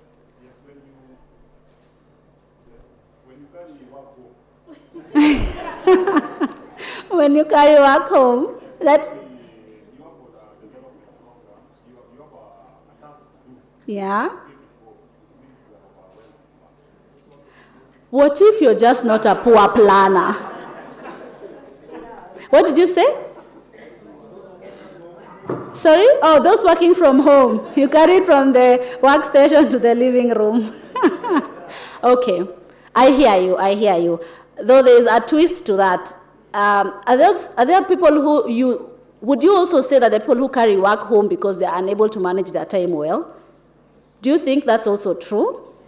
So that's usually a debatable topic. But as he said, yes, carrying work home could also be an indicator of work overwhelm.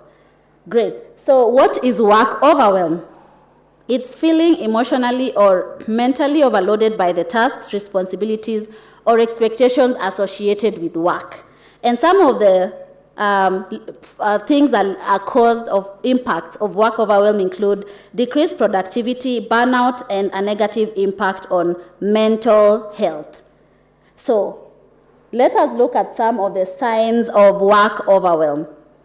That is feeling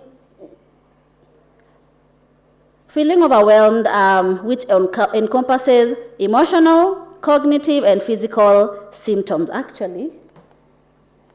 So that involves us. What would you think, or do you think, are some of the signs of work overwhelm?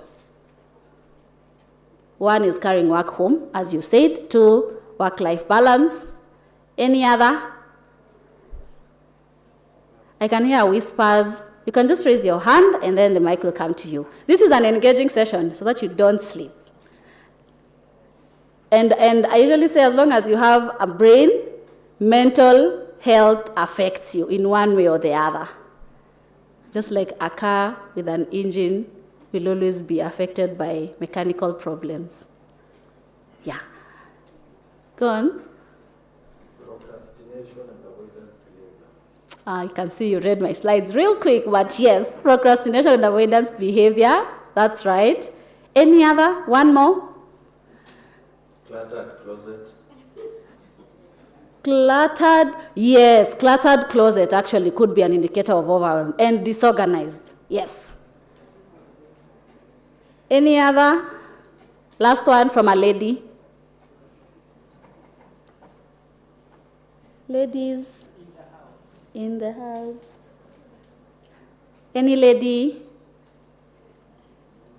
There's no right or wrong answer. At least in wellness there isn't. Headaches.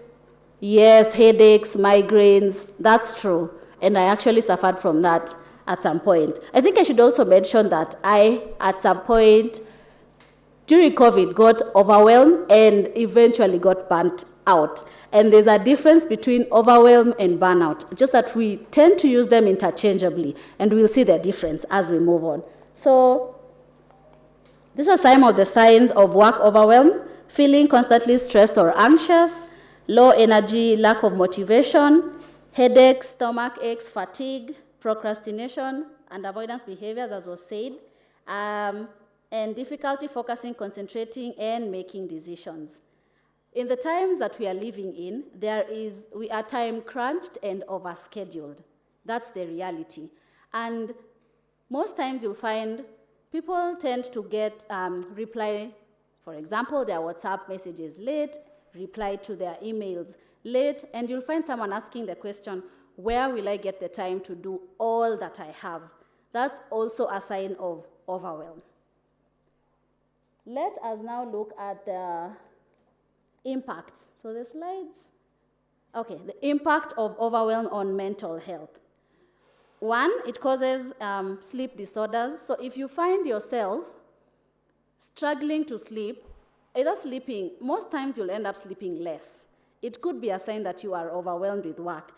And this ends up impairing your cognitive functions, and hence you become unproductive. To give an example of what I mean by cognitive functions, it's those times when you feel you're just foggy or hazy. You go sit in the office or wherever you work from, you're trying to focus on the work that you need to do, but you're unable to focus or get your deliverables done. That is what I mean by cognitive functions being affected. Next is burnout. Now, work overwhelm does lead to burnout, but they are two different things. And we will see, I think they are not in this presentation. So there's actually a difference or markers of work overwhelm and burnout, and I will share them with us. Another sign is high stress and anxiety. If you're always feeling your heart is racing, you're unable to be calm, or you're speaking too fast. You know, people who speak like they're rapping. Hi, my name is Mary, and I come from here, and I'm going. That is a sign of you being anxious. So maintaining a good pace of speech is a sign of being stable. Let me say stable. Yeah. Next is isolation, substance use, depression, and finally, imposter syndrome. So I just want to talk about isolation and substance use because these are things that affect us in our current time and age. As cybersecurity experts or people in tech, one of the things that we do is we tend to work remotely or hybrid. And this can easily lead to isolation. So you're just in your house working from home and you rarely get to interact with people. What I encourage people to do is you can form virtual working communities where you get people that keep you accountable as you do your work to avoid feeling isolated on top of the overwhelm. And in terms of substance use, you'll find people cope with their mental health issues by running to things such as alcohol or drugs. And Nairobi is known to be the streets of sherehe. So today is Thursday. Tomorrow is Friday. Actually, weekend imeanza leo. So the people who are just waiting, I am going to release my stress for the week. Kesho, ile wimbo inasemanga aje. Wednesday ni kazi, Thursday something. Friday ni kama, you know that song? Yes, so that is what we do. But that's not the best way to handle and deal with overwhelm.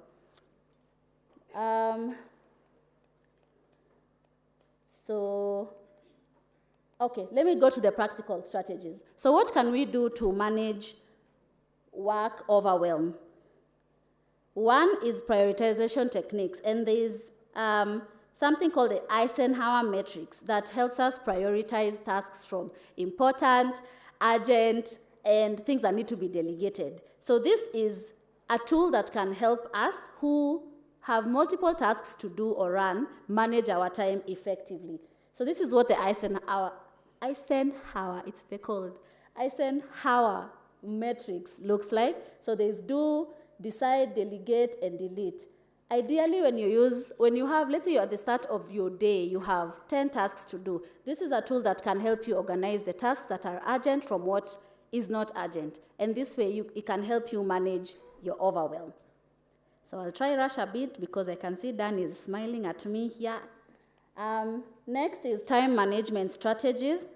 One of the things that lead to overwhelm is you setting unrealistic goals for yourself. So it's very important to set realistic timelines and goals as you're working. Using time blocking techniques such as the Pomodoro technique that I'll take us through, limiting multitasking and focusing on one thing at a time. Techies and watu wa tech. I know we are very good at multitasking. Kwanza you have a job, and then you've taken up 2 side hustles, and then you're also running your own company, mini company with your friends. That's a good recipe to lead to overwhelm. But there's a theory that says multitasking can actually lead to less productivity as opposed to focusing on one thing at a time. So I'll just take us through the Pomodoro technique. This is one thing that you can use to manage your time as you work. And there's actually an application you can download to do this. One is, of course, you set a task, and then you set a timer for 25 minutes. You work and focus on one task. Say again with me, one task. Please say again with me, one task. How many? One. Not, I am emailing for 5 minutes, reply WhatsApp 3 minutes, nipige simu 5 minutes. One task. Focus on one task for 25 minutes, then work on the task, take a break for 5 minutes and repeat that 4 times, then eventually take a 15 to 30 minutes break. I personally used this technique or have used it, and I have seen it working, especially on the days you have so many things to do and it feels overwhelming. This is called the Pomodoro technique. These slides can be availed to you by Dan. I give him my permissions to share. So you don't need to take photos, but if you want to, that's okay. Then also effective communication. This includes setting boundaries with colleagues and supervisors, learning to say no when necessary, and seeking clarification on tasks. So one of the things that make us suffer is, let me just say how we were brought up. We were brought up to be yes men, to be nice, and there's a difference between being nice and being kind, to just say yes to everything. But that can land you in problems. Actually, statistically, I just recently learned that right now the #1 cause of death is hinged on work. And what do I mean by this? You'll find someone got a heart attack because they were so stressed at work, and they never got time to rest, and then eventually got a heart attack and died. The cause is written as heart attack, but the root cause of it was hinged on work. Next is, so basically for this one, please learn to say no and set boundaries even with your work. And for boundaries, this includes when you stop working, when you start and when you stop working. I have an alarm on my phone that rings at a certain time that is called stop working, because I also need to keep myself accountable. If you need to set certain measures for yourself to ensure that you're setting boundaries with yourself and work, please do so. Next is self-care strategies. Prioritizing regular breaks throughout the day. It can be as simple as standing and doing a stretch, or taking a break to go get water. Most of us barely hydrate, and that is one of the tips of self-care, just simple hydration. Engaging in physical activity to reduce stress. What to a gym? Is there anyone? What to a gym in the house? Yay! I also started going to the gym. So Saina, I lift 15 kgs. I feel nice. That also helps. And then practicing mindfulness and relaxation techniques. And we will do one together. And then also technology and tools, productivity tools such as the Pomodoro one I've talked about. You can also use Trello, Asana to help you manage your time well, and automating repetitive tasks to save time and effort. Calendar is so important. That is one of the productivity tools that most people don't make use of. Scheduling things that need to get done. Next is, finally, is seeking support. That is reaching out to colleagues, mentors, or support groups, and seeking professional help. So I will share our contacts for you to reach out to us for help. And it's not always that you have to talk to a therapist. At times, you just need to talk to your friend or your colleague or your mentor and just tell them, I am having ABC, and they're able to support you through. Dan, before you chase me out of the stage. Focus, this is the quote that I would say, focus on important tasks, reduce overwhelm, and achieve work-life harmony. I'd said earlier that I don't think there's work-life balance. I honestly think right now it's work-life harmony or work-life integration, where you are integrating these things to work for you. Because balance means it's 50-50, and you'll find that there are days it's 70-30, 65-35, and so on. That's the whole essence of work-life harmony. And finally is a quote that in the midst of chaos, there is also opportunity. This is by Sun Tzu or Zu. How do we say that word? Sun Tzu. Sancho, yeah, that one. And this is how you can reach out to us at Stawi Global. I had said I will mention some differences of overwhelm and burnout, so allow me to do that real quick. Dan, if you may, because the slides are a bit different. So one is difference between overwhelm and burnout.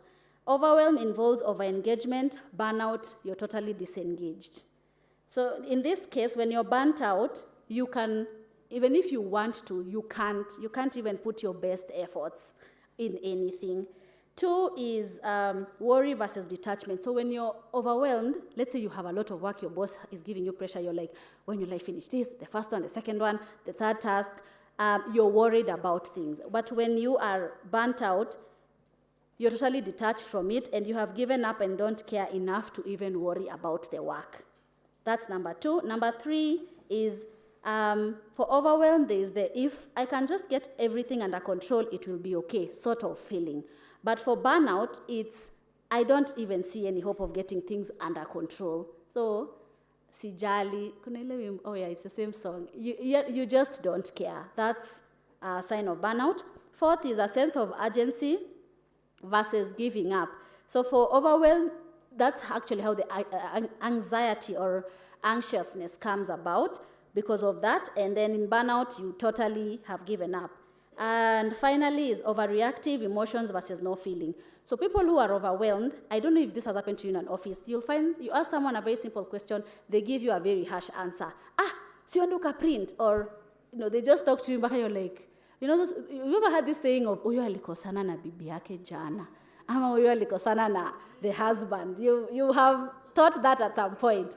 That's a sign of overwhelm. But then for burnout, you have no feelings at all. Your emotions have become blunted, or what people call numb. All right? So you've learned the difference between overwhelm and burnout. Lastly, we will all do a grounding technique or a breathing technique that you can use when you're feeling overwhelmed or anxious, or your heart is racing, or what people call panic attacks, and you're not able to regulate yourself. At least you have a takeaway or something you can apply going forth. Sawa? All right, I want us to all sit up on our seats. For those who are standing, you can lean on a wall, on a wall pale nyuma. So sit up on your seats. At least you get to stretch. And put one hand on your chest and one hand on your stomach. How many people have we put one hand on our chest and one on our stomach? We are good. Okay. How many people have put their right hand on their stomach? Hands up. If you're, okay. Right hand on their stomach. Okay. How many people have put their right hand on their stomach? Yeah. Okay. Yeah. If you're left-handed, put your hand down. So how many have put their right hand on their stomach? Okay. We can see what is more important to you between your heart and your stomach. That's on a light note. But normally you'll tend to put your dominant hand will go to protect your vitals, right? Okay, so we are going to do a breathing technique. It's called the 4-7-8 breathing technique. So we'll breathe in for 4, hold for 7, and breathe out for 8. And when we are breathing out, don't breathe out. No, and also don't breathe out through your nose. I want you to breathe out through your mouth. You can make a sound or whichever works. This is free space. Ukita, lakini si upige nduru. Not that now you start screaming. All right, so let's go. And I'll count for us. Breathe in for 4. 1, 2, 3, 4. Hold for 7. 1, 2, 3, 4, 5, 6, 7. Breathe out 1, 2, 3, 4, 5, 6, 7, 8. Now you can release. Nilisikia mtu hapa amefanya, ha, nilikusikia, I heard you. So we'll do it one more time. Okay. Hand on your chest and hand on your stomach. Oh, another thing, when you're breathing in, you should not suck in your stomach. If that's what you've done, that's the wrong thing.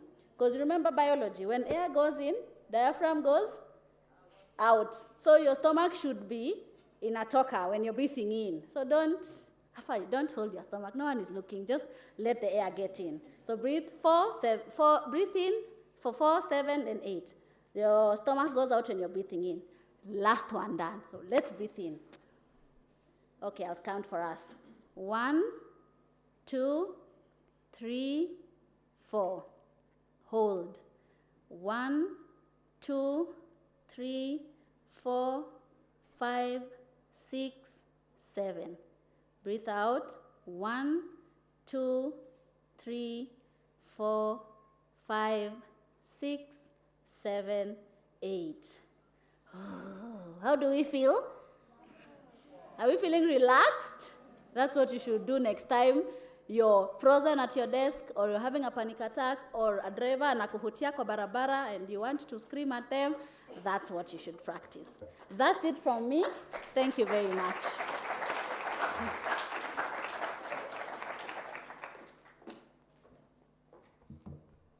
Now you see, all of us have loved her presentation. Last one. All right, so we are coming towards the end of our presentation. We just have one more panel discussion, and it's mostly to engage with you guys. So it's an open panel discussion, and it's called Moving Forward. So we have spoken about so many things on matters of cybersecurity and artificial intelligence. So moving forward, what do we do as the three entities?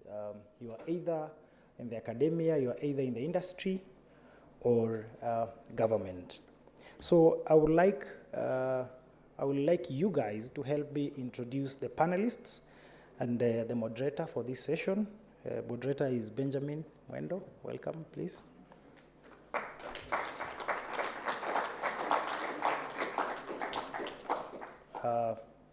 Panelists, we have Dr. David Njoga. Please welcome Dr.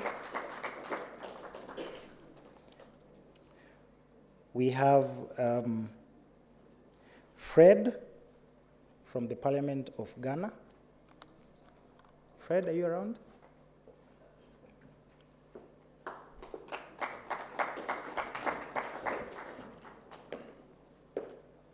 We have, the guy got my attention. We have John Kiguru from JKUAT. He's a student there.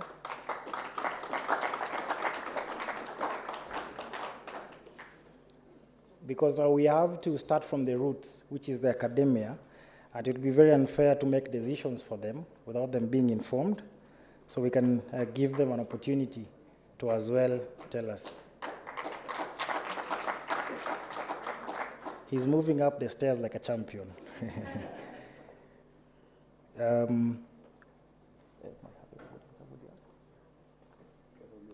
Do we have Vera in the house?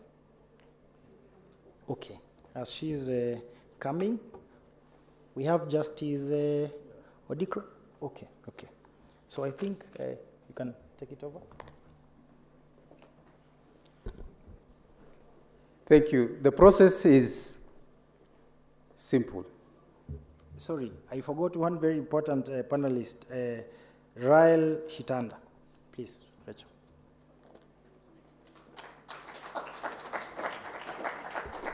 As we wait for Vera and Rael, and if Vera is not coming, we will have another individual from KSG. And the process is simple. I have had conversations with delegates, and some of them actually stopped me and told me, I have a very serious question that I need to ask in the Q&A. please don't ask a serious question. It's not supposed to be serious. It's supposed to be a conversation between academia, industry, and government.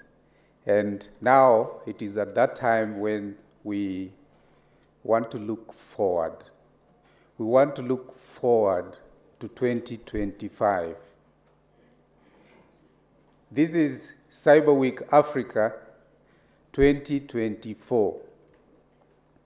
And I know you have been seated for a while, and you have done some breathing, but you can stand. Just stand for like 30 seconds. Just standing. And ask the person next to you while you're standing. I'll give you the question when you're standing. Everyone has to stand because they have to ask a question to the person standing next to them. Why are you standing?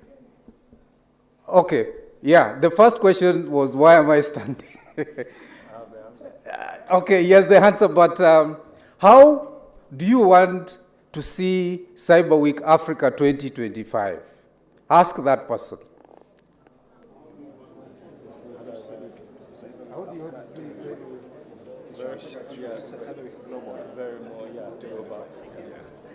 Yes, they are all answers. I have heard it more better, more very organized, more space, more talking time. More? Global COVID? Oh, global coverage. Yeah, more global coverage because there's what? Stomach? Okay, please, let's get seated. It is that excitement when you are like in an exam. I'm just saying, I'm not sure. There are some tasks that are challenging. But even the effort to participate in Cyber Week Africa 2024 is a win. Whether you're online, whether you're physically here, it's a win. And we have all won. This 2024 is a success. So what we need now, it's, let's just say, soft observations and moving to 2025. Because for sure, looking forward, it's Cyber Week Africa 2025. We will do it, all of us. We will do it 2025. So what we need is your observations and just the report of the Cyber Week will come out and everyone will get to have access to the report. Why or how? I have heard people asking, where are the rapporteurs? Yes.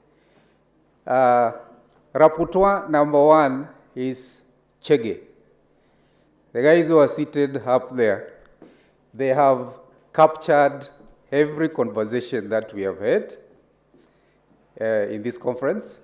So we are going to, using our skills and not AI, this one we will have to transcribe using our skills and produce a report that we are going to share. So we are going to, okay, I'm going to ask my panelists to say just one name. One name, and the question that you're going to ask, you must ask to that particular individual, even when you don't know the other second name, or you don't know their profession, or you don't know whether they are government, academia, or student, although we have a problem of identity. There is an obvious student, but don't target him. Just ask one question to one person, and we will have 1, 2, 3, 4, 5, 6, 7 questions concerning Cyber Week Africa 2024. And then after the questions that you have asked, and make sure that please you spread them to each one of them, each speaker is going to give a way forward, their opinion. It doesn't have to be organized or constructive, or it's your view on how we should move forward to 2025. And it should be brief. The paragraph should be 10 words. Okay, I know it's difficult to have 10 words, but just make it short. So please, let's begin by the names. Thank you. Just the name, one name.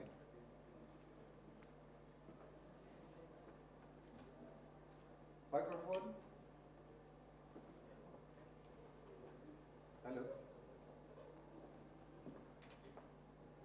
Hello. Hello. I was told if you're a millionaire, you count 1 million, 2 million. Test the microphone. There.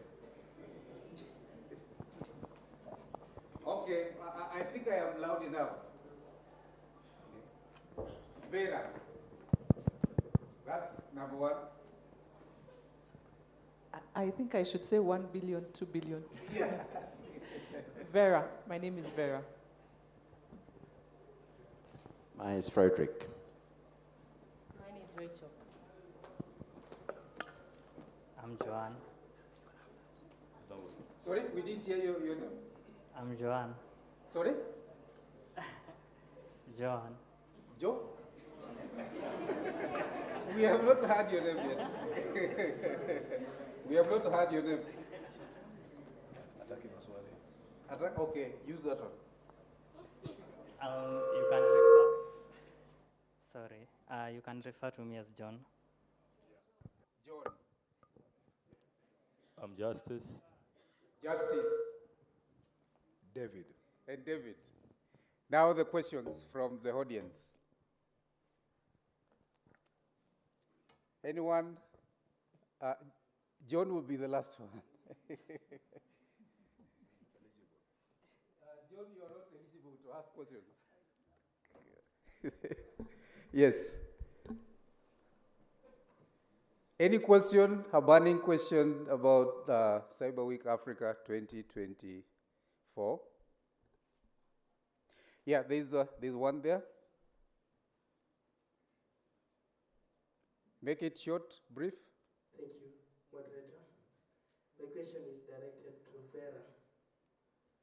Vera, I want to see the next Cyber Week well attended. I want to see all these seats occupied, even up the closing time, we are still full house. What could we do to ensure this is achieved next year? Very good question for Vera. Yeah, there is another question here. Yeah. Sir?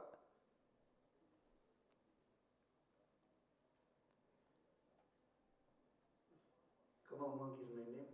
Question is justice.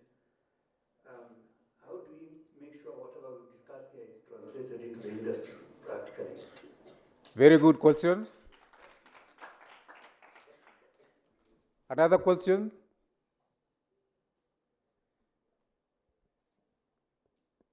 Please, don't make me pick you.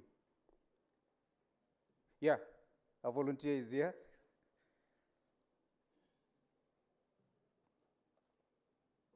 Michael Mutisia, and I'm directing my question to Dr.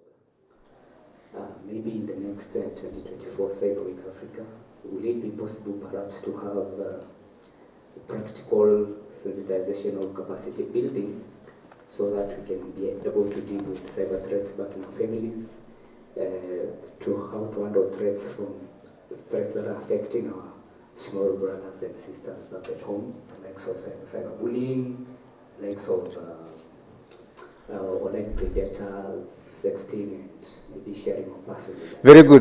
Very good question. We have three more. Yes.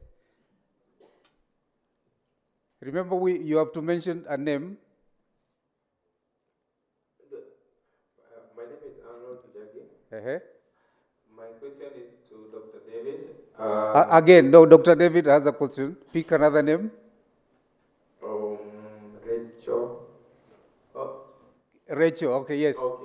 So how can we introduce cybersecurity courses or rather awareness and training in our pupils and students at an earlier time, so that instead of coming to discover it at college level, university level, they are able to be self-aware and have some knowledge even on high school and even primary level. Very good question. Two more. Yes. My name is Faith. I'd like to add on what he said, my good colleague, brother, member here. I think next time, as we try to make it interactive, it should be more of also trying to see if everyone in this room or anyone in attendance will be able to maybe manage. If you can try a social engineering, try just as much the way Pentera or other solution does. Should also be practical to us. You can give us some maybe links and see who will be fished to maybe clicking them, so that as much as you talk about your cybersecurity, you can be in a position as well as users to be able to mitigate it or rather to avoid the cyber. Very good. One more, last question. Good evening. Yes. My question directed to Mr. Fred of Ghana. What key components can Kenya learn from Ghana, and what can we learn from here that you intend to Ghana? Thank you. Thank you. Last one, please. Hey, my name is John. In addition to his point, I want to understand, in your country, Ghana, what measures have you put in place in terms of employee retention once you've trained them? And you want to avoid an instance whereby you have a trained employee and they choose to go to another firm that offers a good bank. Thank you. That's enough. Now we will begin with Vera.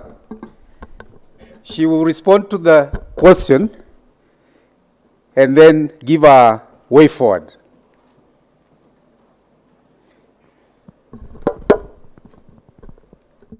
Yeah, the mic is not, there's no sound.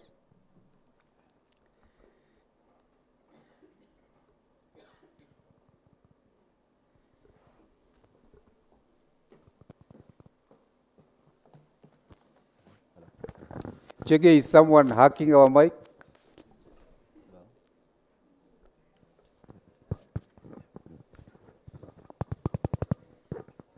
Thank you. Thank you very much for that question. And I think we've had quite a number of people in the audience who have even contributed to that. Some of the things that we could do to make it full. I think we've had people talk about increasing the variety of the things that we have. You're talking about having more practical things that can be done. And I think if we are able to do that, then we will be able to attract a bigger audience of people because they see things that they can do. People tend to want to come for conferences where they see they are going to learn and they are going to benefit. So I think that's one of the reasons that attracted people here. So that is one of the things that could be done. Let me say that we will do is to increase the number of activities, provide a wider variety. Another thing is to use you who are here. Go spread the word. Next time you come with about 3-4 people. You know what it has done for you, so be the good ambassadors. Go and bring more people. I think it's somebody who challenged from up there. Sorry, I didn't get the name. So I'll give you a challenge to make sure you bring at least 10 people next year. That way then there'll be fewer seats that are empty on your row.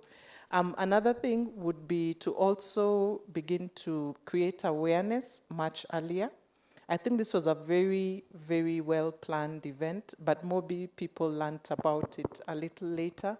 So we will make sure that next year, at least we reach out earlier so that you can plan earlier and block your calendar.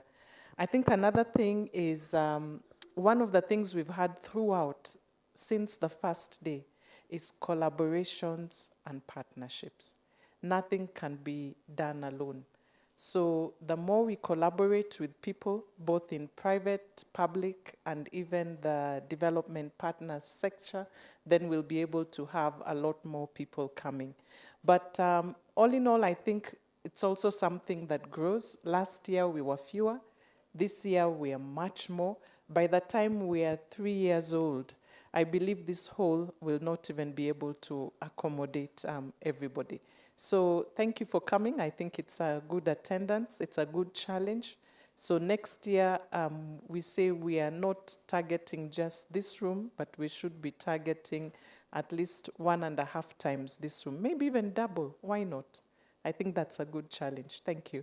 For the way forward, Kenya School of Government is focused on building the capacity of the public service.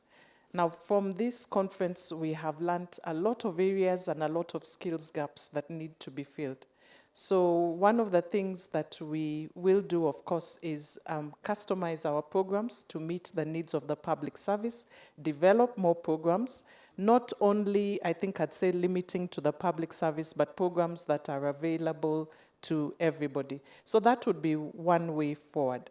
Another way forward is also carrying out more research and advisory. We have a lot of government players here. We are strong on research, so that's another thing we intend to do. So we'll be looking at research, training, consultancy, which has been talked about by many people here. So that's what I'd say. Thank you. Thank you, Vera.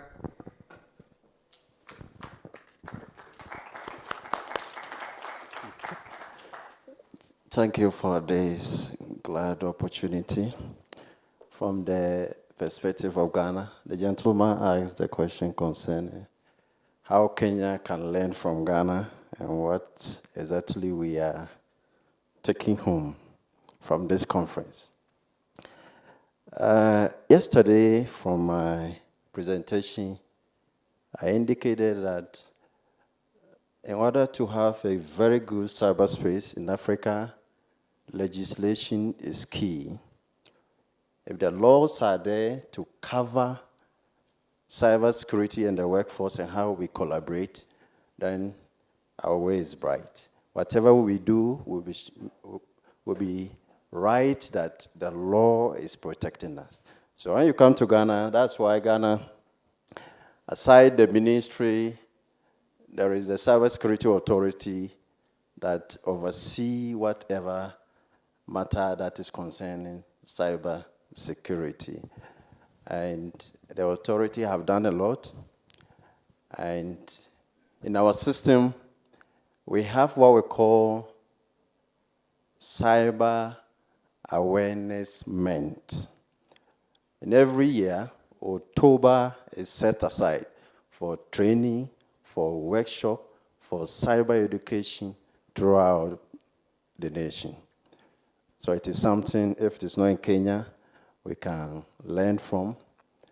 When you come to our educational background, I told you yesterday, government has managed to develop a new curriculum that from basic school to the senior high level, back to, all to the tertiary, cybersecurity, AI, robotics education programming is embedded in our curriculum.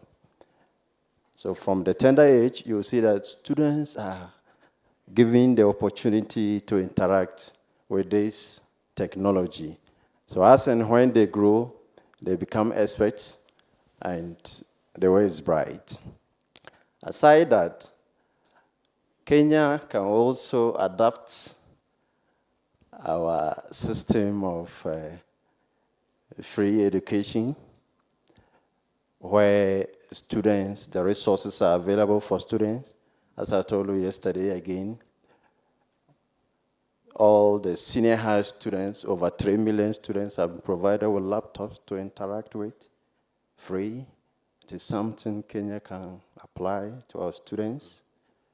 When you have it, in fact, they have the first-hand interaction with technology, alongside with the learning that the teachers will provide for them.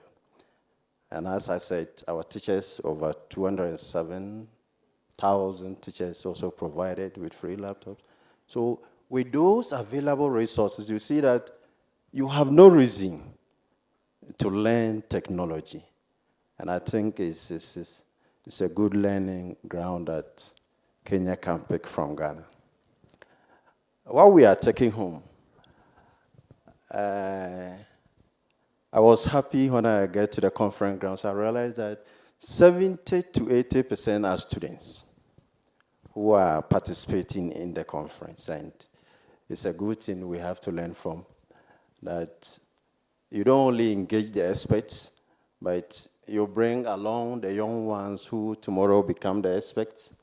And as they listen to speakers, as they ask questions, as they interact, you see that tomorrow they will be better experts to speak on cybersecurity and AI on behalf of Africa. So it's a good thing that when we go back, we also try to involve our students in some of these great conferences. The way forward, collaboration is key. In Africa, I mentioned it outside, that all the experts in our sister countries, we should have a common platform to collaborate, to discuss about cyber and AI and the way forward in Africa. If there are experts in Ghana, experts in Kenya, experts in South Africa, we have no common platform that we share ideas. We have no common platform that we integrate the individual technologies that we learn, then we can go forward. So I'll propose that the various experts in our sister countries, we should at least have a common platform so that we can collaborate to carry Africa to one stage. My last suggestion for the way forward is also that I encourage the next conference we include group discussion. As we discuss a whole conference, but there should be a session that we break into groups, depending on the individual knowledges and experience we have. When we break into these group discussions, we collaborate more, we interact more, we learn more, we share more. There are so many of us who have ideas on this floor, but because of the crowd, some cannot even air. But if it's group discussion, group of 10, group of 15, topics discussed, come to report, just within some such session, you will see that all the silent, good students and experts here, their voice will be heard. Thank you very much. Thank you very much.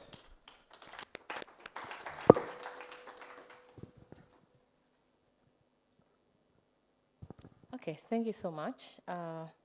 Just to also add on what he has said, he has mentioned a couple of things from the question that I was asked.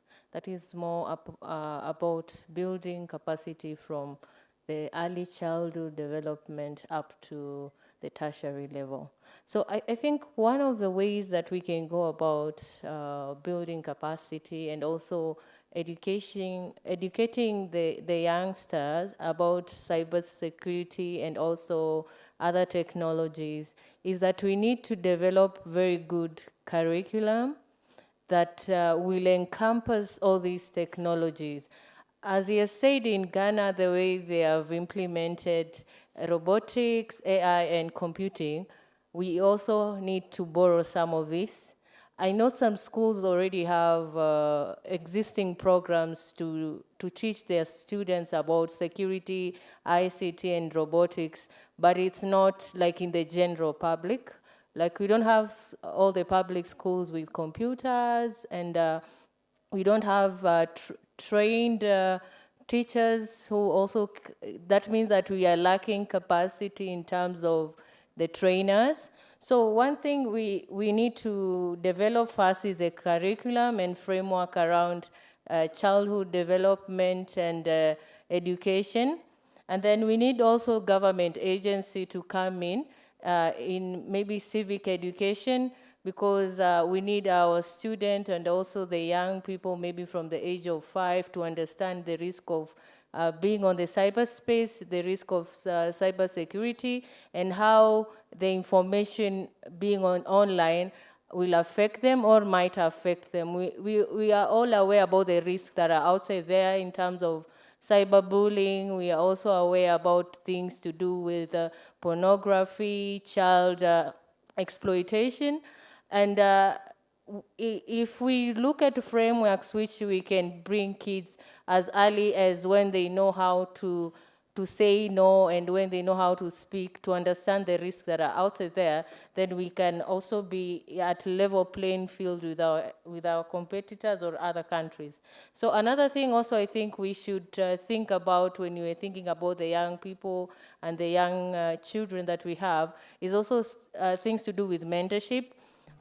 All of us here are expert in a certain way or level, and we can embed a knowledge to the community by sharing our knowledge, our expertise, by explaining, maybe volunteering in schools to train them on small courses. We can start something small before we get a framework which will bring together all the experts or the government will be on board. So that is one of the things. Another thing is also we need to build capacity on our trainers, capacity in terms of them being aware of the cyber threats, being aware of the cyber security skills that the kids need to have. And so that also goes back to the government and policies and framework around education. So from that also, a lot of us here are either parents or people look up to us. So we can also impact these skills to our children by educating them on the risks that are there in the cyberspace. Because I understand even if not all of us, maybe some of us are here legal, others are in medicine, others are in the education, we all have a small knowledge that we have already picked up from this conference that we can share with the rest. So on what is my takeaway from the conference is that we need to do more in terms of engagement with the business constituents. That means that the government agencies and also the academia need to go to the business, because for me here, I represent businesses, and I feel like probably we might be building solutions that are not for the business or building skill sets that are not for the business. So we need to engage the businesses in terms of decision-making around framework, also decision-making around policies. So for the people that are here that are policy makers, you need to engage more with businesses. Also, another takeaway is that also we need to continue the conversation after this conference. What did you pick from the conference? Who did you meet that you think you can build a collaboration or you can build a partnership with, or you can grow or you can mentor? For those people who are still in school, who have you seen from the crowd that is someone maybe in business or someone in the cyberspace that you want to engage further? So for me, those are my two takeaways, and I am open for engagement, and thank you so much for organizing this CyberPro. Thank you. Please pick the mic, and yeah, it's him. Okay. Please, we're going to leave it to 2 minutes. Okay, sure. A question was directed to me. It was about phishing. I'm pretty sure the City of Creators will take up that one. What I would just advise is, I wouldn't really recommend targeting phishing towards the hackathoners. I would actually want it to be more of a challenge where the hackathoners will be the ones that will be required to carry out phishing to maybe get or gain more access into the network. So this may be, there are a lot of ways to do that. I'm pretty sure you have interacted with things like .lnk files and .scf files that when you place it in maybe a browser, a folder where, you'll open a file using a browser, it will automatically, like in Windows, it will automatically send an authentication hash in form of an NTLM, and you'll be able to actually crack that and maybe logging as that user, right? So that would actually be a really nice scenario to practice your fishing skills, but otherwise I wouldn't recommend targeting that towards the hackathon, as it wouldn't be wise, and I'm pretty sure it wouldn't be compliant with the law. My takeaway would be, it was a really nice CTF, by the way. We enjoyed the challenges. Just to mention, it would be really nice to make it a little bit beginner-friendly. Okay. In that way, I Yes. mean, we should have a little bit simpler challenges. Okay, those hard challenges should also be there, but just to welcome people who are trying to dive into cybersecurity, we should actually have created some simpler challenges. Dunstan, you've heard that? Yeah. You're responsible for the challenge? Yeah. Yeah. The answer to the question that how do we pass knowledge to the industries? I believe when it comes to cybersecurity, it's all about awareness creation and continuous education. What I mean simply here is that we need, as delegates, students, and speakers from here, this conference, whatever we've heard, whatever we talked about, we should be ambassadors as we go. Let us be ambassadors of cybersecurity. Let us preach the good practice of cybersecurity.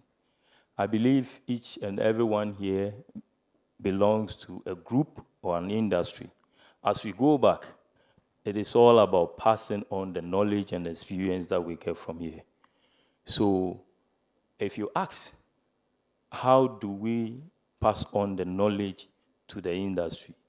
The institution that I'm coming from as Parliament of Ghana is not here as in the entire staff or the members of Parliament. I and my colleague are delegated to come here to acquire this knowledge, to experience what Kenya is doing in terms of cybersecurity, to share knowledge. So as we go back, or in my capacity, I go and tell the good aspect, the good news, the experiences from the speakers, the knowledge we shared here as individuals on breaks and all that.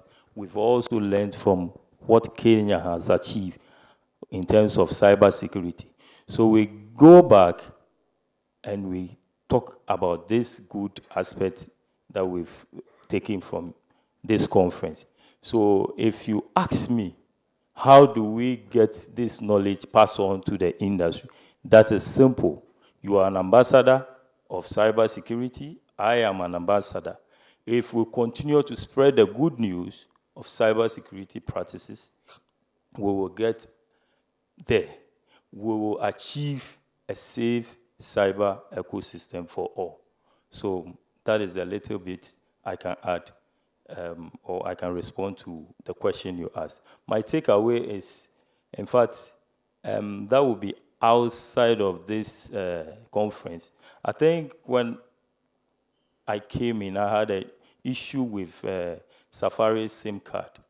So I have to go back. I think I tried making calls multiple times, getting the numbers wrong. So I was blocked. And when I got back to Safari office, I was told that in Kenya here, especially with the Safari system, once you tried it multiple times, the system automatically takes you off, because then you become a suspicious. So I was like, okay, then that is a good system. I think this is a very nice way of, you don't need someone to report somebody to take somebody off. The system is in place. Once it identifies that you continue to do something this way, then you become a suspicious character and it takes you off. So I think this system is very good, and I think that is a takeaway for me. As I go, I have friends who are working in the telcos and stuff. I can share this knowledge with them. Thank you. Thank you.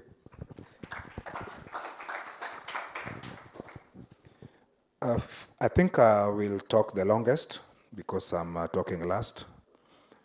But I am glad that, let me start with what you can take home is that this platform is composed of the two models in Africa in terms of cybersecurity maturity.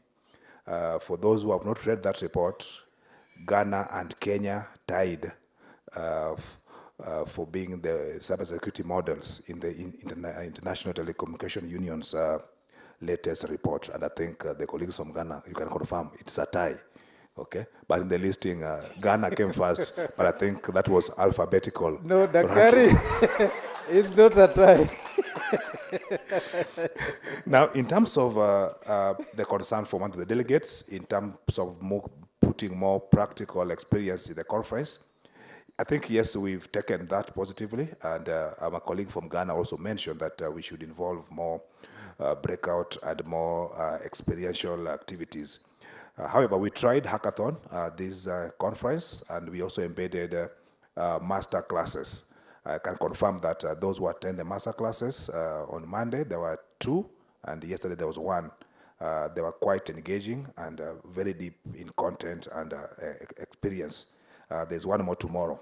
Now, we'll look at probably inputting practical activities. I know we've done this in other conferences. For those, and I'm glad there were delegates from Ghana in the Information Security Management Conference, which is an annual one, done collaboration between Kenya Bureau of Standards and NC4. Last one was in Naivasha, and we had delegates from Ghana, and we had 2 days of practical exposure, including things beyond the hackathon. In terms of my way forward, I think collaboration is the only key. We are glad that we as NC4, we are being entrusted with that responsibility, that coordination, collaboration is important. We appreciate that every entity, every individual have their own ways of dealing with matters of cybersecurity. But at the epicenter of it all, we need one common direction. And that is why coordination is important.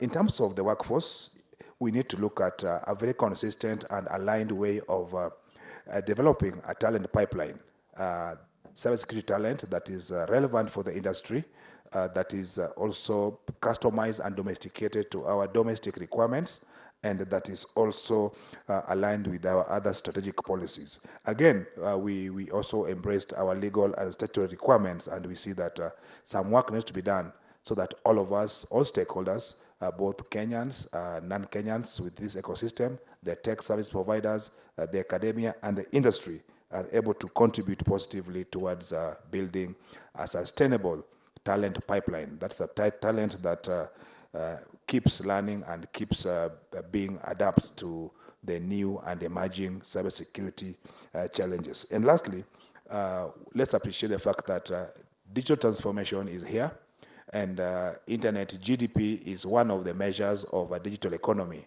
Let us secure our cyberspace, because that is the only way that we can improve our internet GDP, which will change the socio-economic landscape of the people of Africa.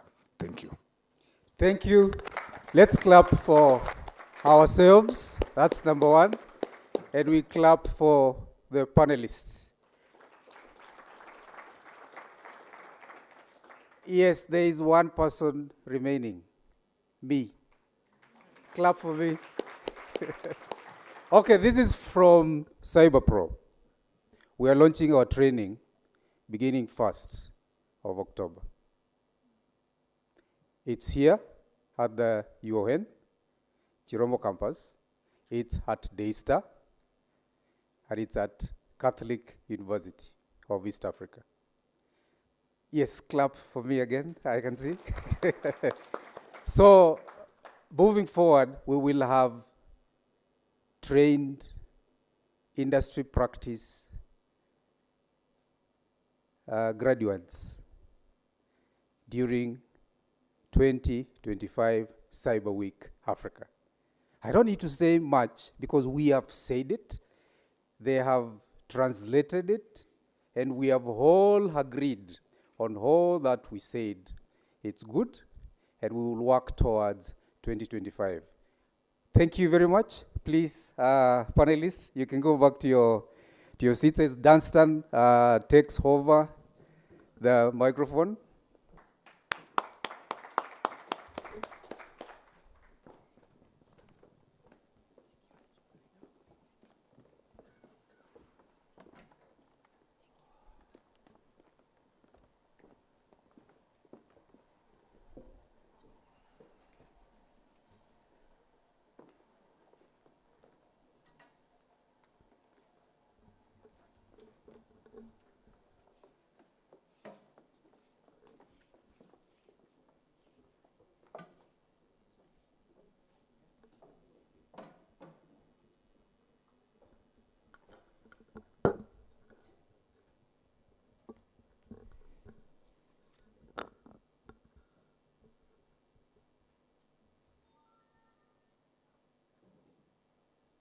All right. Thank you so much. We are coming towards the end of the conference, Cyber Week Africa 2024. And before I say looking forward to see all of you in the next conference, Cyber Week Africa 2025, we are now getting to the gifting and awarding ceremony before we close. So I would like us to acknowledge that the first day we had our hackathon, which was CTF, Capture the Flag Challenge for cybersecurity enthusiasts, professionals, practitioners across different universities in the country. And I told you we had over 400 participants. Some guys came in from Pwani University, from Meru University, and other universities in the western part of the country. And of course, for any challenge and competition, we always appreciate the guys who came in first. And of course, everybody is a winner at some point. It's only that for this one, thank you so much for the guys who participated in the hackathon. It's only that now we have to award the first three groups which won the competition.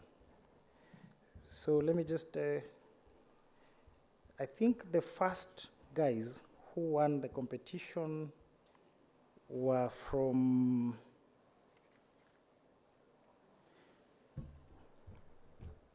Jomo Kenyatta University of Science and Technology, JKUAT.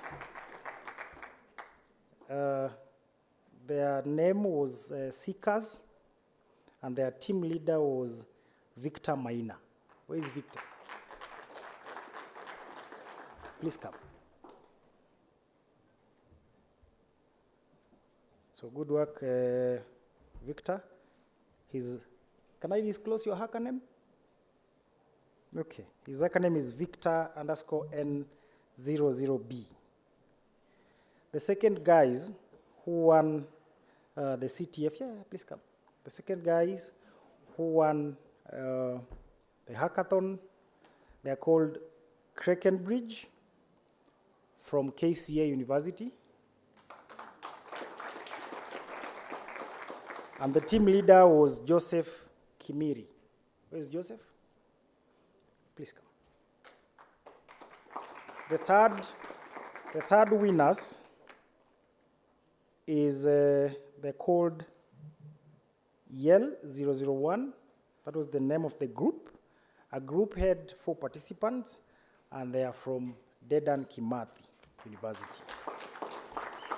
Okay.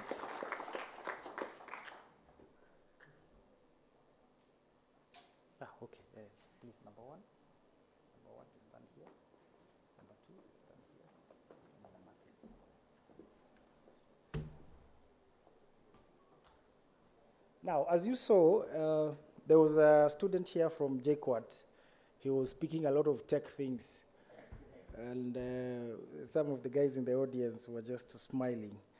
So basically, a CTF is a challenge that is carried out for cybersecurity guys that were able to test out their abilities to work around different categories: social engineering, phishing, reverse engineering, and so on and so forth. So there were different categories. If I can remember very well, 7 categories. And that is when you got a feedback that we should be a little more lenient for the guys who are just on their entry level. So I want to take this opportunity to appreciate all of you and congratulations for winning. The other guys who didn't win to be in front here today, we want to give you an encouragement that put in more effort. Next time it will be you on the stage. And so I want to welcome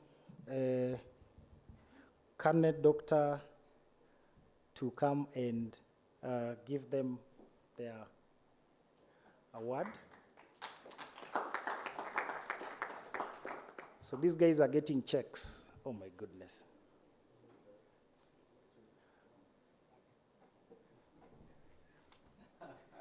So the first guy, please step in front, Victor. Okay. Ladies and gentlemen, good afternoon. Thank you, MC. I've always been asking myself a question. What is the face of a hacker?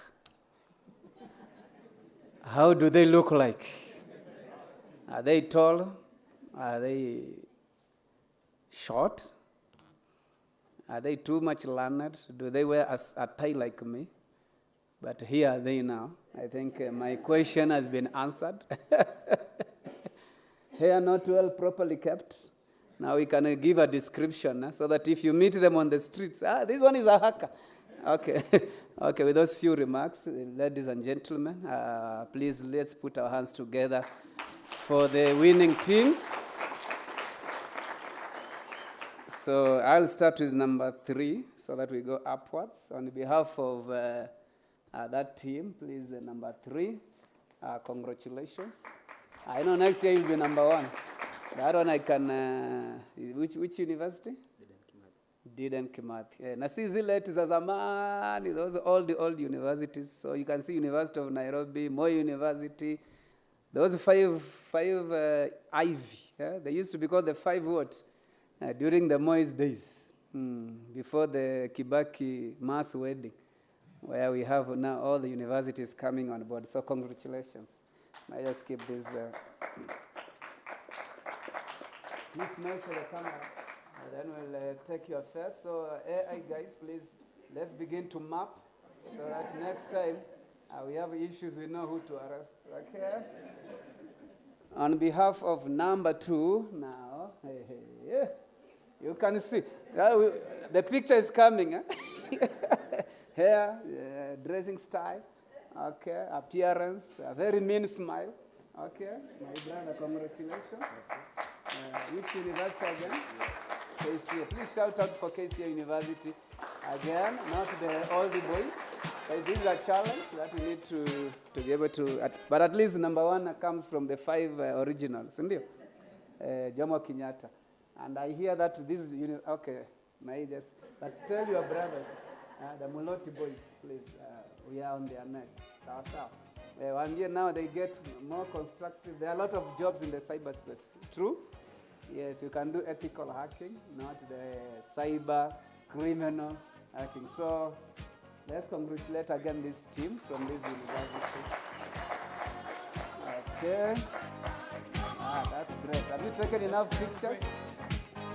Okay. So let's form that again, that picture. So that then we'll want to see also next year, once we come, are they the same faces, the same university? Now they can be poached by University of Nairobi. Where is the dean? They say, okay, I give you a transfer, credit transfers to my university. So you say, okay, now University of Nairobi, same person. Okay, thank you. Am I required back? Yes. Okay. We go celebrate and have a good time. It's time to come together. It's up to Thank you for that, Colonel. And we are hoping to see more and more new faces next year's conference. So we move next to the gifts and appreciation for all the speakers that have been with us since the first day up to here. It's not the end, it's only but the beginning. of the journey to ensure that we have a safe cyberspace. So I think we will begin with those who are here today, today's speakers.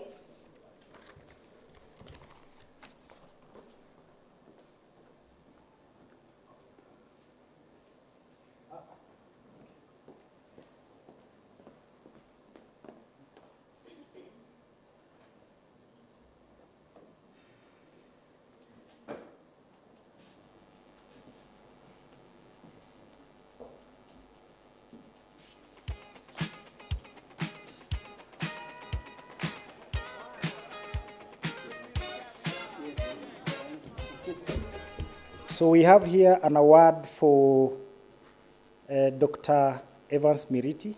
He spoke very well on artificial intelligence in relation to cybersecurity. Is he around? Please come, Daktari.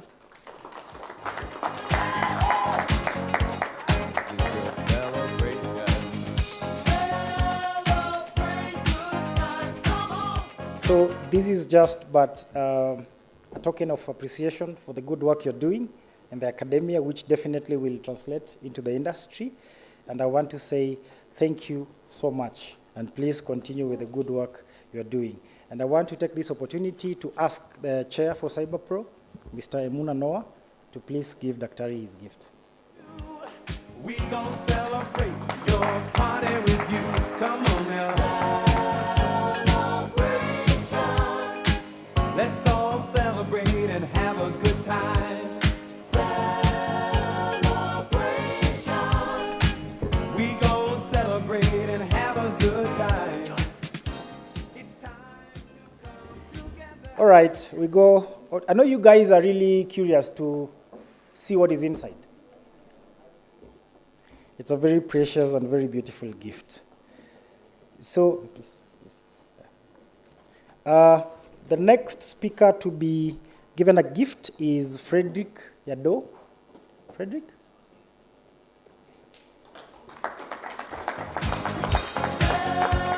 Will be followed by Dr. Njoga.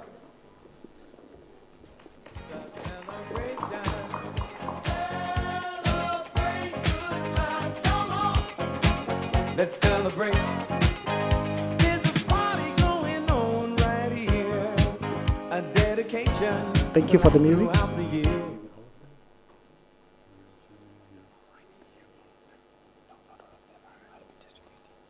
And party with you.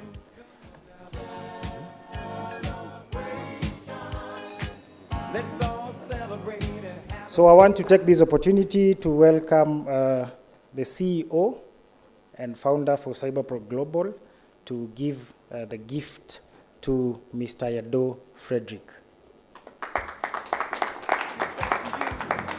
What's your pleasure?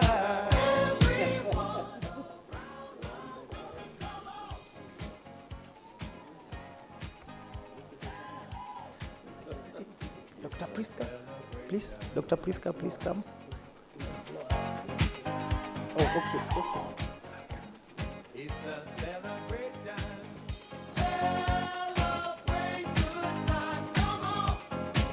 Let's celebrate. Come on now. So the next speaker to be given a gift is Dr. David Njoga, and he will be given the gift by Dr. Priska. Yes. We're gonna have a good time tonight. Let's celebrate. It's all right, baby. We're gonna have a good time tonight. Let's celebrate. It's all right.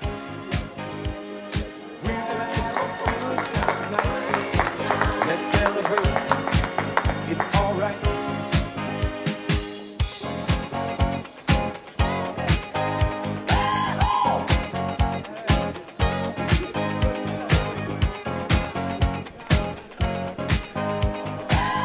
Good.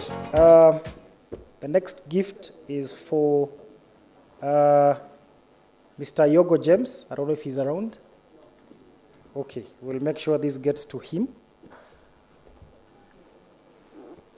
The next speaker to be given a gift is Dr. Leo Tabansky. Doc, are you around? Okay. We also make sure that the gift gets to him. Fin Yang is also left? Okay.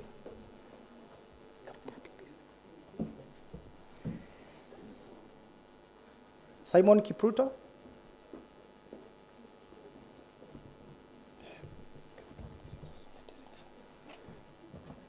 Yeah, all the speakers have left.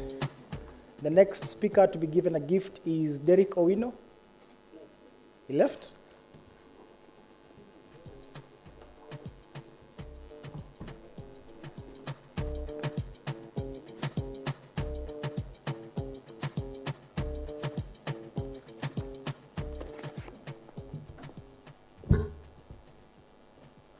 I also know Philip left. Philip, are you around? Okay, we'll make sure they get to them. George Kisaka? I think we can have Mr. Preston get this for George.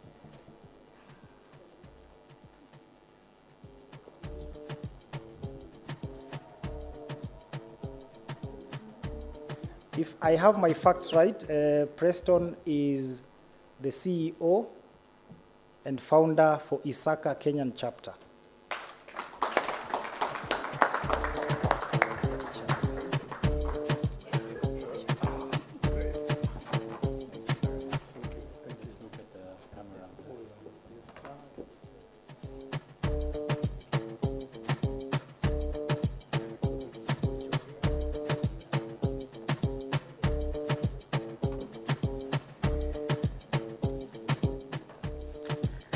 All right, we have the gifts and awards for all the speakers who spoke at Cyber Week Africa 2024. So the remaining ones are there. I think the speakers are not around. Do we have any speaker in the house who has not received their gifts? Vera, yes, please, Madam Vera, please come forward. You know, she's part of the team, she's part of the family that you can easily not remember. So please, Vera. Ah, okay. We have Mary as well. Please, Mary, come forward. And Vera. Ah, okay.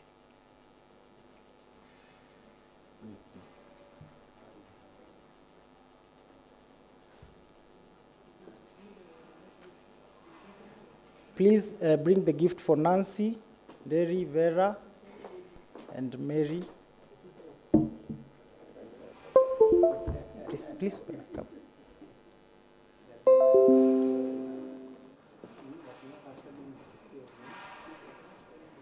I don't know why my boss keeps on saying the future is pink. Now, pink. Like the future is female. I don't know why. Anyway, I have to agree with him because it's almost end month.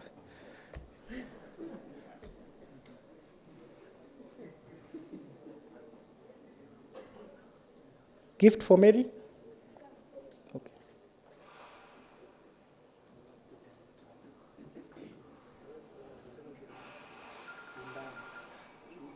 Okay.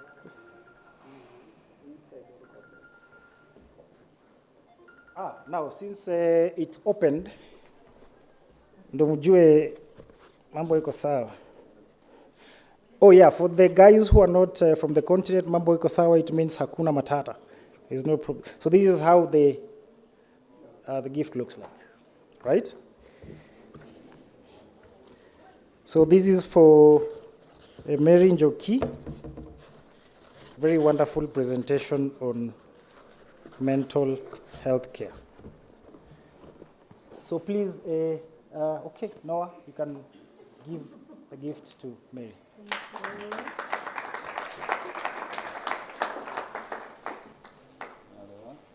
Sorry.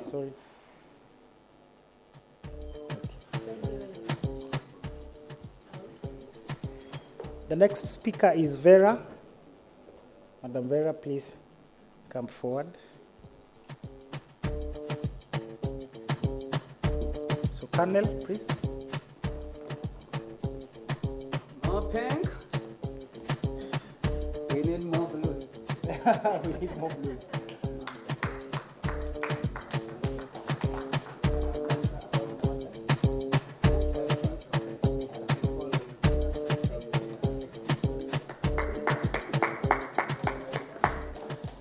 So let us have the next gift for Nancy. Hey, I saw it, guys. It is there.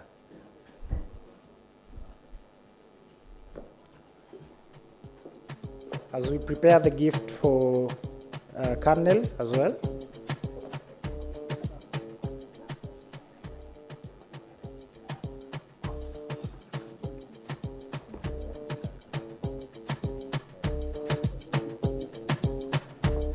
Nancy is really doing an amazing work in matters intelligence, because from intelligence is where we collect the data and information that we use to prepare for any upcoming cyber threats or the data that we use for research and development. So I want to take this opportunity to invite John to give Nancy.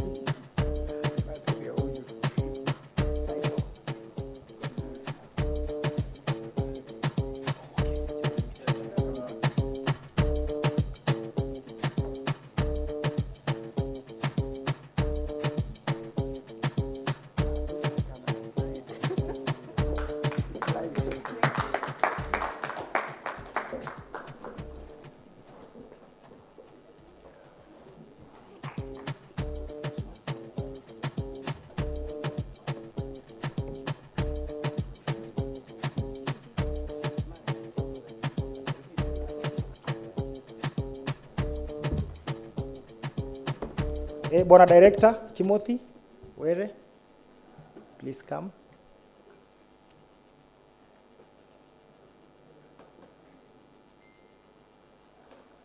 And I also want to welcome Dr. Priska to give Director his gift.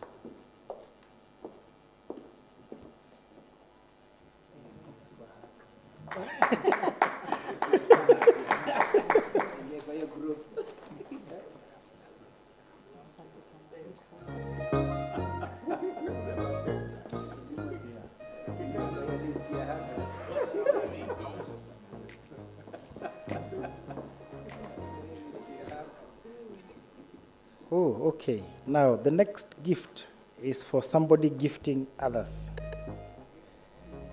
The next gift is for Lieutenant Colonel Dr. Maisa Kenyi.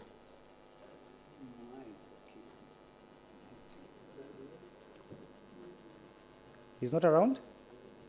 Then I would wish Colonel to take for him. All right, no problem. Chair? Or CEO? No, both of you can actually come and give out the, yeah, please, both of you. Yes. You can move close to the camera.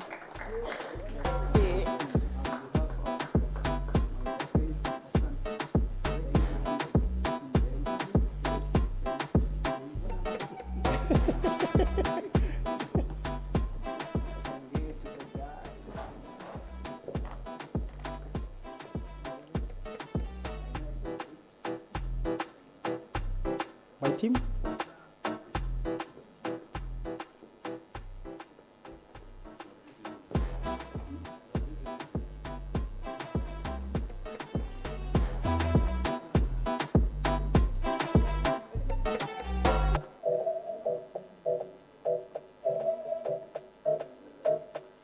All right, do we have the gift for Dr. Njoga? Yes, we do. Daktari, oh, you have received yours? Thank you.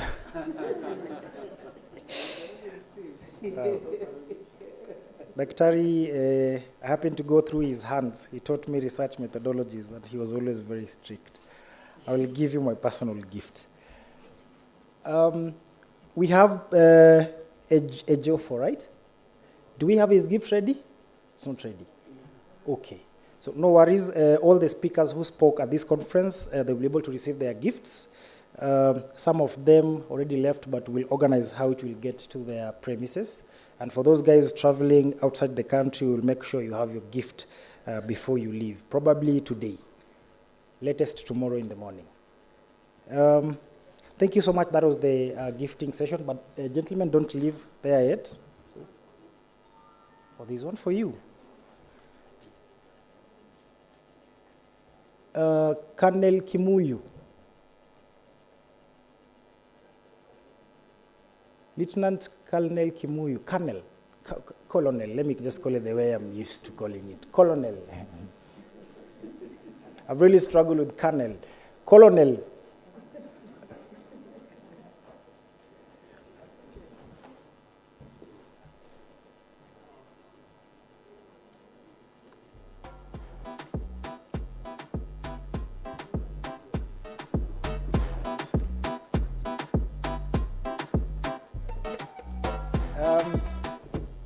So this is the gift for Colonel.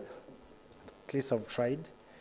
I have never interacted so much with the guys who protect our country from external forces. But coming to interact with the doctor, he was very, in fact, more friendly than I am. So I really want to thank you so much for the good work you're doing, for the good work you've done, and actually making sure that the conference comes through. So this is very personal to me. I would like the chair to present this. It's so personal, you could have gifted to him. Oh, okay, move closer.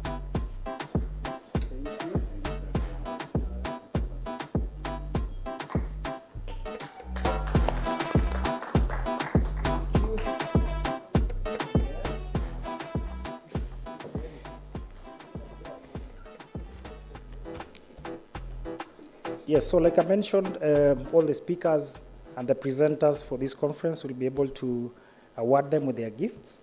It's only that I think they're not ready, but they will be due in no time. So that is the end for the gifting and awarding ceremony. We are coming towards the end of the conference, and I want to take this opportunity to recognize the exhibitors and our partners and our sponsors who came through for our conference, Cyber Week Africa 2024. And I think in the house,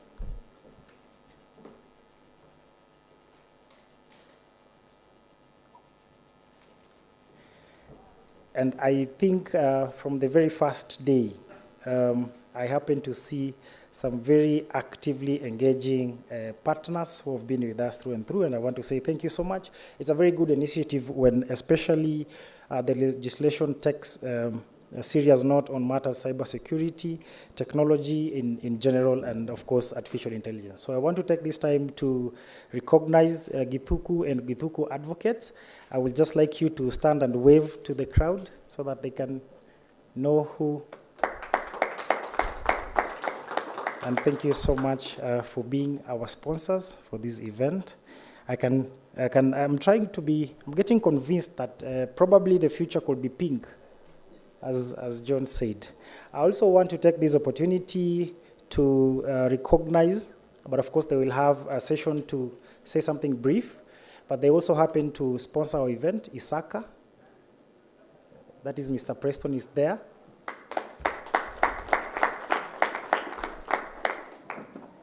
And the list is endless. We have Fortinet, you have seen their exhibition booth out there. We have got Kenya School of Government. I'm sure you have interacted with the exhibitors there. Now, I'm not rushing through, but Kenya School of Government have been so much instrumental in making sure that this particular conference and event comes through.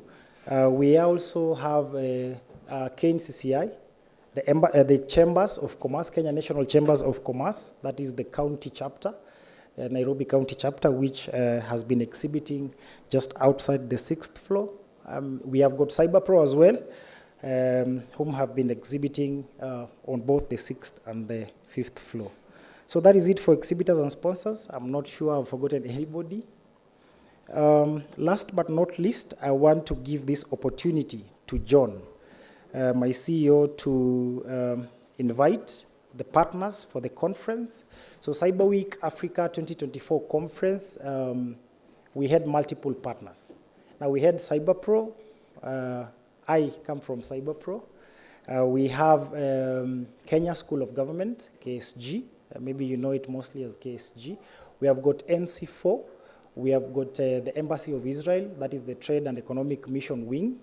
We have got ISACA, who has been very instrumental. We have got Daystar University, and of course, our hosts, the University of Nairobi. So I want to take this opportunity to welcome John, who will welcome our partners to say at least something.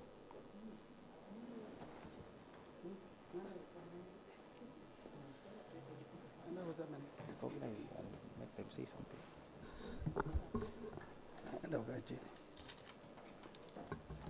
I want to appreciate everyone who came in today, and with our, we call them development partners.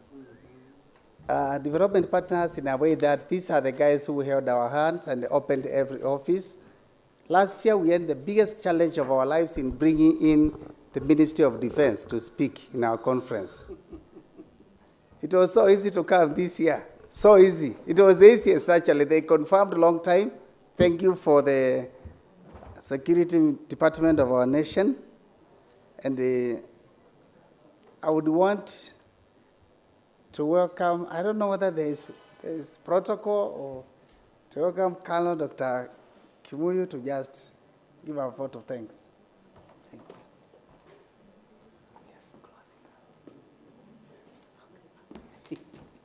Okay, ladies and gentlemen, I wanted to confirm if you are closing. My standing here reminds me when I was a young man, and you will go to church like you have a date in the afternoon. Then the preacher will be there as I conclude. As I finish, again as I conclude, then you are there looking at your watch. Okay. As the candle is concluding, oh no. I know I will not have the opportunity to speak again, but we will have the cybersecurity certificates, auditing GRC, and the certificate on cybersecurity and data privacy for all the attendees and trainees will be sent to their physical location. Oh, thank you. I thought you wanted to take the microphone. Okay. So, ladies and gentlemen, allow me just to do what I've been told to do. I'll have wished just to read a very long speech, just to crown everything up. And we've not slept developing this speech. But because we love you people and we want you to come again in next year, 2025, we will not do that. So from the bottom of our hearts, at the NC4 where I sit, and all the other partners, and also to thank our chair, the PS in charge of internal security, national administration, none other than Dr. Raymond Omolo, who was here just to officially grace and open this occasion. We want to thank you for taking time just to be able to attend this occasion. Those who have traveled from other countries in the African continent and beyond, we know the other guests, speakers who have come from other countries beyond Africa. Please send our regards. We wish you journey mercies as you travel. Please, if you meet our protesters on the road, don't mind them.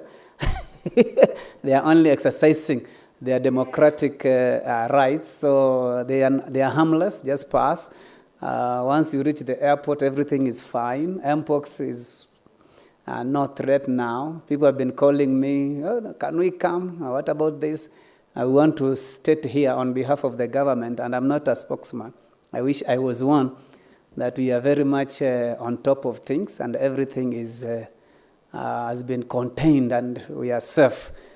So I think I've finished, I've concluded. So I want to ask John, I don't know what else did you want me to do? Can I declare it closed? Okay. Or John, you don't look convinced that I can do it. So on behalf of all the great people that have been here, we just want to dedicate this. We've been told the future is pink, so we also want to, before I close, just applaud the wonderful ladies in the house, regardless of your age. Can we please clap for our wonderful ladies? Ladies, is that enough or we can do better? We can do better. Okay, let's repeat it again. 1, 2, 3. Let's put our hands together for our wonderful ladies. Okay, please accept that. That's the best we could be able to do. So with those few remarks, with all humility and humbleness of the spirit, taking pride of what we've had here, and the presentations that have been put here, the pace that has been put, I want to take this pleasure to officially declare 2024 Cyber Week Africa officially closed. You can clap for yourself. And with that, I mute the microphone.